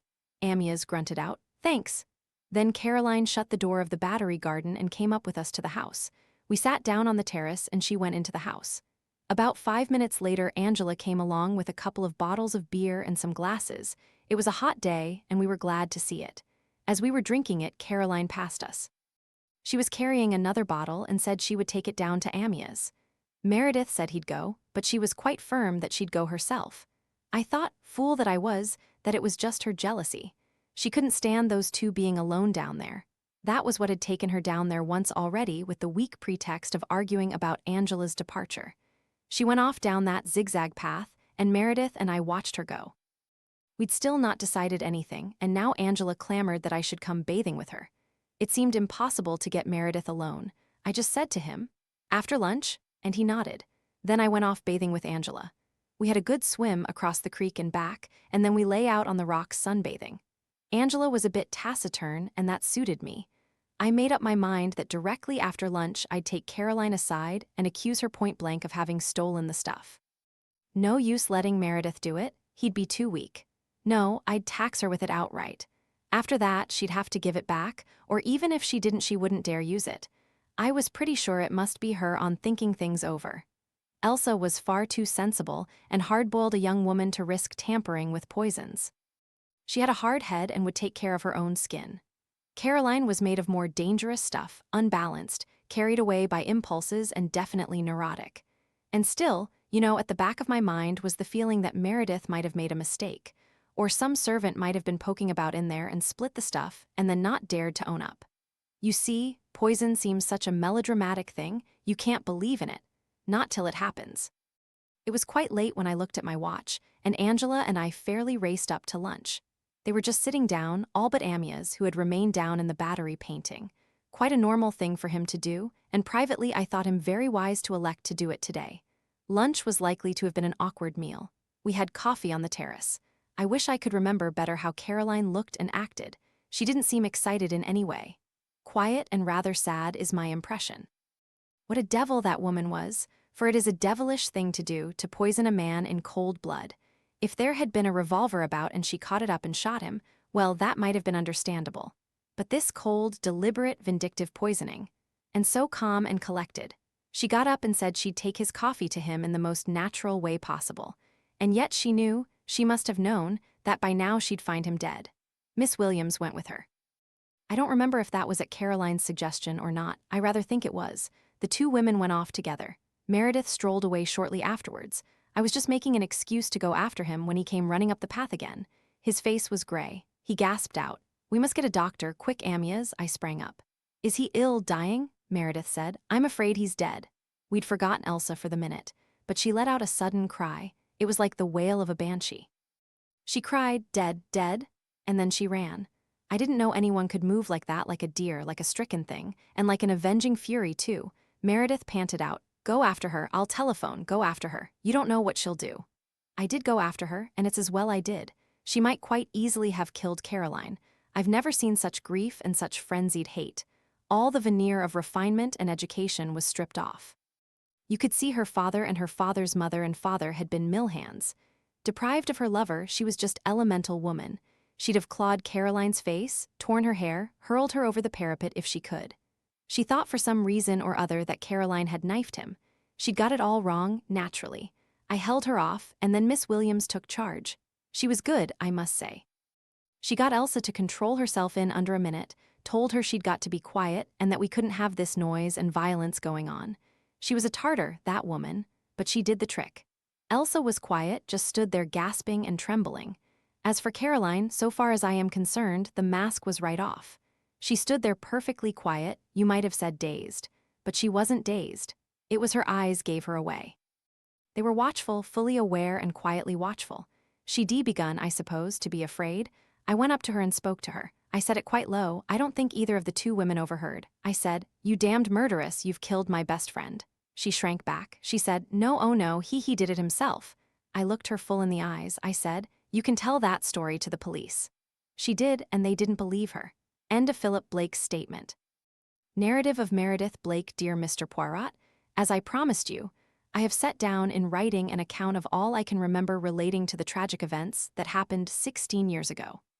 First of all, I would like to say that I have thought over carefully all you said to me at our recent meeting. And on reflection, I am more convinced than I was before that it is in the highest degree unlikely that Caroline Crale poisoned her husband. It always seemed incongruous, but the absence of any other explanation and her own attitude led me to follow, sheep-like, the opinion of other people and to say with them that if she didn't do it, what explanation could there be? Since seeing you, I have reflected very carefully on the alternative solution presented at the time and brought forward by the defense at the trial. That is, that Amyas Crale took his own life. Although from what I knew of him that solution seemed quite fantastic at the time, I now see fit to modify my opinion. To begin with, and highly significant, is the fact that Caroline believed it. If we are now to take it that that charming and gentle lady was unjustly convicted, then her own frequently reiterated belief must carry great weight. She knew Amyas better than anyone else. If she thought suicide possible, then suicide must have been possible in spite of the skepticism of his friends. I will advance the theory, therefore, that there was in Amyas Crale some core of conscience, some undercurrent of remorse and even despair at the excesses to which his temperament led him, of which only his wife was aware. This, I think, is a not impossible supposition. He may have shown that side of himself only to her. Though it is inconsistent with anything I ever heard him say, yet it is nevertheless a truth that in most men there is some unsuspected and inconsistent streak, which often comes as a surprise to people who have known them intimately. A respected and austere man is discovered to have had a coarser side to his life hidden. A vulgar moneymaker has, perhaps, a secret appreciation of some delicate work of art. Hard and ruthless people have been convicted of unsuspected hidden kindnesses. Generous and jovial men have been shown to have a mean and cruel side to them. So it may be that in Amyas Crale there ran a strain of morbid self-accusation, and that the more he blustered out his egoism and his right to do as he pleased, the more strongly that secret conscience of his worked. It is improbable on the face of it, but I now believe that it must have been so. And I repeat again, Caroline herself held steadfastly to that view. That, I repeat, is significant. And now to examine facts, or rather my memory of facts, in the light of that new belief. I think that I might with relevance include here a conversation I held with Caroline some weeks before the actual tragedy. It was during Elsa Greer's first visit to Alderbury. Caroline, as I have told you, was aware of my deep affection and friendship for her. I was, therefore, the person in whom she could most easily confide. She had not been looking very happy. Nevertheless, I was surprised when she suddenly asked me one day whether I thought Amyas really cared very much for this girl he had brought down. I said, "He's interested in painting her. You know what Amyas is." She shook her head and said, "No, he's in love with her." "Well, perhaps a little." "A great deal, I think." I said, "She is unusually attractive, I admit, and we both know that Amyas is susceptible. But you must know by now, my dear, that Amyas really only cares for one person, and that is you. He has these infatuations, but they don't last. You are the one person to him, and though he behaves badly, it does not really affect his feeling for you." Caroline said, "That is what I always used to think." "Believe me, Caro," I said, "it is so." She said, "But this time, Mary, I'm afraid. That girl is so terribly sincere. She's so young and so intense. I've a feeling that this time it's serious." I said, But the very fact that she is so young and, as you say, so sincere will protect her.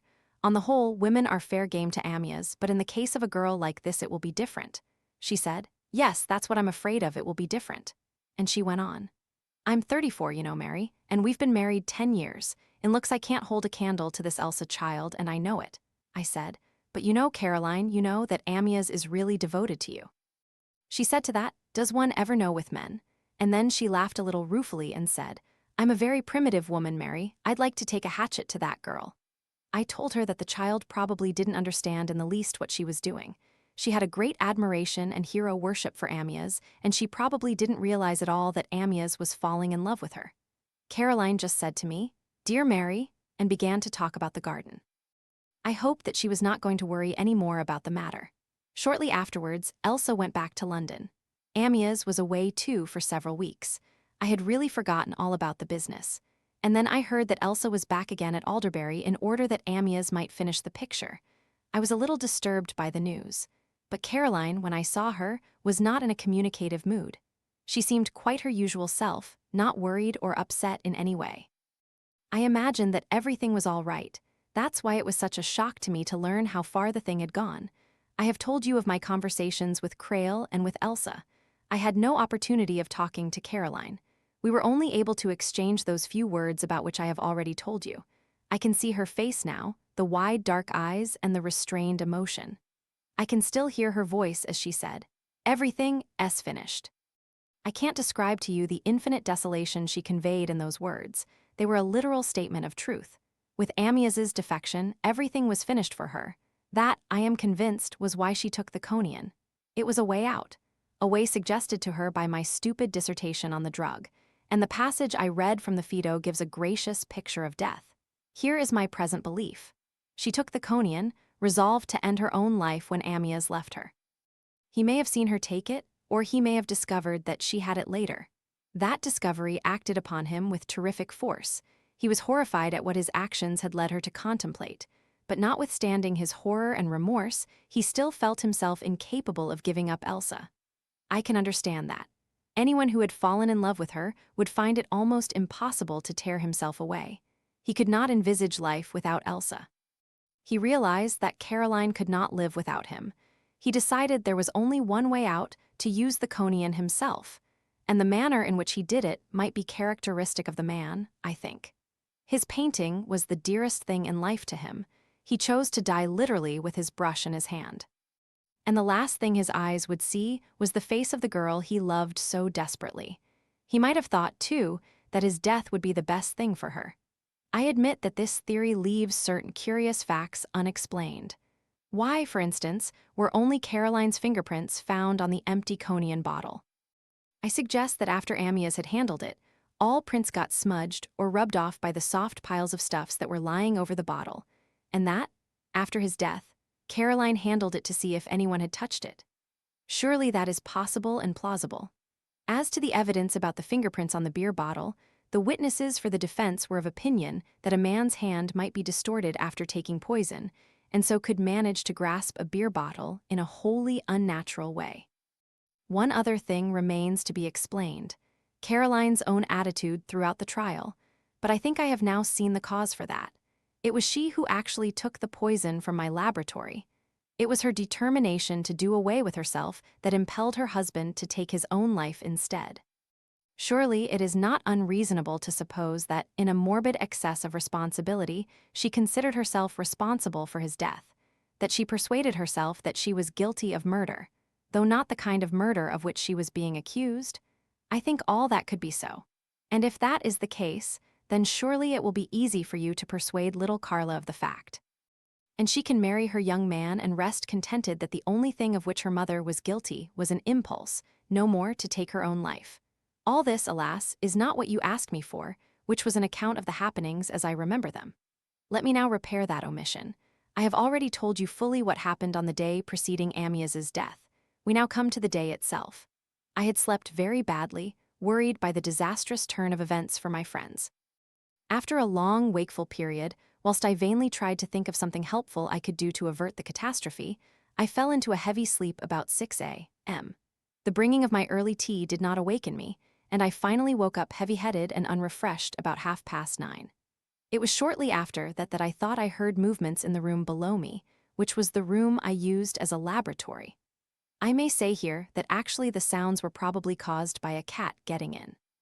I found the window sash raised a little way as it had carelessly been left from the day before. It was just wide enough to admit the passage of a cat. I merely mentioned the sounds to explain how I came to enter the laboratory. I went in there as soon as I had dressed, and looking along the shelves, I noticed that the bottle containing the preparation of conian was slightly out of line with the rest. Having had my eye drawn to it in this way, I was startled to see that a considerable quantity of it had gone. The bottle had been nearly full the day before, now it was nearly empty. I shut and locked the window and went out, locking the door behind me. I was considerably upset and also bewildered. When startled, my mental processes are, I am afraid, somewhat slow.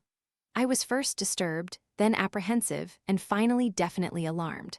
I questioned the household, and they all denied having entered the laboratory at all. I thought things over a little while longer, and then decided to ring up my brother and get his advice. Philip was quicker than I was. He saw the seriousness of my discovery and urged me to come over at once and consult with him. I went out, encountering Miss Williams, who had come across from the other side to look for a truant pupil. I assured her that I had not seen Angela and that she had not been to the house. I think that Miss Williams noticed there was something amiss. She looked at me rather curiously. I had no intention, however, of telling her what had happened. I suggested she should try the kitchen garden. Angela had a favorite apple tree there, and I myself hurried down to the shore and rowed myself across to the Alderberry side. My brother was already there waiting for me. We walked up to the house together by the way you and I went the other day. Having seen the topography, you can understand that in passing underneath the wall of the Battery garden, we were bound to overhear anything being said inside it. Beyond the fact that Caroline and Amyas were engaged in a disagreement of some kind, I did not pay much attention to what was said. Certainly, I overheard no threat of any kind uttered by Caroline.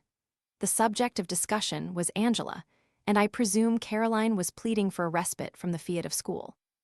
Amyas, however, was adamant, shouting out irritably that it was all settled, he'd see to her packing. The door of the Battery opened just as we drew abreast of it, and Caroline came out. She looked disturbed, but not unduly so. She smiled rather absently at me and said they had been discussing Angela. Elsa came down the path at that minute, and as Amyas clearly wanted to get on with the sitting without interruption from us, we went on up the path. Philip blamed himself severely afterwards for the fact that we did not take immediate action. But I myself cannot see it the same way. We had no earthly right to assume that such a thing as murder was being contemplated. Moreover, I now believe that it was not contemplated. It was clear that we should have to adopt some course of action, but I still maintain that we were right to talk the matter over carefully first. It was necessary to find the right thing to do, and once or twice I found myself wondering if I had not after all made a mistake. Had the bottle really been full the day before as I thought? I am not one of those people, like my brother Philip, who can be cocksure of everything. One's memory does play tricks on one. How often, for instance, one is convinced one has put an article in a certain place, later to find that you have put it somewhere quite different. The more I tried to recall the state of the bottle on the preceding afternoon, the more uncertain and doubtful I became. This was very annoying to Philip, who began completely to lose patience with me. We were not able to continue our discussion at the time, and tacitly agreed to postpone it until after lunch.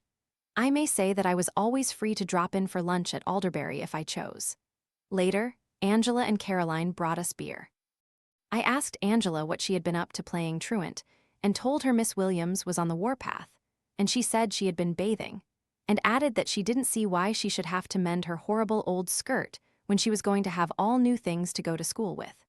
Since there seemed no chance of further talk with Philip alone, and since I was really anxious to think things out by myself, I wandered off down the path towards the Battery. Just above the Battery, as I showed you, there is a clearing in the trees where there used to be an old bench. I sat there smoking and thinking, and watching Elsa as she sat posing for Amyas. I shall always think of her as she was that day. Rigid in the pose, with her yellow shirt and dark blue trousers and a red pullover slung round her shoulders for warmth. Her face was so alight with life and health and radiance, and that gave voice of hers reciting plans for the future. This sounds as though I was eavesdropping, but that is not so. I was perfectly visible to Elsa. Both she and Amyas knew I was there. She waved her hand at me and called up that Amyas was a perfect bear that morning. He wouldn't let her rest. She was stiff and aching all over. Amyas growled out that she wasn't as stiff as he was. He was stiff all over, muscular rheumatism. Elsa said mockingly, "Poor old man," and he said she'd be taking on a creaking invalid. It shocked me, their light-hearted acquiescence in their future together whilst they were causing so much suffering. And yet I couldn't hold it against her. She was so young, so confident, so very much in love. And she didn't really know what she was doing. She didn't understand suffering. She just assumed with the naive confidence of a child that Caroline would be all right, that she'd soon get over it. She saw nothing, you see, but herself and Amyas happy together. She'd already told me my point of view was old-fashioned. She had no doubts, no qualms, no pity either. But can one expect pity from radiant youth? It is an older, wiser emotion. They didn't talk very much, of course. No painter wants to be chattering when he is working. Perhaps every 10 minutes or so Elsa would make an observation and Amyas would grunt a reply. Once she said, "I think you're right about Spain. That's the first place we'll go to, and you must take me to see a bullfight. It must be wonderful. Only I'd like the bull to kill the man, not the other way about. I understand how Roman women felt when they saw a man die. Men aren't much, but animals are splendid." I suppose she was rather like an animal herself, young and primitive, and with nothing yet of man's sad experience and doubtful wisdom. I don't believe Elsa had begun to think, she only felt. But she was very much alive, more alive than any person I have ever known. That was the last time I saw her radiant and assured on top of the world. Fey is the word for it, isn't it? The bell sounded for lunch, and I got up and went down the path and in at the battery door, and Elsa joined me. It was dazzlingly bright there coming in out of the shady trees. I could hardly see. Amyas was sprawled back on the seat, his arms flung out. He was staring at the picture. I've so often seen him like that. How was I to know that already the poison was working, stiffening him as he sat?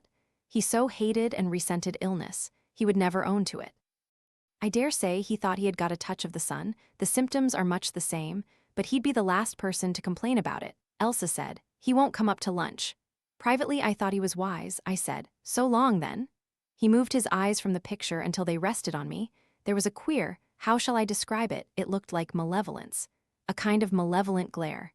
Naturally, I didn't understand it then. If his picture wasn't going as he liked, he often looked quite murderous. I thought that was what it was. He made a sort of grunting sound. Neither Elsa nor I saw anything unusual in him, just artistic temperament. So we left him there, and she and I went up to the house laughing and talking. If she'd known, poor child, that she'd never see him alive again, oh, well, thank God she didn't. She was able to be happy a little longer. Caroline was quite normal at lunch, a little preoccupied, nothing more. And doesn't that show that she had nothing to do with it? She couldn't have been such an actress. She and the governess went down afterwards and found him. I met Miss Williams as she came up.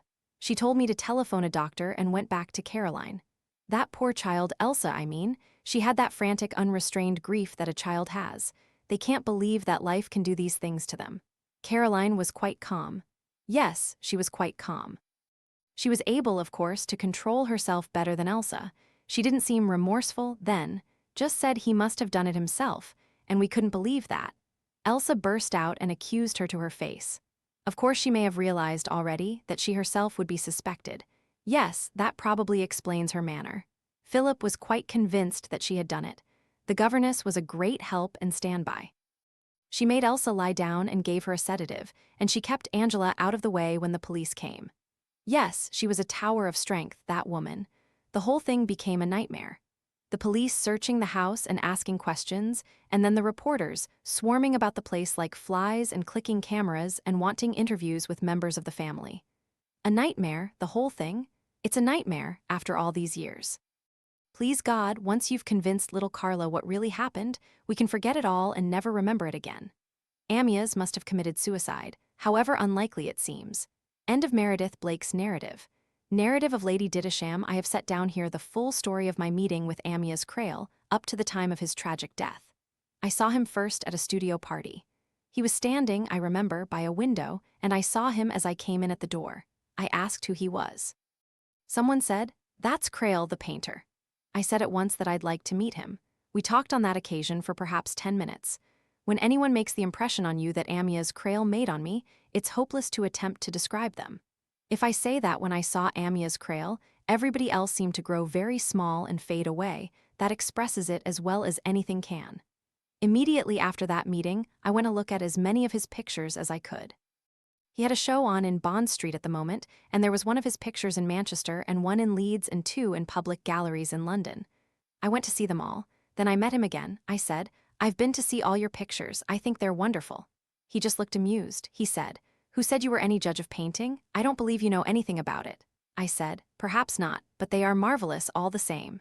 He grinned at me and said, "Don't be a gushing little fool." I said, "I'm not. I want you to paint me." Crale said, "If you've any sense at all, you'll realize that I don't paint portraits of pretty women." I said, "It needn't be a portrait and I'm not a pretty woman."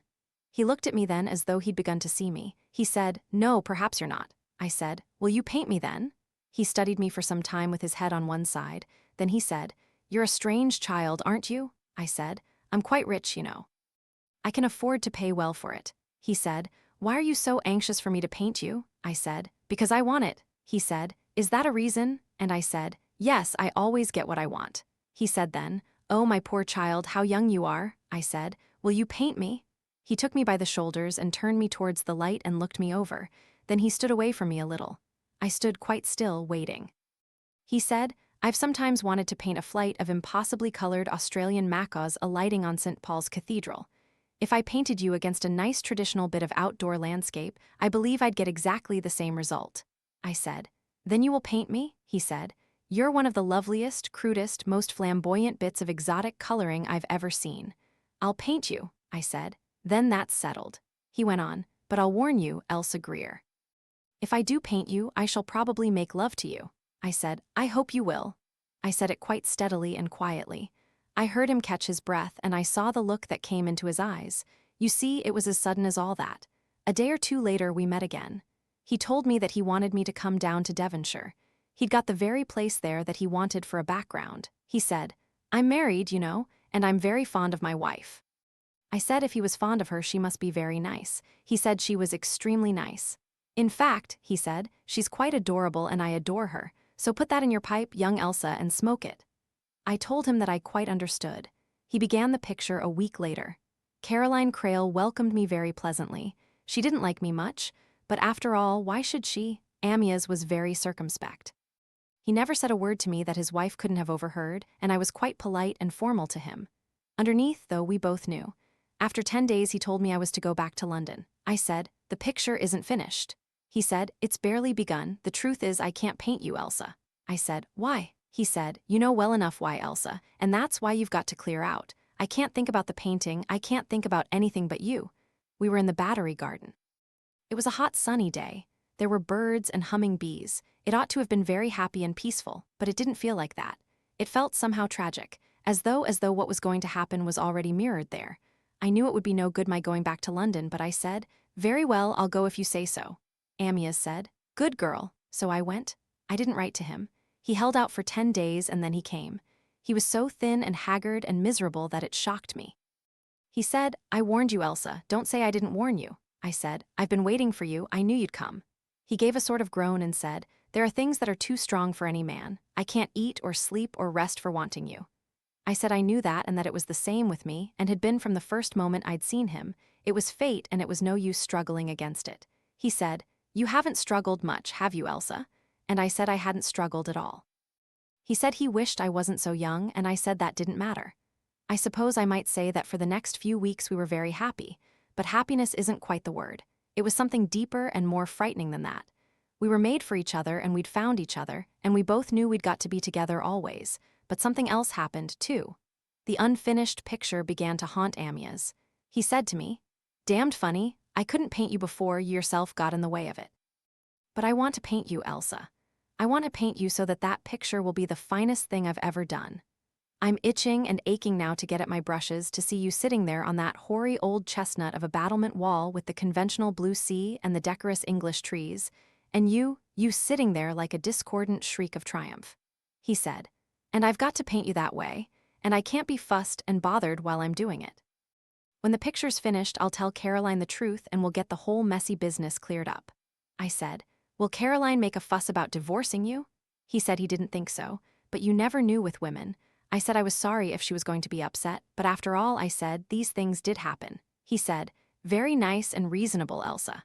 But Caroline isn't reasonable, never has been reasonable, and certainly isn't going to feel reasonable. She loves me, you know. I said I understood that, but if she loved him, she'd put his happiness first, and at any rate she wouldn't want to keep him if he wanted to be free. He said, life can't really be solved by admirable maxims out of modern literature. Nature's red in tooth and claw, remember. I said, surely we are all civilized people nowadays? And Amyas laughed. He said, civilized people, my foot. Caroline would probably like to take a hatchet to you. She might do it too. Don't you realize, Elsa, that she's going to suffer? Don't you know what suffering means? I said. Then don't tell her. He said, no, the break's got to come. You've got to belong to me properly, Elsa, before all the world. Openly mine. I said, suppose she won't divorce you. He said, I'm not afraid of that. I said, what are you afraid of then? And then he said slowly, I don't know. You see, he knew Caroline. I didn't if I'd had any idea. We went down again to Alderbury. Things were difficult this time. Caroline had got suspicious. I didn't like it a bit. I've always hated deceit and concealment. I thought we ought to tell her. Amyas wouldn't hear of it. The funny part of it was that he didn't really care at all. In spite of being fond of Caroline and not wanting to hurt her, he just didn't care about the honesty or dishonesty of it all. He was painting with a kind of frenzy, and nothing else mattered. I hadn't seen him in one of his working spells before. I realized now what a really great genius he was. It was natural for him to be so carried away that all the ordinary decencies didn't matter. But it was different for me. I was in a horrible position. Caroline resented me, and quite rightly.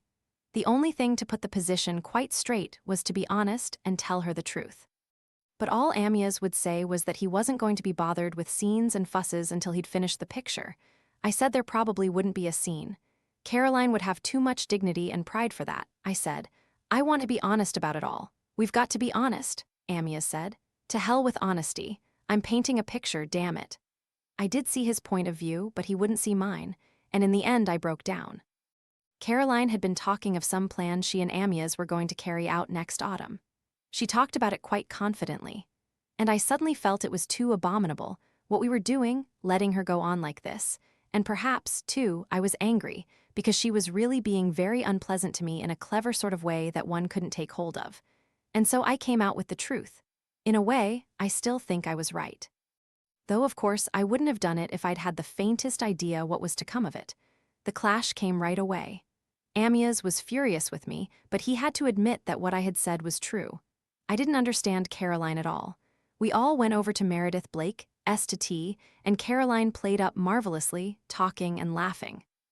Like a fool, I thought she was taking it well. It was awkward my not being able to leave the house, but Amyas would have gone up in smoke if I had. I thought perhaps Caroline would go. It would have made it much easier for us if she had. I didn't see her take the conian. I want to be honest, so I think that it's just possible that she may have taken it as she said she did, with the idea of suicide in her mind. But I don't really think so. I think she was one of those intensely jealous and possessive women who won't let go of anything that they think belongs to them. Amyas was her property. I think she was quite prepared to kill him rather than to let him go, completely and finally, to another woman. I think she made up her mind, right away, to kill him. And I think that Meredith's happening to discuss Conian so freely just gave her the means to do what she'd already made up her mind to do. She was a very bitter and revengeful woman, vindictive. Amyas knew all along that she was dangerous. I didn't. The next morning she had a final showdown with Amyas. I heard most of it from the outside on the terrace. He was splendid, very patient and calm. He implored her to be reasonable. He said he was very fond of her and the child and always would be. He'd do everything he could do to assure their future. Then he hardened up and said, "But understand this. I'm damned well going to marry Elsa, and nothing shall stop me. You and I always agreed to leave each other free. These things happen." Caroline said to him, "Do as you please, I've warned you." Her voice was very quiet, but there was a queer note in it. Amyas said, "What do you mean, Caroline?" she said. "You're mine and I don't mean to let you go. Sooner than let you go to that girl, I'll kill you." Just at that minute, Philip Blake came along the terrace. I got up and went to meet him. I didn't want him to overhear. Presently Amyas came out and said it was time to get on with the picture. We went down together to the Battery. He didn't say much, just said that Caroline was cutting up rough, but for God's sake not to talk about it. He wanted to concentrate on what he was doing. Another day, he said, would about finish the picture. He said, "And it'll be the best thing I've ever done, Elsa, even if it is paid for in blood and tears." A little later, I went up to the house to get a pullover. There was a chilly wind blowing. When I came back again, Caroline was there. I suppose she had come down to make one last appeal. Philip and Meredith Blake were there too. It was then that Amyas said he was thirsty and wanted a drink. He said there was beer, but it wasn't iced. Caroline said she'd send him down some iced beer. She said it quite naturally in an almost friendly tone. She was an actress, that woman. She must have known then what she meant to do. She brought it down about 10 minutes later. Amyas was painting. She poured it out and set the glass down beside him. Neither of us were watching her.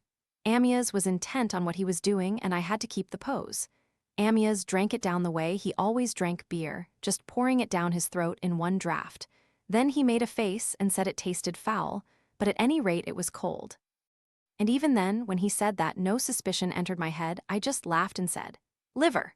When she'd seen him drink it, Caroline went away. It must have been about 40 minutes later that Amyas complained of stiffness and pains. He said he thought he must have got a touch of muscular rheumatism. Amyas was always intolerant of any ailment, and he didn't like being fussed over. After saying that, he turned it off with a light. Old age, I suppose. You've taken on a creaking old man, Elsa. I played up to him, but I noticed that his legs moved stiffly and queerly and that he grimaced once or twice. I never dreamt that it wasn't rheumatism. Presently he drew the bench along and sat sprawled on that, occasionally stretching up to put a touch of paint here and there on the canvas. He used to do that sometimes when he was painting. Just sit staring at me and then the canvas. Sometimes he'd do it for half an hour at a time, so I didn't think it specially queer. We heard the bell go for lunch, and he said he wasn't coming up. He'd stay where he was and he didn't want anything. That wasn't unusual either, and it would be easier for him than facing Caroline at the table. He was talking in rather a queer way, grunting out his words, but he sometimes did that when he was dissatisfied with the progress of the picture. Meredith Blake came in to fetch me. He spoke to Amyas, but Amyas only grunted at him. We went up to the house together and left him there. We left him there to die alone. I'd never seen much illness. I didn't know much about it. I thought Amyas was just in a painter's mood. If I'd realized, perhaps a doctor could have saved him. Oh God, why didn't I? It's no good thinking of that now. I was a blind fool, a blind, stupid fool. There isn't much more to tell. Caroline and the governess went down there after lunch. Meredith followed them. Presently he came running up. He told us Amyas was dead. Then I knew that it was Caroline. I still didn't think of poison. I thought she'd gone down that minute and either shot him or stabbed him. I wanted to get at her to kill her. How could she do it? How could she? He was so alive, so full of life and vigor. To put all that out to make him limp and cold, just so that I shouldn't have him. Horrible woman. Horrible, scornful, cruel, vindictive woman. I hate her. I still hate her. They didn't even hang her. They ought to have hanged her. Even hanging was too good for her. I hate her, I hate her, I hate her. End of Lady Dittersham's narrative. Narrative of Cecilia Williams. Dear Mr. Poirot, I am sending you an account of those events in September, 19 actually witnessed by myself. I have been absolutely frank and have kept nothing back. You may show it to Carla Crale. It may pain her, but I have always been a believer in truth. Palliatives are harmful. One must have the courage to face reality. Without that courage, life is meaningless. The people who do us most harm are the people who shield us from reality.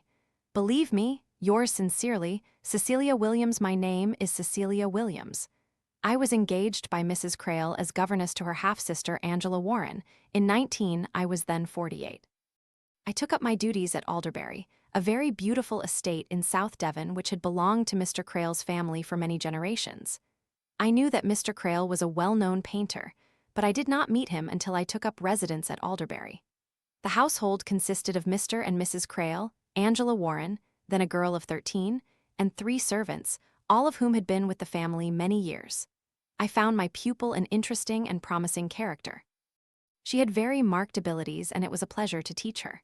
She was somewhat wild and undisciplined, but these faults arose mainly through high spirits, and I have always preferred my girls to show spirit. An excessive vitality can be trained and guided into paths of real usefulness and achievement. On the whole, I found Angela amenable to discipline. She had been somewhat spoiled, mainly by Mrs. Crale, who was far too indulgent where she was concerned. Mr. Crale's influence was, I considered, unwise.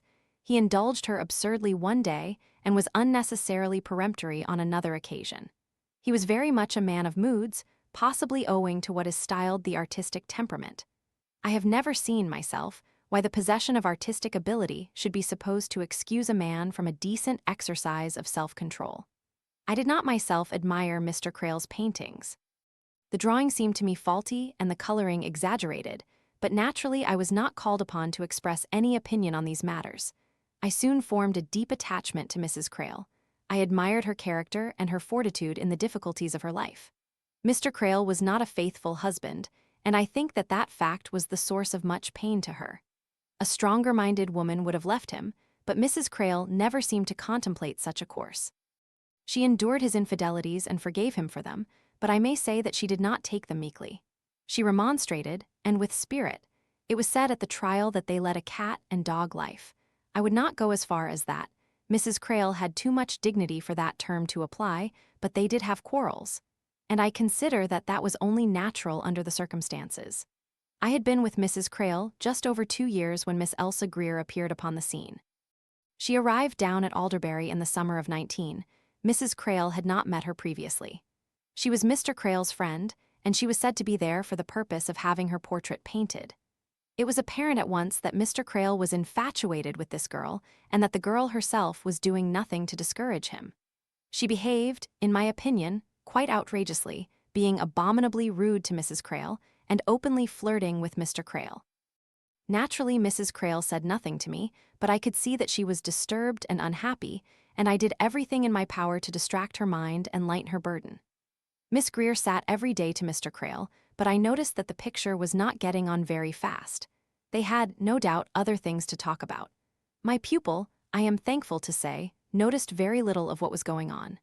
Angela was in some ways young for her age. Though her intellect was well developed, she was not at all what I may term precocious. She seemed to have no wish to read undesirable books, and showed no signs of morbid curiosity such as girls often do at her age. She therefore saw nothing undesirable in the friendship between Mr. Crale and Miss Greer. Nevertheless, she disliked Miss Greer and thought her stupid. Here she was quite right. Miss Greer had had, I presume, a proper education, but she never opened a book and was quite unfamiliar with current literary allusions. Moreover, she could not sustain a discussion on any intellectual subject. She was entirely taken up with her personal appearance, her clothes, and men. Angela, I think, did not even realize that her sister was unhappy. She was not at that time a very perceptive person. She spent a lot of time in hoydenish pastimes, such as tree climbing and wild feats of bicycling. She was also a passionate reader and showed excellent taste in what she liked and disliked. Mrs. Crale was always careful to conceal any signs of unhappiness from Angela and exerted herself to appear bright and cheerful when the girl was about. Miss Greer went back to London, at which, I can tell you, we were all very pleased. The servants disliked her as much as I did. She was the kind of person who gives a lot of unnecessary trouble and forgets to say thank you. Mr. Crale went away shortly afterwards, and of course I knew that he had gone after the girl. I was very sorry for Mrs. Crale. She felt these things very keenly. I felt extremely bitter towards Mr. Crale. When a man has a charming, gracious, intelligent wife, he's no business to treat her badly. However, she and I both hoped the affair would soon be over. Not that we mentioned the subject to each other, we did not, but she knew quite well how I felt about it. Unfortunately, after some weeks, the pair of them reappeared. It seemed the sittings were to be resumed. Mr. Crale was now painting with absolute frenzy. He seemed less preoccupied with the girl than with his picture of her. Nevertheless, I realized that this was not the usual kind of thing we had gone through before. This girl had got her claws into him, and she meant business. He was just like wax in her hands. The thing came to a head on the day before he died, that is on Sept 17. Miss Greer's manner had been unbearably insolent the last few days. She was feeling sure of herself, and she wanted to assert her importance. Mrs. Crale behaved like a true gentlewoman. She was icily polite, but she showed the other clearly what she thought of her. On this day, Sept 17, as we were sitting in the drawing-room after lunch, Miss Greer came out with an amazing remark as to how she was going to redecorate the room when she was living at Alderbury. Naturally, Mrs. Crale couldn't let that pass. She challenged her, and Miss Greer had the impudence to say, before us all, that she was going to marry Mr. Crale. She actually talked about marrying a married man, and she said it to his wife. I was very, very angry with Mr. Crale. How dared he let this girl insult his wife in her own drawing-room? If he wanted to run away with the girl, he should have gone off with her, not brought her into his wife's house and backed her up in her insolence. In spite of what she must have felt, Mrs. Crale did not lose her dignity. Her husband came in just then, and she immediately demanded confirmation from him. He was, not unnaturally, annoyed with Miss Greer for her unconsidered forcing of the situation. Apart from anything else, it made him appear at a disadvantage, and men do not like appearing at a disadvantage. It upsets their vanity. He stood there, a great giant of a man, looking as sheepish and foolish as a naughty schoolboy. It was his wife who carried off the honors of the situation. He had to mutter foolishly that it was true, but that he hadn't meant her to learn it like this. I have never seen anything like the look of scorn she gave him. She went out of the room with her head held high. She was a beautiful woman, much more beautiful than that flamboyant girl, and she walked like an empress. I hoped with all my heart that Amyas Crale would be punished for the cruelty he had displayed and for the indignity he had put upon a long-suffering and noble woman. For the first time, I tried to say something of what I felt to Mrs. Crale, but she stopped me. She said, "We must try and behave as usual. It's the best way. We're all going over to Meredith Blake S to tea." I said to her then, "I think you are wonderful, Mrs. Crale." She said, "You don't know." Then, as she was going out of the room, she came back and kissed me. She said, "You're such a comfort to me." She went to her room then, and I think she cried. I saw her when they all started off. She was wearing a big-brimmed hat that shaded her face, a hat she very seldom wore. Mr. Crale was uneasy, but was trying to brazen things out. Mr. Philip Blake was trying to behave as usual. That Miss Greer was looking like a cat who has got at the cream jug, all self-satisfaction and purrs. They all started off. They got back about 6. I did not see Mrs. Crale again alone that evening. She was very quiet and composed at dinner, and she went to bed early. I don't think that anyone knew how she was suffering. The evening was taken up with a kind of running quarrel between Mr. Crale and Angela. They brought up the old school question again. He was irritable and on edge, and she was unusually trying. The whole matter was settled, and her outfit had been bought, and there was no sense in starting up an argument again, but she suddenly chose to make a grievance of it. I have no doubt she sensed the tension in the air, and that it reacted on her as much as on everybody else. I am afraid I was too preoccupied with my own thoughts to try and check her, as I should have done. It all ended with her flinging a paperweight at Mr. Crale and dashing out of the room. I went after her and told her sharply that I was ashamed of her behaving like a baby, but she was still very uncontrolled, and I thought it best to leave her alone. I hesitated as to whether to go to Mrs. Crale's room, but I decided in the end that it would, perhaps, annoy her.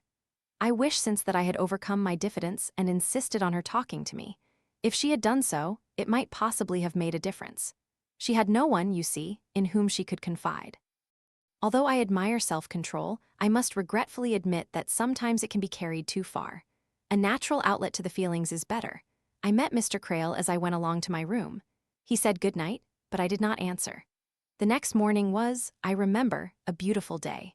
One felt when waking that surely with such peace all around even a man must come to his senses. I went into Angela's room before going down to breakfast, but she was already up and out.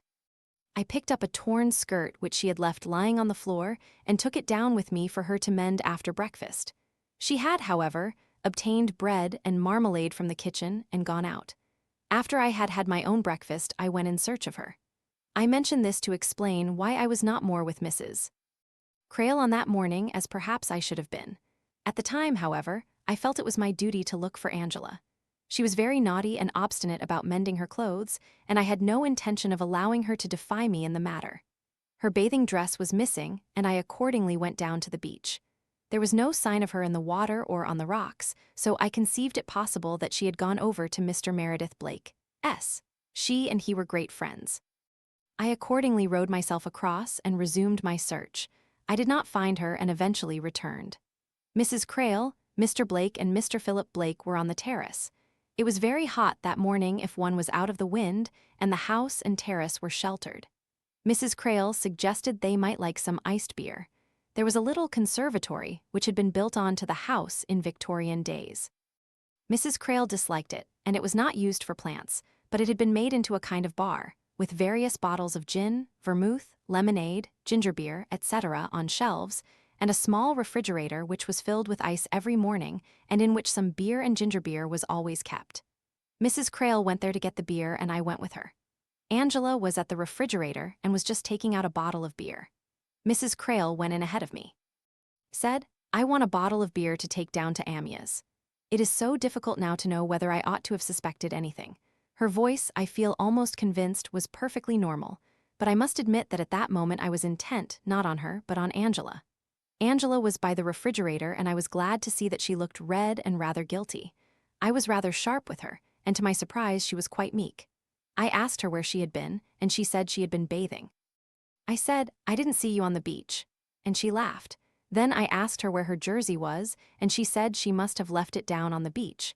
I mention these details to explain why I let Mrs. Crale take the beer down to the Battery Garden. The rest of the morning is quite blank in my mind. Angela fetched her needlebook and mended her skirt without any more fuss. I rather think that I mended some of the household linen. Mr. Crale did not come up for lunch.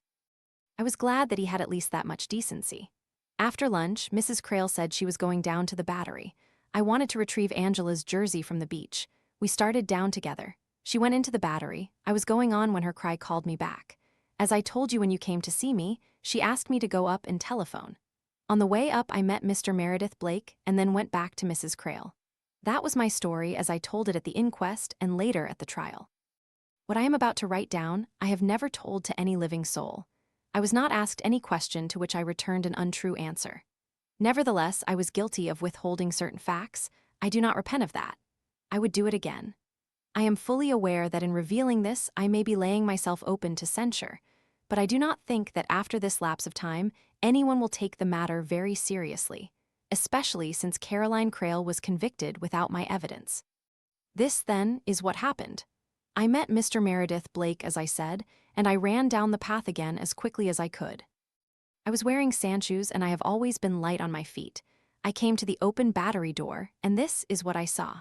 Mrs. Crale was busily polishing the beer bottle on the table with her handkerchief. Having done so, she took her dead husband's hand and pressed the fingers of it on the beer bottle. All the time she was listening and on the alert. It was the fear I saw on her face that told me the truth. I knew then, beyond any possible doubt, that Caroline Crale had poisoned her husband. And I, for one, do not blame her. He drove her to a point beyond human endurance, and he brought his fate upon himself. I never mentioned the incident to Mrs. Crale, and she never knew that I had seen it. Caroline Crale's daughter must not bolster up her life with a lie.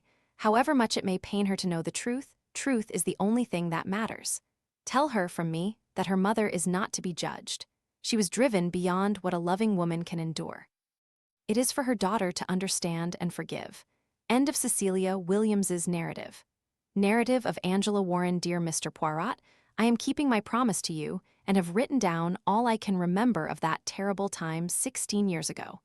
But it was not until I started that I realized how very little I did remember. Until the thing actually happened, you see, there is nothing to fix anything by. I've just a vague memory of summer days and isolated incidents, but I couldn't say for certain what summer they happened even. Amyas's death was just a thunderclap coming out of the blue. I'd had no warning of it, and I seem to have missed everything that led up to it. I've been trying to think whether that was to be expected or not. Are most girls of 15 as blind and deaf and obtuse as I seem to have been? Perhaps they are. I was quick, I think, to gauge people's moods, but I never bothered my head about what caused those moods. Besides, just at that time, I'd suddenly begun to discover the intoxication of words. Things that I read, scraps of poetry, of Shakespeare, would echo in my head. I remember now walking along the kitchen garden path, repeating to myself in a kind of ecstatic delirium, under the glassy green translucent wave. It was just so lovely I had to say it over and over again. And mixed up with these new discoveries and excitements, there were all the things I'd liked doing ever since I could remember. Swimming and climbing trees and eating fruit and playing tricks on the stable boy and feeding the horses. Caroline and Amyas I took for granted. They were the central figures in my world, but I never thought about them or about their affairs or what they thought and felt. I didn't notice Elsa Greer's coming particularly. I thought she was stupid, and I didn't even think she was good-looking. I accepted her as someone rich but tiresome, whom Amyas was painting. Actually, the very first intimation I had of the whole thing was what I overheard from the terrace where I had escaped after lunch one day. Elsa said she was going to marry Amyas. It struck me as just ridiculous. I remember tackling Amyas about it. In the garden at Handcross it was. I said to him, "Why does Elsa say she's going to marry you? She couldn't. People can't have 2 wives. It's bigamy and they go to prison. Amyas got very angry and said, "How the devil did you hear that?" I said I'd heard it through the library window. He was angrier than ever then and said it was high time I went to school and got out of the habit of eavesdropping. I still remember the resentment I felt when he said that, because it was so unfair. Absolutely and utterly unfair. I stammered out angrily that I hadn't been listening, and anyhow I said, "Why did Elsa say a silly thing like that?" Amyas said it was just a joke. That ought to have satisfied me. It did, almost, but not quite. I said to Elsa when we were on the way back, "I asked Amyas what you meant when you said you were going to marry him, and he said it was just a joke." I felt that ought to snub her, but she only smiled. I didn't like that smile of hers. I went up to Caroline's room. It was when she was dressing for dinner. I asked her then outright if it were possible for Amyas to marry Elsa. I remember Caroline's answer as though I heard it now. She must have spoken with great emphasis. "Amyas will only marry Elsa after I am dead," she said. That reassured me completely. Death seemed ages away from us all. Nevertheless, I was still very sore with Amyas about what he had said in the afternoon, and I went for him violently all through dinner, and I remember we had a real flaming row, and I rushed out of the room and went up to bed and howled myself to sleep. I don't remember much about the afternoon at Meredith Blake's, although I do remember his reading aloud the passage from the Phaedo describing Socrates' death. I had never heard it before. I thought it was the loveliest, most beautiful thing I had ever heard. I remember that, but I don't remember when it was. As far as I can recall now, it might have been any time that summer. I don't remember anything that happened the next morning either, though I have thought and thought. I've a vague feeling that I must have bathed, and I think I remember being made to mend something. But it's all very vague and dim till the time when Meredith came panting up the path from the terrace, and his face was all gray and queer. I remember a coffee cup falling off the table and being broken. Elsa did that. And I remember her running, suddenly running for all she was worth down the path, and the awful look there was on her face. I kept saying to myself, "Amyas is dead." But it just didn't seem real. I remember Dr. Fawcett coming and his grave face. Miss Williams was busy looking after Caroline. I wandered about rather forlornly, getting in people's way. I had a nasty, sick feeling. They wouldn't let me go down and see Amyas, but by and by the police came and wrote down things in notebooks, and presently they brought his body up on a stretcher covered with a cloth. Miss Williams took me into Caroline's room later. Caroline was on the sofa. She looked very white and ill. She kissed me and said she wanted me to go away as soon as I could, and it was all horrible, but I wasn't to worry or think about it any more than I could help. I was to join Carla at Lady Tressilian's because this house was to be kept as empty as possible. I clung to Caroline and said I didn't want to go away. I wanted to stay with her. She said she knew I did, but it was better for me to go away and would take a lot of worry off her mind. And Miss Williams chipped in and said, "The best way you can help your sister, Angela, is to do what she wants you to do without making a fuss about it." So I said I would do whatever Caroline wished, and Caroline said, "That's my darling Angela." And she hugged me and said there was nothing to worry about, and to talk about it and think about it all as little as possible. I had to go down and talk to a police superintendent. He was very kind, asked me when I had last seen Amyas, and a lot of other questions which seemed to me quite pointless at the time, but which, of course, I see the point of now. He satisfied himself that there was nothing that I could tell him which he hadn't already heard from the others. So he told Miss Williams that he saw no objection to my going over to Ferriby Grange to Lady Tressilian's. I went there and Lady Tressilian was very kind to me, but of course I soon had to know the truth. They arrested Caroline almost at once. I was so horrified and dumbfounded that I became quite ill. I heard afterwards that Caroline was terribly worried about me. It was at her insistence that I was sent out of England before the trial came on, but that I have told you already. As you see, what I have to put down is pitiably meager. Since talking to you, I have gone over the little I remember painstakingly, racking my memory for details of this or that person's expression or reaction. I can remember nothing consistent with guilt. Elsa's frenzy, Meredith's gray worried face, Philip's grief and fury, they all seem natural enough. I suppose, though, someone could have been playing a part. I only know this, Caroline did not do it. I am quite certain on this point, and always shall be, but I have no evidence to offer except my own intimate knowledge of her character. End of Angela Warren's narrative. Book 3, 1 Conclusions. Carla Lemarchant looked up. Her eyes were full of fatigue and pain. She pushed back the hair from her forehead in a tired gesture. She said, "It's so bewildering, all this." She touched the pile of manuscripts. "Because the angle's different every time, everybody sees my mother differently. But the facts are the same. Everyone agrees on the facts. It has discouraged you reading them?" "Yes, hasn't it discouraged you?" "No, I have found those documents very valuable, very informative." Poirot spoke slowly and reflectively. Carla said, "I wish I'd never read them." Poirot looked across at her.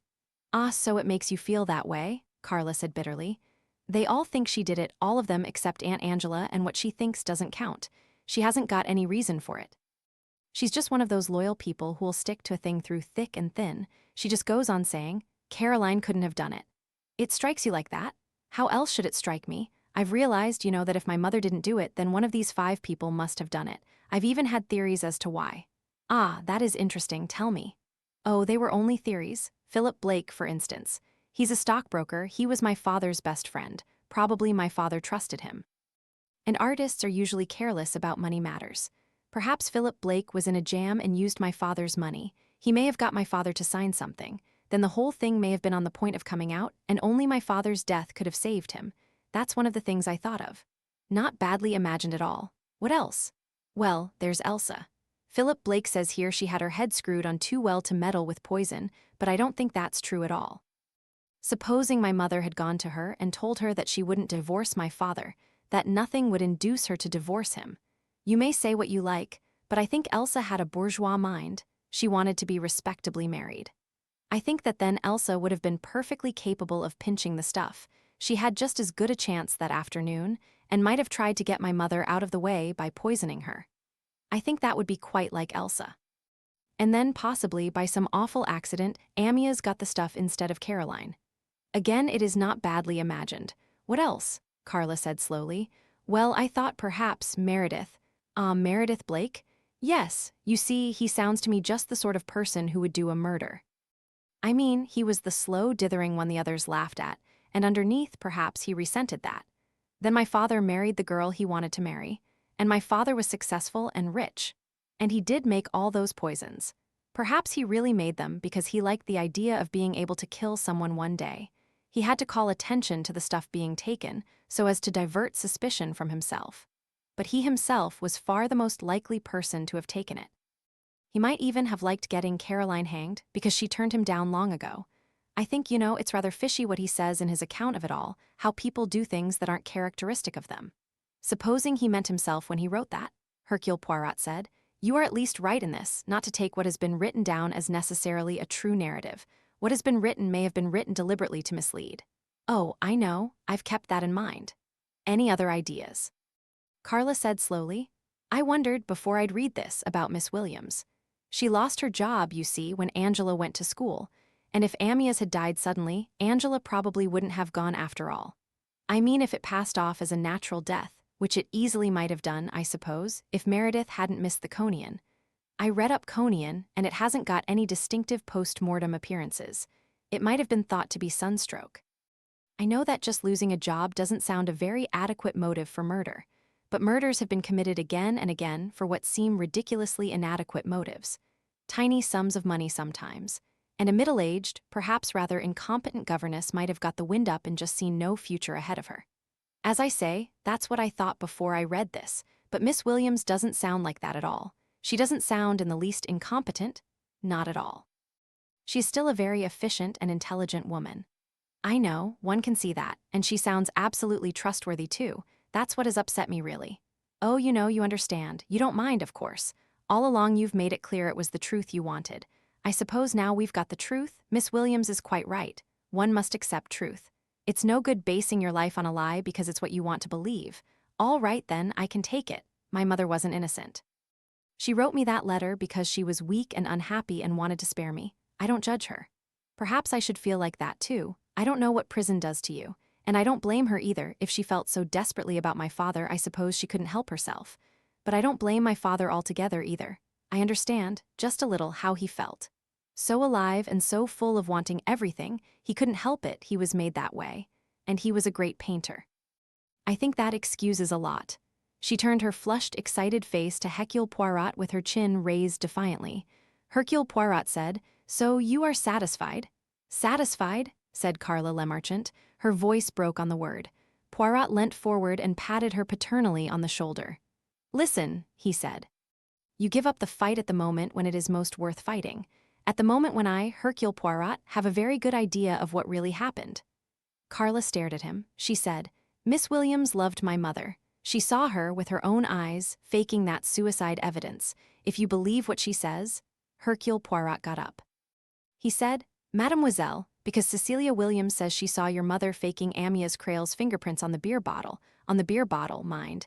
That is the only thing I need to tell me definitely, once for all, that your mother did not kill your father."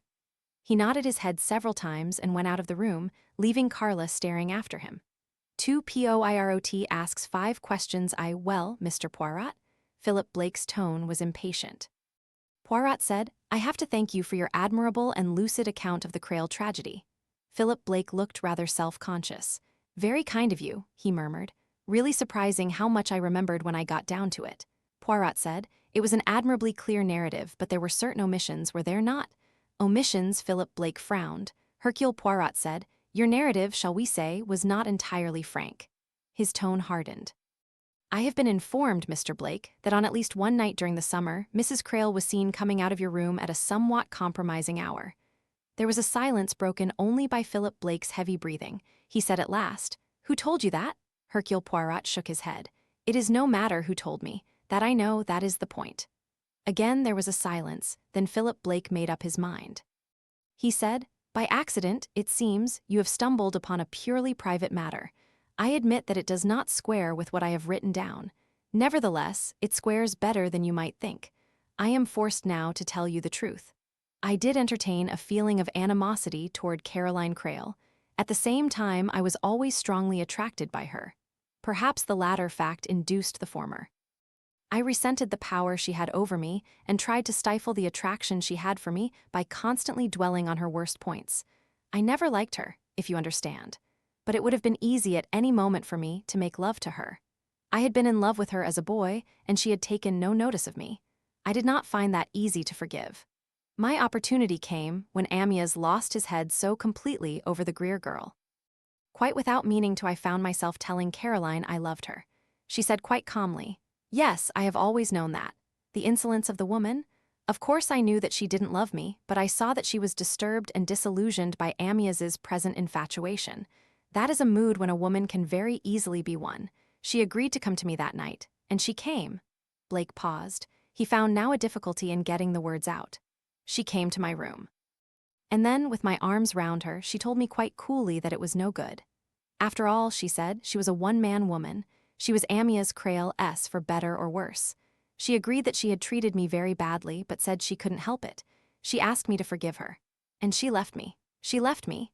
Do you wonder, Mr. Poirot, that my hatred of her was heightened 100-fold? Do you wonder that I have never forgiven her? For the insult she did me, as well as for the fact that she killed the friend I loved better than anyone in the world. Trembling violently, Philip Blake exclaimed, "I don't want to speak of it, do you hear? You've got your answer. Now go and never mention the matter to me again." I want to know, Mr. Blake, the order in which your guests left the laboratory that day," Meredith Blake protested.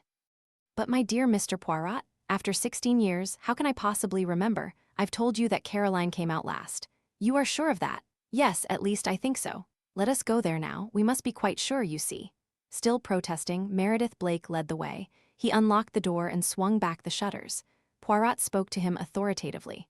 "Now then, my friend, you have showed your visitors your interesting preparations of herbs.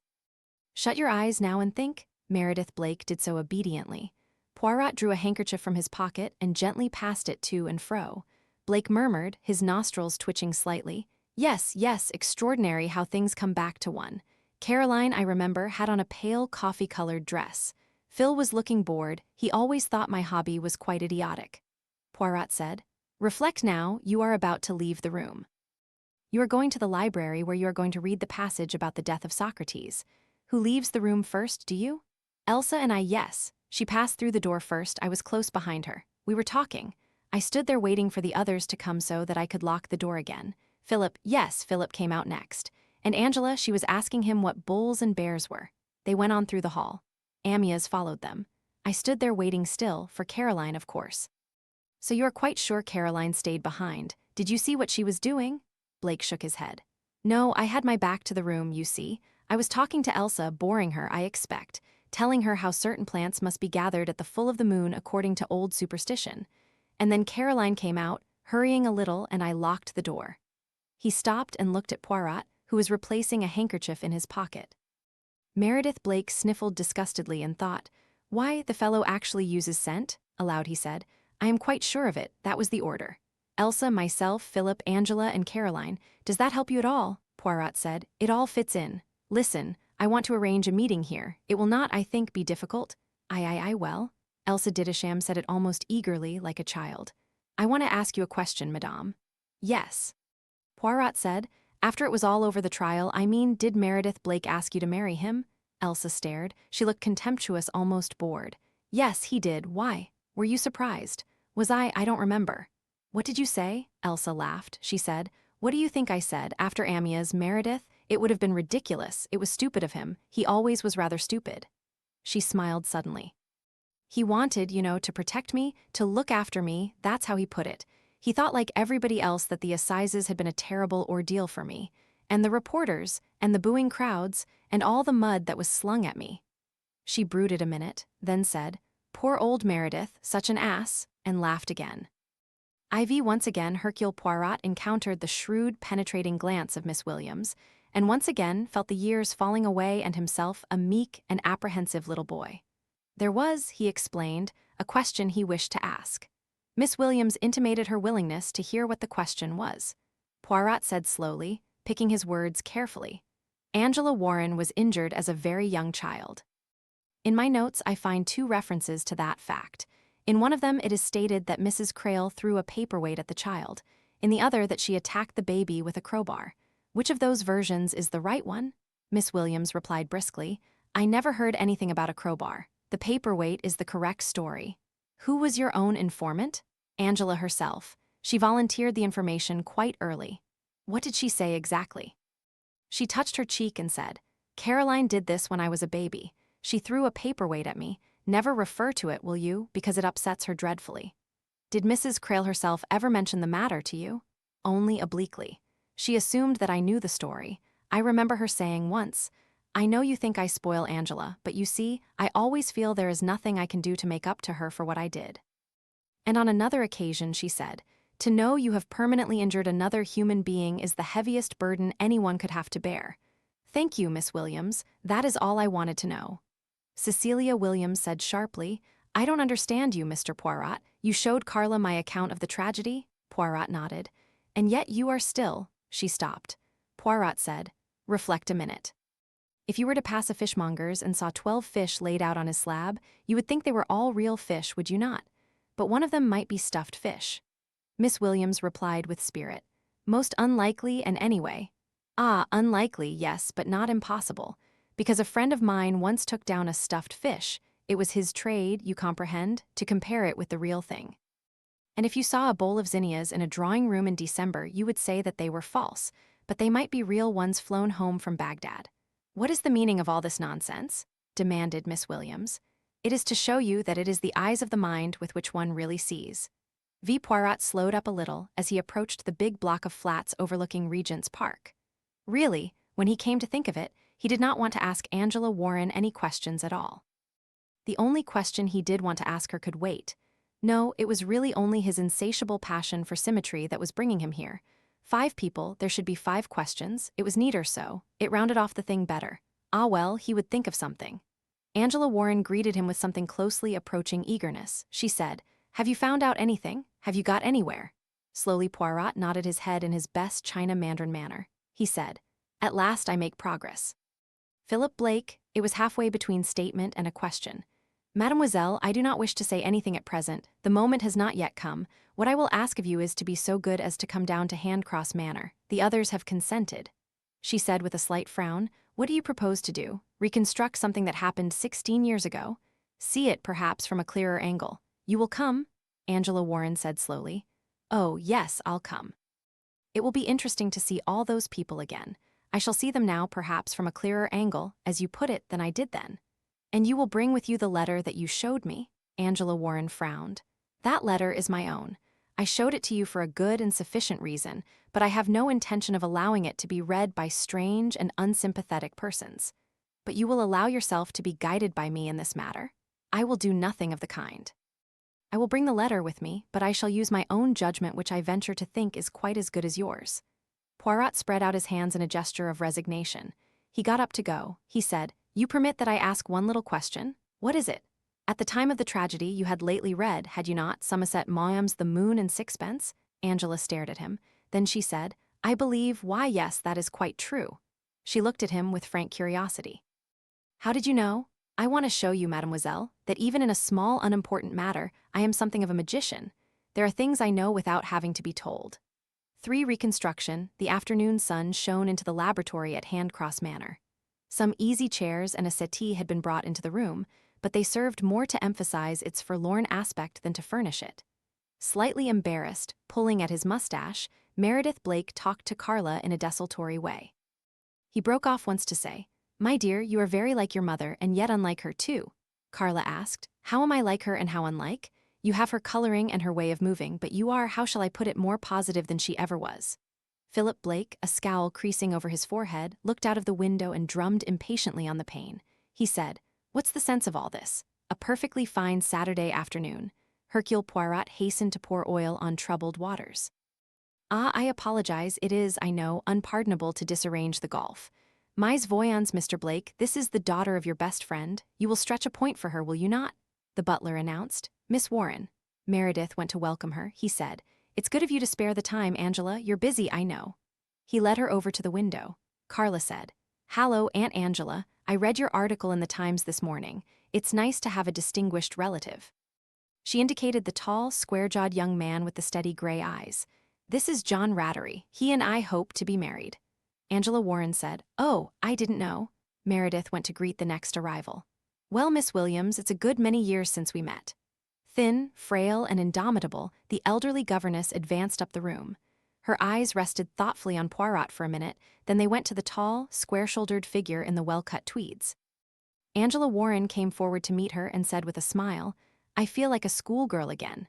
"I'm very proud of you, my dear," said Miss Williams. "You've done me credit. This is Carla, I suppose. She won't remember me, she was too young." Philip Blake said fretfully, "What is all this? Nobody told me." Hercule Poirot said, "I call it me an excursion into the past. Shall we not all sit down? Then we shall be ready when the last guest arrives. And when she is here, we can proceed to our business to lay the ghosts." Philip Blake exclaimed, "What tomfoolery is this? You're not going to hold a séance, are you?" "No, no. We are only going to discuss some events that happened long ago, to discuss them and perhaps to see more clearly the course of them. As to the ghosts, they will not materialize, but who is to say they are not here, in this room, although we cannot see them? Who is to say that Amyas and Caroline Crale are not here, listening?" Philip Blake said, "Absurd nonsense," and broke off as the door opened again and the butler announced Lady Didisham. Elsa Didisham came in with that faint, bored insolence that was a characteristic of her. She gave Meredith a slight smile, stared coldly at Angela and Philip, and went over to a chair by the window a little apart from the others. She loosened the rich pale furs round her neck and let them fall back. She looked for a minute or two about the room, then at Carla, and the girl stared back, thoughtfully appraising the woman who had wrought the havoc in her parents' lives.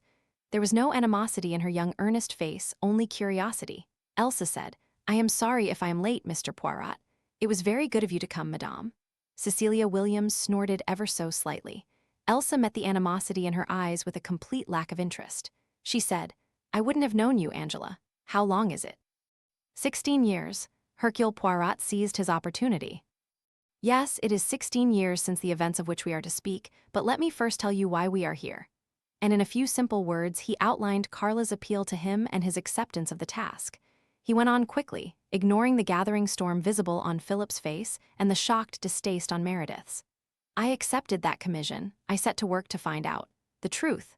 Carla Lemarchant, in the big grandfather chair, heard Poirot's words dimly, from a distance. With her hand shielding her eyes, she studied 5 faces surreptitiously. Could she see any of these people committing murder? The exotic Elsa, the red-faced Philip, dear, nice, kind Mr. Meredith Blake, that grim Tartar of a governess, the cool, competent Angela Warren? Could she, if she tried hard, visualize one of them killing someone? Yes, perhaps, but it wouldn't be the right kind of murder. She could picture Philip Blake in an outburst of fury, strangling some women. Yes, she could picture that. And she could picture Meredith Blake threatening a burglar with a revolver and letting it off by accident. And she could picture Angela Warren also firing a revolver, but not by accident. With no personal feeling in the matter, the safety of the expedition depended on it. And Elsa, in some fantastic castle, saying from her couch of oriental silks, "Throw the wretch over the battlements." All wild fancies, and not even in the wildest flight of fancy could she imagine little Miss Williams killing anybody at all. Another fantastic picture. Did you ever kill anybody, Miss Williams? Go on with your arithmetic, Carla, and don't ask silly questions. To kill anybody is very wicked. Carla thought, I must be ill and I must stop this. Listen, you fool, listen to that little man who says he knows. Hercule Poirot was talking. That was my task, to put myself in reverse gear, as it were, and go back through the years and discover what really happened. Philip Blake said, we all know what happened. To pretend anything else is a swindle, that's what it is, a barefaced swindle. You're getting money out of this girl on false pretenses. Poirot did not allow himself to be angered. He said, you say, we all know what happened. You speak without reflection. The accepted version of certain facts is not necessarily the true one. On the face of it, for instance, you, Mr. Blake, disliked Caroline Crale. That is the accepted version of your attitude. But anyone with the least flair for psychology can perceive at once that the exact opposite was the truth. You were always violently attracted towards Caroline Crale. You resented the fact, and tried to conquer it by steadfastly telling yourself her defects and reiterating your dislike. In the same way, Mr. Meredith Blake had a tradition of devotion to Caroline Crale lasting over many years. In his story of the tragedy, he represents himself as resenting Amyas Crale's conduct on her account, but you have only to read carefully between the lines, and you will see that the devotion of a lifetime had worn itself thin, and that it was the young, beautiful Elsa Greer that was occupying his mind and thoughts. There was a splutter from Meredith, and Lady Didisham smiled. Poirot went on. I mention these matters only as illustrations, though they have their bearing on what happened. Very well, then, I start on my backward journey to learn everything I can about the tragedy. I will tell you how I set about it. I talked to the counsel who defended Caroline Crale, to the junior counsel for the Crown, to the old solicitor who had known the Crale family intimately, to the lawyer's clerk who had been in court during the trial, to the police officer in charge of the case, and I came finally to the 5 eyewitnesses who had been upon the scene. And from all of these, I put together a picture, a composite picture of a woman. And I learned these facts, that at no time did Caroline Crale protest her innocence, except in that one letter written to her daughter. That Caroline Crale showed no fear in the dock, that she showed, in fact, hardly any interest, that she adopted throughout a thoroughly defeatist attitude, that in prison she was quiet and serene. That in a letter she wrote to her sister immediately after the verdict, she expressed herself as acquiescent in the fate that had overtaken her. And in the opinion of everyone I talked to, with one notable exception, Caroline Crale was guilty. Philip Blake nodded his head. Of course she was, Hercule Poirot said, but it was not my part to accept the verdict of others. I had to examine the evidence for myself. To examine the facts and to satisfy myself that the psychology of the case accorded itself with them. To do this, I went over the police files carefully, and I also succeeded in getting 5 people who were on the spot to write me out their own accounts of the tragedy. These accounts were very valuable, for they contained certain matter which the police files could not give me, that is to say, certain conversations and incidents which, from the police point of view, were not relevant. B. The opinions of the people themselves as to what Caroline Crale was thinking and feeling, not admissible legally as evidence. C. Certain facts which had been deliberately withheld from the police. I was in a position now to judge the case for myself. There seems no doubt whatever that Caroline Crale had ample motive for the crime. She loved her husband. He had publicly admitted that he was about to leave her for another woman, and by her own admission she was a jealous woman. To come from motives to means, an empty scent bottle that had contained conian was found in her bureau drawer. There were no fingerprints upon it but hers. When asked about it by the police, she admitted taking it from this room we are in now. The conian bottle here also had her fingerprints upon it. I questioned Mr. Meredith Blake as to the order in which the 5 people left this room on that day, for it seemed to me hardly conceivable that anyone should be able to help themselves to the poison whilst 5 people were in the room. The people left the room in this order: Elsa Greer, Meredith Blake, Angela Warren and Philip Blake, Amyas Crale, and lastly Caroline Crale. Moreover, Mr. Meredith Blake has his back to the room whilst he was waiting for Mrs. Crale to come out, so that it was impossible for him to see what she was doing. She had, that is to say, the opportunity. I am therefore satisfied that she did take the conian. There is indirect confirmation of it. Mr. Meredith Blake said to me the other day, "I can remember standing here and smelling the jasmine through the open window." But the month was September, and the jasmine creeper outside that window would have finished flowering. It is the ordinary jasmine which blooms in June and July. But the scent bottle found in her room, and which contained the dregs of conian, had originally contained jasmine scent. I take it as certain, then, that Mrs. Crale decided to steal the conian and surreptitiously emptied out the scent from a bottle she had in her bag. I tested that a second time the other day when I asked Mr. Blake to shut his eyes and try and remember the order of leaving the room. A whiff of jasmine scent stimulated his memory immediately. We are all more influenced by smell than we know. So we come to the morning of the fatal day. So far the facts are not in dispute. Miss Greer's sudden revealing of the fact that she and Mr. Crale contemplate marriage, Amyas Crale's confirmation of that, and Caroline Crale's deep distress. None of these things depend on the evidence of one witness only. On the following morning there is a scene between husband and wife in the library. The first thing that is overheard is Caroline Crale saying, "You and your women," in a bitter voice, and finally going on to say, "Some day I'll kill you." Philip Blake overheard this from the hall, and Miss Greer overheard it from the terrace outside. She then heard Mr. Crale ask his wife to be reasonable. And she heard Mrs. Crale say, "Sooner than let you go to that girl, I'll kill you." Soon after this Amyas Crale comes out and brusquely tells Elsa Greer to come down and pose for him. She gets a pullover and accompanies him. There is nothing so far that seems psychologically incorrect. Everyone has behaved as they might be expected to behave. But we come now to something that is incongruous. Meredith Blake discovers his loss, telephones his brother, they meet down at the landing stage, and they come up past the Battery Garden, where Caroline Crale is having a discussion with her husband on the subject of Angela's going to school. Now that does strike me as very odd.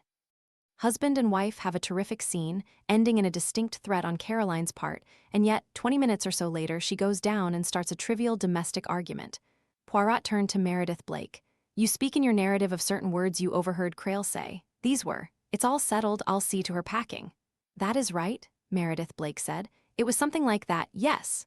Poirot turned to Philip Blake. "Is your recollection the same?" The latter frowned. "I didn't remember it till you say so, but I do remember now. Something was said about packing." "Said by Mr. Crale, not Mrs. Crale?" "Amyas said it. All I heard Caroline say was something about its being very hard on the girl. Anyway, what does all this matter? We all know Angela was off to school in a day or two." Poirot said, "You do not see the force of my objection. Why should Amyas Crale pack for the girl? It is absurd that. There was Mrs. Crale, there was Miss Williams, there was a housemaid. It is a woman's job to pack, not a man's." Philip Blake said impatiently, "What does it matter? It's nothing to do with the crime." "You think not? For me, it was the first point that struck me as suggestive, and it is immediately followed by another. Mrs. Crale, a desperate woman, broken-hearted, who has threatened her husband a short while before and who is certainly contemplating either suicide or murder, now offers in the most amicable manner to bring her husband down some iced beer." Meredith Blake said slowly, "That isn't odd if she was contemplating murder. Then, surely, it is just what she would do. Dissimulate." "You think so? She has decided to poison her husband. She has already got the poison. Her husband keeps a supply of beer down in the Battery Garden. Surely if she has any intelligence at all, she will put the poison in one of those bottles at a moment when there is no one about." Meredith Blake objected. "She couldn't have done that. Somebody else might have drunk it." "Yes, Elsa Greer. Do you tell me that having made up her mind to murder her husband, Caroline Crale would have scruples against killing the girl too? But let us not argue the point. Let us confine ourselves to facts. Caroline Crale says she will send her husband down some iced beer. She goes up to the house, fetches a bottle from the conservatory where it was kept and takes it down to him. She pours it out and gives it to him. Amyas Crale drinks it off and says, "Everything tastes foul today." Mrs. Crale goes up again to the house. She has lunch and appears much as usual. It has been said of her that she looks a little worried and preoccupied. That does not help us, for there is no criterion of behavior for a murderer. There are calm murderers and excited murderers. After lunch, she goes down again to the Battery. She discovers her husband dead and does, shall we say, the obviously expected things. She registers emotion and she sends the governess to telephone for a doctor. We now come to a fact which has previously not been known. He looked at Miss Williams. You do not object? Miss Williams was rather pale. She said, I did not pledge you to secrecy. Quietly but with telling effect, Poirot recounted what the governess had seen. Elsa Greer moved her position. She stared at the drab little woman in the big chair. She said incredibly, You actually saw her do that? Philip Blake sprang up. But that settles it, he shouted. That settles it once and for all. Hercule Poirot looked at him mildly. He said, Not necessarily. Angela Warren said sharply, I don't believe it. There was a quick hostile glint in the glance she shot at the little governess. Meredith Blake was pulling at his mustache, his face dismayed. Alone, Miss Williams remained undisturbed. She sat very upright and there was a spot of color in each cheek. She said, That is what I saw. Poirot said slowly, There is, of course, only your word for it. There is only my word for it. The indomitable gray eyes met his. I am not accustomed, Mr. Poirot, to having my word doubted. Hercule Poirot bowed his head. He said, I do not doubt your word, Miss Williams. What you saw took place exactly as you say it did, and because of what you saw I realized that Caroline Crale was not guilty, could not possibly be guilty.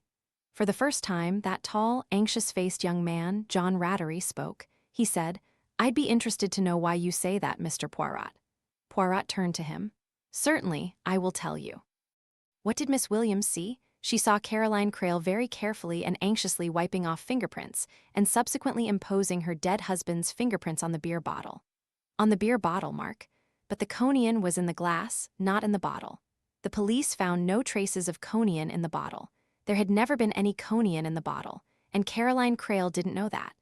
She who is supposed to have poisoned her husband didn't know how he had been poisoned. She thought the poison was in the bottle. Meredith objected. But why? Poirot interrupted him in a flash. Yes, why? Why did Caroline Crale try so desperately to establish the theory of suicide? The answer must be quite simple. Because she knew who had poisoned him and she was willing to do anything, endure anything, rather than let that person be suspected. There is not far to go now. Who could that person be? Would she have shielded Philip Blake? Or Meredith? Or Elsa Greer? Or Cecilia Williams? No, there is only one person whom she would be willing to protect at all costs. He paused. Miss Warren, if you have brought your sister's last letter with you, I should like to read it aloud. Angela Warren said, No. But Miss Warren, Angela got up. Her voice rang out, cold as steel. I realize very well what you are suggesting. You are saying, are you not, that I killed Amyas Crale and that my sister knew it. I deny that allegation utterly. Poirot said, The letter. That letter was meant for my eyes alone. Poirot looked to where the two youngest people in the room stood together. Carla Lemarchant said, Please, Aunt Angela, won't you do as Mr. Poirot asks? Angela Warren said bitterly, Really, Carla, have you no sense of decency? She was your mother, you. Carla's voice rang out clear and fierce. Yes, she was my mother. That's why I've a right to ask you. I'm speaking for her. I want that letter read. Slowly, Angela Warren took out the letter from her bag and handed it to Poirot. She said bitterly, I wish I had never shown it to you. Turning away from them, she stood looking out of the window.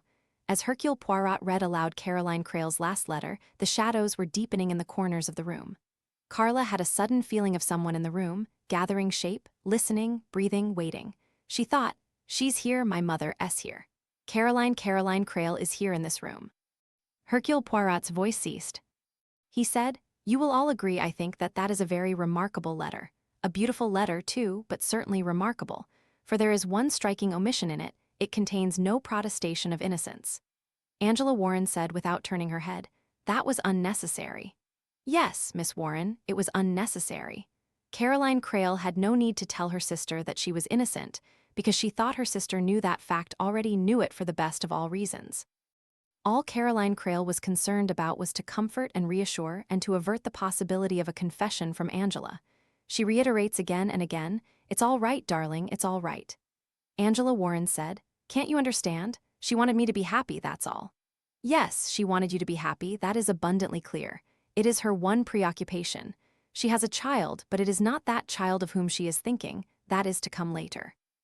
No, it is her sister who occupies her mind to the exclusion of everything else. Her sister must be reassured, must be encouraged to live her life, to be happy and successful. And so that the burden of acceptance may not be too great, Caroline includes that one very significant phrase, "One must pay one's debts." That one phrase explains everything. It refers explicitly to the burden that Caroline has carried for so many years ever since. In a fit of uncontrolled adolescent rage, she hurled a paperweight at her baby sister and injured that sister for life. Now, at last, she has the opportunity to pay the debt she owes. And if it is any consolation, I will say to you all that I earnestly believe that in the payment of that debt, Caroline Crale did achieve a peace and serenity greater than any she had ever known. Because of her belief that she was paying that debt, the ordeal of trial and condemnation could not touch her. It is a strange thing to say of a condemned murderess, but she had everything to make her happy. Yes, more than you imagine, as I will show you presently. See how, by this explanation, everything falls into its place where Caroline's own reactions are concerned. Look at the series of events from her point of view. To begin with, on the preceding evening, an event occurs which reminds her forcibly of her own undisciplined girlhood. Angela throws a paperweight at Amyas Crale. That, remember, is what she herself did many years ago. Angela shouts out that she wishes Amyas was dead. Then, on the next morning, Caroline comes into the little conservatory and finds Angela tampering with the beer. Remember Miss Williams's words. Angela was there. She looked guilty. Guilty of playing truant was what Miss Williams meant, but to Caroline, Angela's guilty face, as she was caught unawares, would have a different meaning. Remember that on at least one occasion before Angela had put things in Amyas's drink. It was an idea which might readily occur to her.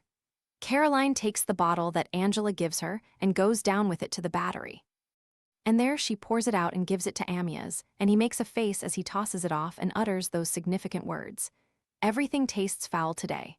Caroline has no suspicions then, but after lunch she goes down to the battery and finds her husband dead, and she has no doubt at all but that he has been poisoned. She had not done it. Who then has? And the whole thing comes over her with a rush. Angela's threats, Angela's face stooping over the beer and caught unawares. Guilty, guilty, guilty. Why has the child done it? As a revenge on Amyas, perhaps not meaning to kill just to make him ill or sick? Or has she done it for her, Caroline's sake? Has she realized and resented Amyas's desertion of her sister? Caroline remembers, oh so well, her own undisciplined violent emotions at Angela's age. And only one thought springs to her mind. How can she protect Angela? Angela handled that bottle, Angela's fingerprints will be on it. She quickly wipes it and polishes it. If only everybody can be got to believe it is suicide. If Amyas's fingerprints are the only ones found. She tries to fit his dead fingers round the bottle, working desperately, listening for someone to come.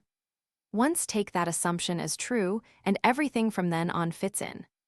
Her anxiety about Angela all along, her insistence on getting her away, keeping her out of touch with what was going on. Her fear of Angela's being questioned unduly by the police.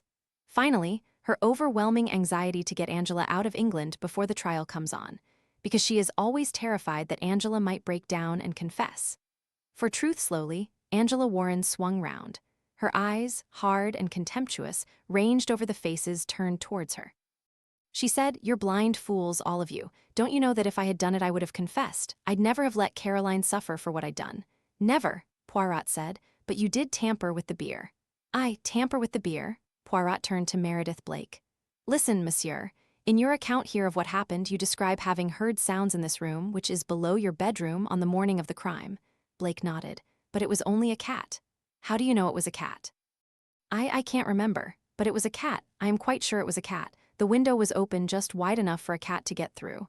But it was not fixed in that position. The sash moves freely. It could have been pushed up and a human being could have got in and out. "Yes, but I know it was a cat." "You did not see a cat?"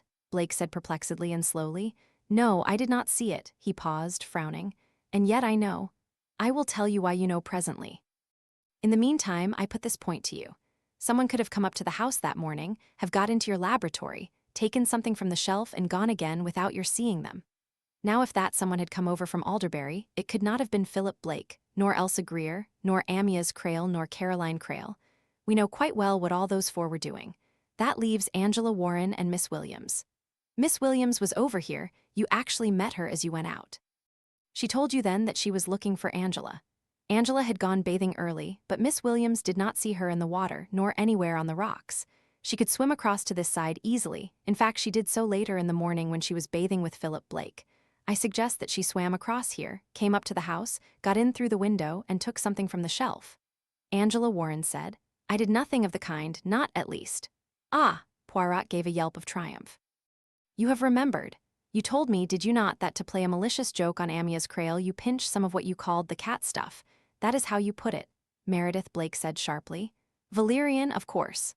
Exactly. That is what made you sure in your mind that it was a cat who had been in the room. Your nose is very sensitive. You smelled the faint, unpleasant odor of valerian without knowing, perhaps, that you did so, but it suggested to your subconscious mind, cat. Cats love valerian and will go anywhere for it. Valerian is particularly nasty to taste, and it was your account of it the day before which made mischievous Miss Angela plan to put some in her brother-in-law's beer, which she knew he always tossed down his throat in a draught. Angela Warren said wonderingly, Was it really that day? I remember taking it perfectly. Yes, and I remember getting out the beer and Caroline coming in and nearly catching me. Of course I remember. But I've never connected it with that particular day. Of course not, because there was no connection in your mind. The two events were entirely dissimilar to you. One was on a par with other mischievous pranks.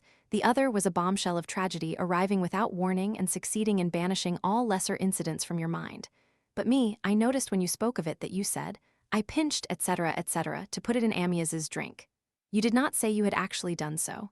No, because I never did. Caroline came in just when I was unscrewing the bottle. Oh, it was a cry. And Caroline thought it was me. She stopped. She looked round. She said quietly in her usual cool tones, I suppose you all think so too. She paused and then said, I didn't kill Amyas, not as the result of a malicious joke nor in any other way. If I had, I would never have kept silence. Miss Williams said sharply, Of course you wouldn't, my dear. She looked at Hercule Poirot. Nobody but a fool would think so. Hercule Poirot said mildly, I am not a fool and I do not think so. I know quite well who killed Amyas Crale. He paused. There is always a danger of accepting facts as proved which are really nothing of the kind. Let us take the situation at Alderbury, a very old situation, 2 women and 1 man. We have taken it for granted that Amyas Crale proposed to leave his wife for the other woman, but I suggest to you now that he never intended to do anything of the kind. He had had infatuations for women before. They obsessed him while they lasted, but they were soon over. The women he had fallen in love with were usually women of a certain experience. They did not expect too much of him. But this time the woman did. She was not, you see, a woman at all. She was a girl, and in Caroline Crale's words, she was terribly sincere. She may have been hard-boiled and sophisticated in speech, but in love she was frighteningly single-minded. Because she herself had a deep and overmastering passion for Amyas Crale, she assumed that he had the same for her. She assumed without any question that their passion was for life. She assumed without asking him that he was going to leave his wife. But why, you will say, did Amyas Crale not undeceive her? And my answer is the picture. He wanted to finish his picture. To some people that sounds incredible, but not to anybody who knows about artists, and we have already accepted that explanation in principle. That conversation between Crale and Meredith Blake is more intelligible now. Crale is embarrassed, pats Blake on the back, assures him optimistically the whole thing is going to pan out all right. To Amyas Crale, you see, everything is simple. He is painting a picture, slightly encumbered by what he describes as a couple of jealous, neurotic women, but neither of them is going to be allowed to interfere with what to him is the most important thing in life. If he were to tell Elsa the truth, it would be all up with the picture. Perhaps in the first flush of his feelings for her, he did talk about leaving Caroline. Men do say these things when they are in love. Perhaps he merely let it be assumed, as he is letting it be assumed now. He doesn't care what Elsa assumes. Let her think what she likes. Anything to keep her quiet for another day or 2. Then, he will tell her the truth, that things between them are over. He has never been a man to be troubled with scruples. He did, I think, make an effort not to get embroiled with Elsa to begin with. He warned her what kind of a man he was, but she would not take warning. She rushed on her fate. And to a man like Crale, women were fair game. If you had asked him, he would have said easily that Elsa was young, she'd soon get over it. That was the way Amyas Crale's mind worked.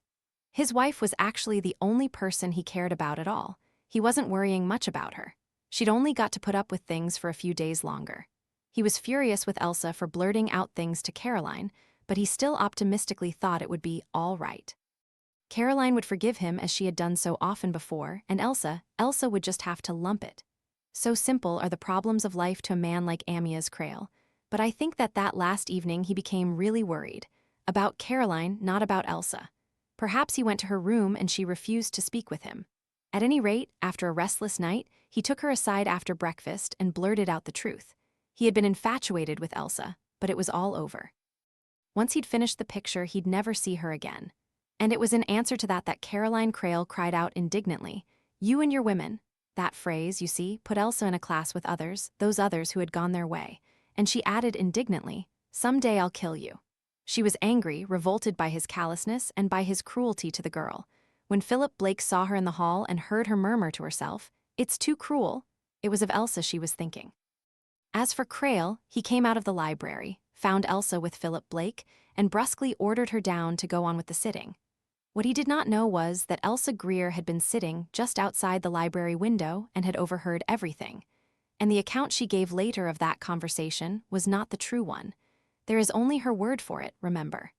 Imagine the shock it must have been to her to hear the truth, brutally spoken. On the previous afternoon, Meredith Blake has told us that whilst he was waiting for Caroline to leave this room, he was standing in the doorway with his back to the room. He was talking to Elsa Greer. That means that she would have been facing him and that she could see exactly what Caroline was doing over his shoulder, and that she was the only person who could do so. She saw Caroline take that poison. She said nothing, but she remembered it as she sat outside the library window. When Amyas Crale came out, she made the excuse of wanting a pullover and went up to Caroline Crale's room to look for that poison. Women know where other women are likely to hide things. She found it, and being careful not to obliterate any fingerprints or to leave her own, she drew off the fluid into a fountain pen filler. Then she came down again and went off with Crale to the Battery Garden. And presently, no doubt, she poured him out some beer and he tossed it down in his usual way. Meanwhile, Caroline Crale was seriously disturbed. When she saw Elsa come up to the house, this time really to fetch a pullover, Caroline slipped quickly down to the Battery Garden and tackled her husband. What he is doing is shameful. She won't stand for it. It's unbelievably cruel and hard on the girl. Amyas, irritable at being interrupted, says it's all settled. When the picture is done, he'll send the girl packing. It's all settled, I'll send her packing, I tell you. And then they hear the footsteps of the two Blakes, and Caroline comes out and, slightly embarrassed, murmurs something about Angela and school and having a lot to do. And by a natural association of ideas, the two men judge the conversation they have overheard refers to Angela, and "I'll send her packing" becomes "I'll see to her packing." And Elsa, pullover in hand, comes down the path, cool and smiling, and takes up the pose once more. She has counted, no doubt, upon Caroline's being suspected and the conian bottle being found in her room. But Caroline now plays into her hands completely. She brings down some iced beer and pours it out for her husband. Amyas tosses it off, making a face, and says, "Everything tastes foul today. Do you not see how significant that remark is? Everything tastes foul." Then there has been something else before that beer that has tasted unpleasant, and the taste of which is still in his mouth. And one other point. Philip Blake speaks of Crale's staggering a little and wonders if he has been drinking. But that slight stagger was the first sign of the conian working, and that means that it had already been administered to him some time before Caroline brought him the iced bottle of beer. And so Elsa Greer sat on the gray wall and posed, and, since she must keep him from suspecting until it was too late, she talked to Amyas Crale brightly and naturally. Presently she saw Meredith on the bench above and waved her hand to him and acted her part even more thoroughly for his behalf. And Amyas Crale, a man who detested illness and refused to give in to it, painted doggedly on till his limbs failed and his speech thickened, and he sprawled there on that bench, helpless, but with his mind still clear. The bell sounded from the house, and Meredith left the bench to come down to the Battery. I think in that brief moment Elsa left her place and ran across to the table and dropped the last few drops of the poison into the beer glass that held that last innocent drink. She got rid of the dropper on the path up to the house, crushing it to powder. Then she met Meredith in the doorway. There is a glare there coming in out of the shadows. Meredith did not see very clearly, only his friend sprawled in a familiar position and saw his eyes turn from the picture in what he described as a malevolent glare. How much did Amyas know or guess? How much his conscious mind knew we cannot tell, but his hand and his eye were faithful. Hercule Poirot gestured towards the picture on the wall. I should have known when I first saw that picture, for it is a very remarkable picture. It is the picture of a murderess painted by her victim. It is the picture of a girl watching her lover die. 5 Aftermath. In the silence that followed, a horrified, appalled silence, the sunset slowly flickered away, the last gleam left the window where it had rested on the dark head and pale furs of the woman sitting there. Elsa Greer moved and spoke. She said, "Take them away, Meredith. Leave me with Mr. Poirot." She sat there motionless until the door shut behind them. Then she said, "You are very clever, aren't you?" Poirot did not answer. She said, "What do you expect me to do? Confess?" He shook his head. Elsa said, "Because I shall do nothing of the kind, and I shall admit nothing. But what we say here together does not matter, because it is only a question of your word against mine." "Exactly." "I want to know what you're going to do," Hercule Poirot said. "I shall do everything I can to induce the authorities to grant a posthumous free pardon to Caroline Crale." Elsa laughed. She said, "How absurd, to be given a free pardon for something you didn't do." Then she said, "What about me? I shall lay my conclusion before the necessary people. If they decide there is the possibility of making out a case against you, then they may act. I will tell you in my opinion there is not sufficient evidence. There are only inferences, not facts.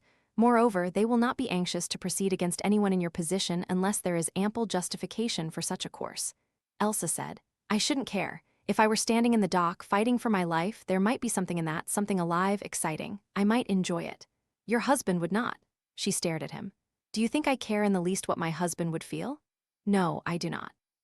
"I do not think you have ever in your life cared about what any other person would feel. If you had, you might be happier." She said sharply, "Why are you sorry for me?" "Because, my child, you have so much to learn." "What have I got to learn?" "All the grown-up emotions, pity, sympathy, understanding. The only things you know, have ever known, are love and hate." Elsa said, "I saw Caroline take the conian. I thought she meant to kill herself. That would have simplified things. And then, the next morning, I found out.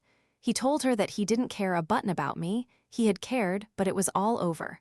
Once he'd finished the picture, he'd send me packing. She'd nothing to worry about, he said. And she was sorry for me. Do you understand what that did to me? I found the stuff and I gave it to him and I sat there watching him die. I've never felt so alive, so exultant, so full of power. I watched him die." She flung out her hands. "I didn't understand that I was killing myself, not him. Afterwards I saw her caught in a trap, and that was no good either. I couldn't hurt her. She didn't care. She escaped from it all. Half the time she wasn't there. She and Amyas both escaped. They went somewhere where I couldn't get at them. But they didn't die. I died." Elsa Greer got up. She went across to the door. She said again, "I died." In the hall she passed 2 young people whose life together was just beginning. The chauffeur held open the door of the car. Lady Greer got in and the chauffeur wrapped the fur rug round her knees.